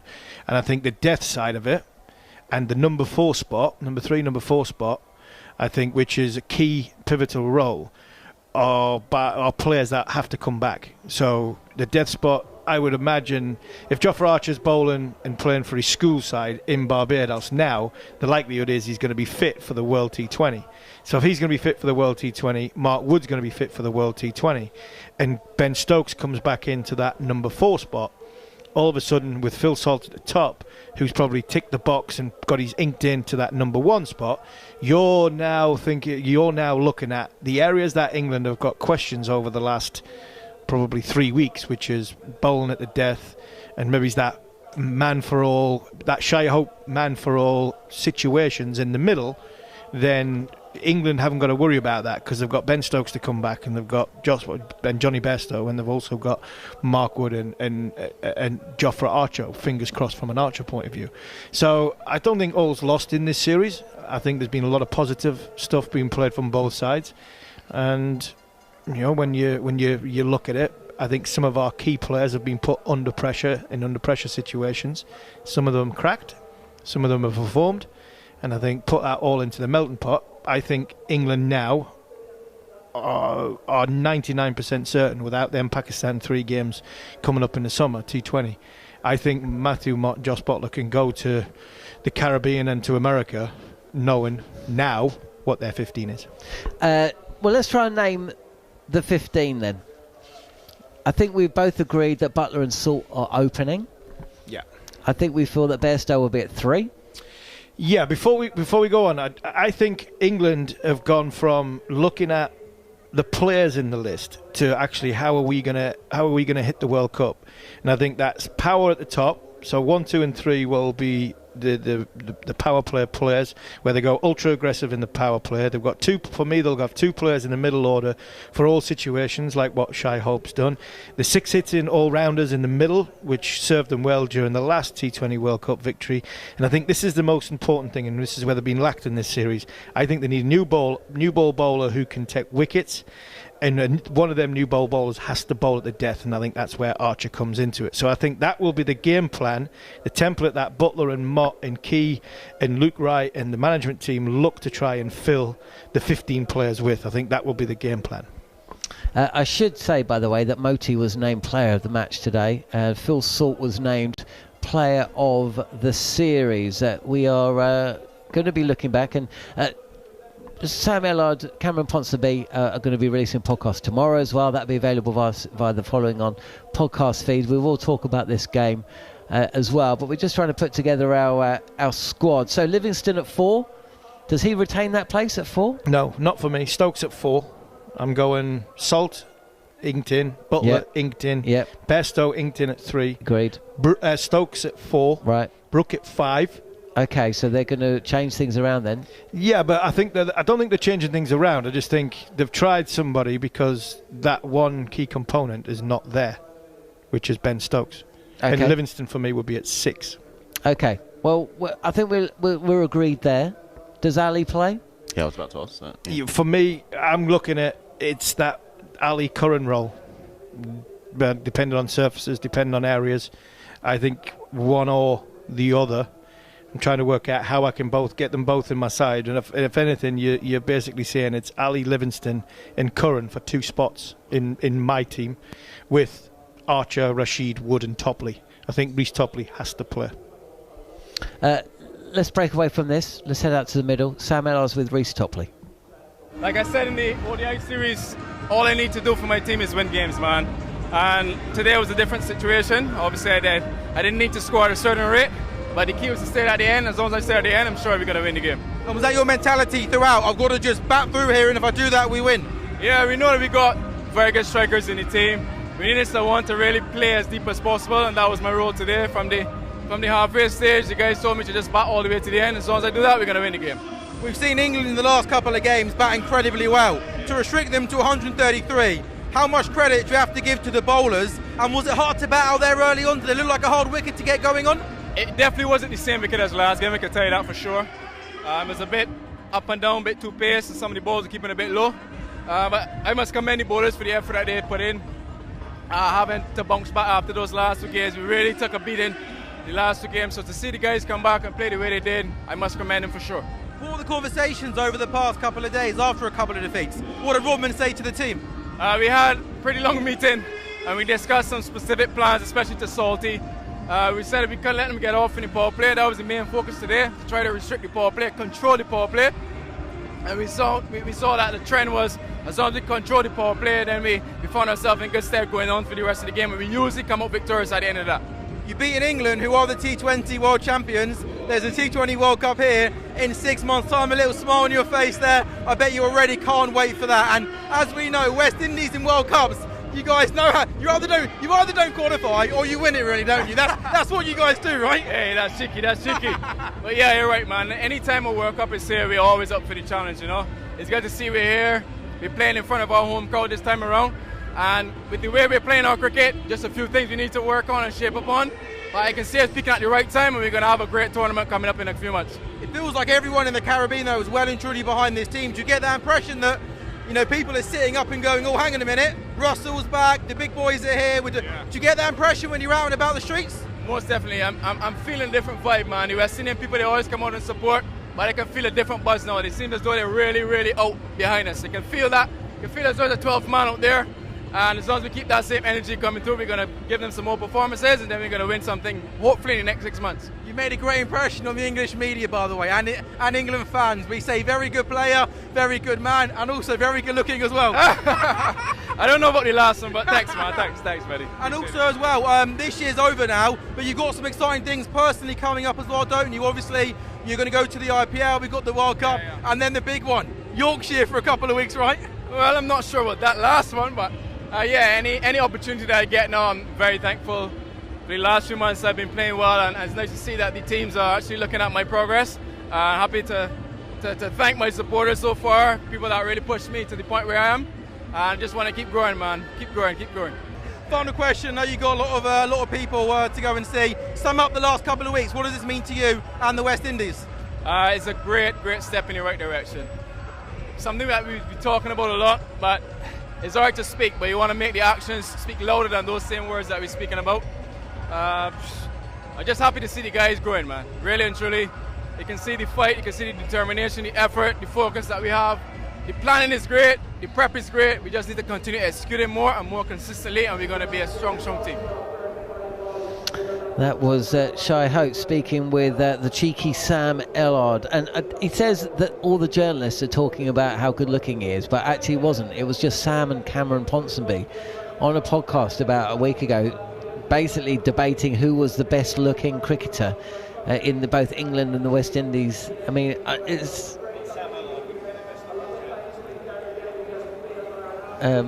well, I think I'm not sure your mic was on there, but no, Sam Ellard wouldn't feature in the list of best-looking journalists. It might just be too loud in my cans. I think your microphone was on. So where were we with the squad? We got to about the Moeen Ali, Sam Curran conundrum. Rashid's in, of course. I mean, the fast bowling, if Wood and Archer are back, actually looks pretty rude, doesn't it? You've got... Yeah. Because Topley is picking up wickets and he's looking dangerous, and he's got left arm, and he's about 10'10". You know, he is a quality individual. He did it again today.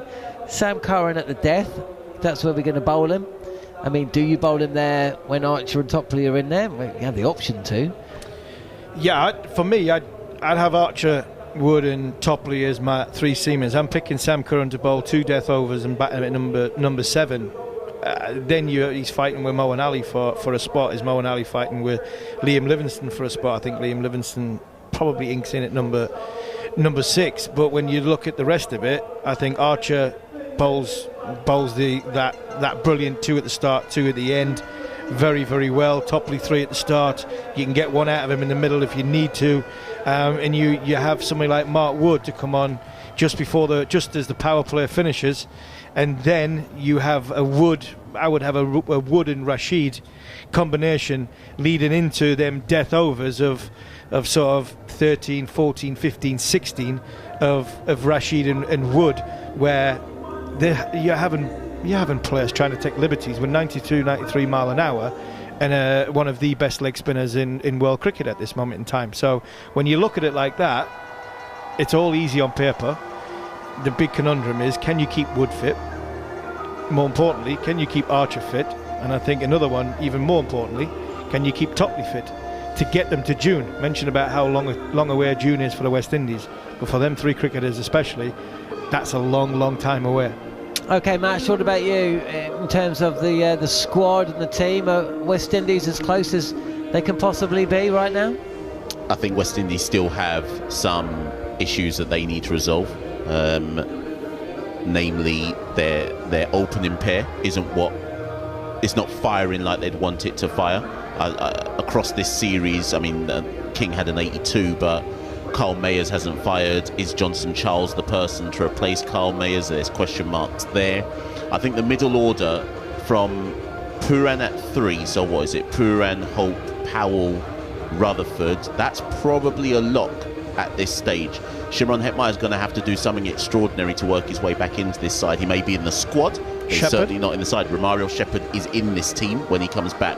But where West Indies, where their biggest question marks come, whereas with England, provided people are fit, you can go, right, Jofra Archer, everyone wants Jofra Archer, Mark Wood, Topley, and there's players to come back that make a difference.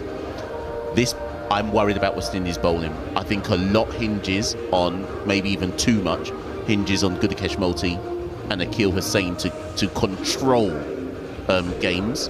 And then the other problem West Indies have got is it's a bit samey, right? So you've got Andre Russell, right arm, medium. I know he can be a bit quicker, but medium fast. Jason Holder, right arm, medium fast. Romario Shepherd, right arm, medium fast. Alzari Joseph. Alzari Joseph and O'Shane Thomas.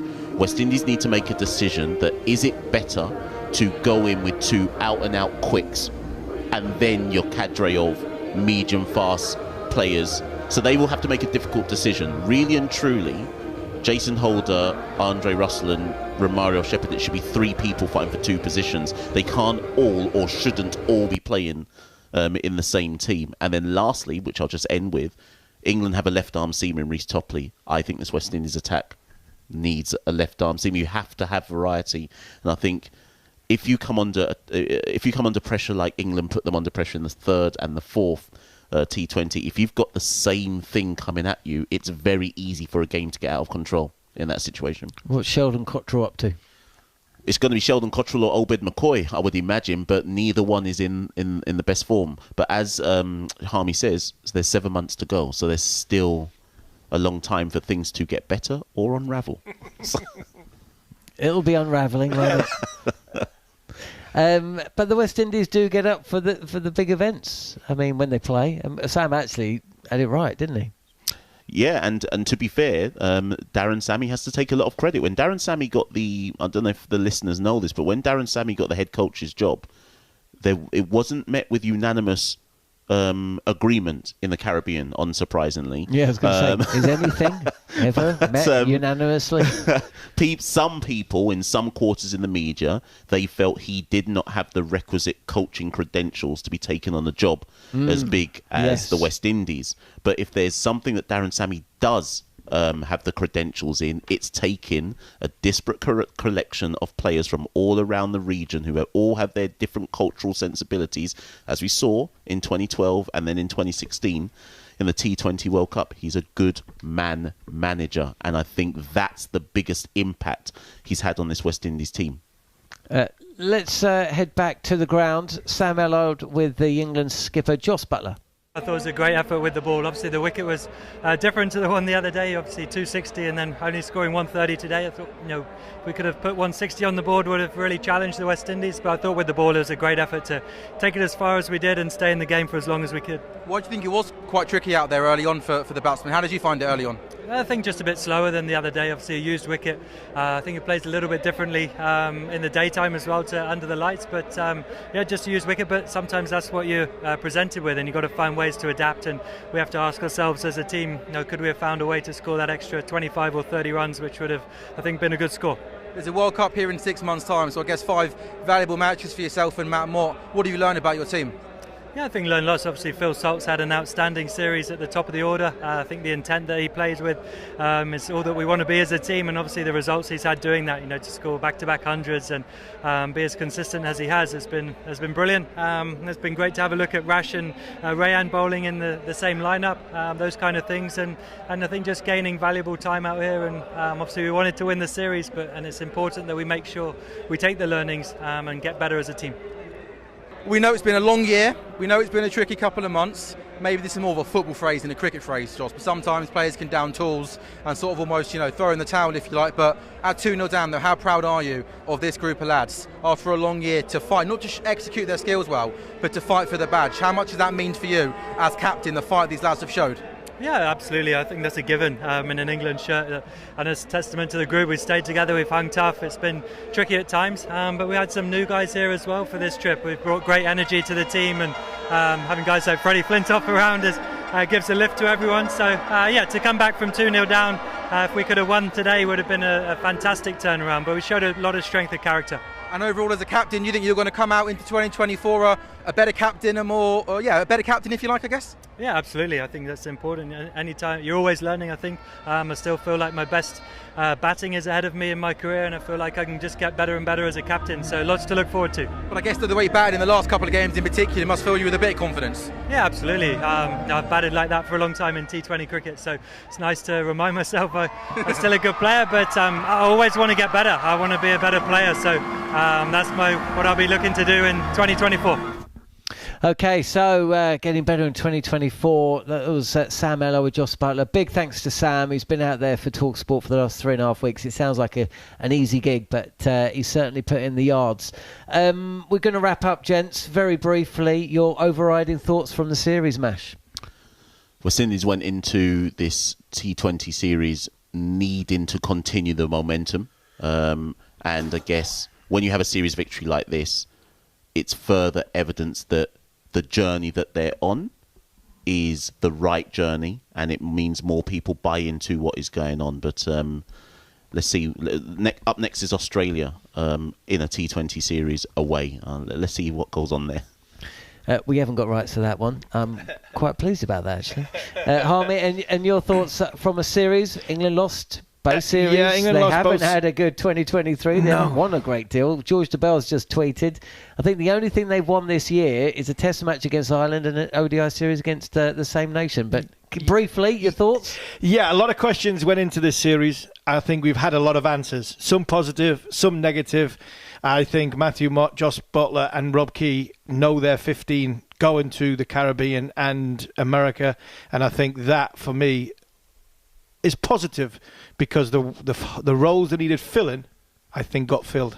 Brilliant stuff. Big thanks to Alex Tudor, Steve Harmison and Machel St Patrick Hewitt and Sam Ellard for all the work in front of the mic, and of course Scott Taylor behind it. That's it for talkSPORT 2's coverage of the West Indies series against England. It didn't go England's way in the ODIs or the T20s, but we hope you enjoyed our coverage. Coming up here on talkSPORT 2, it's the best of following on.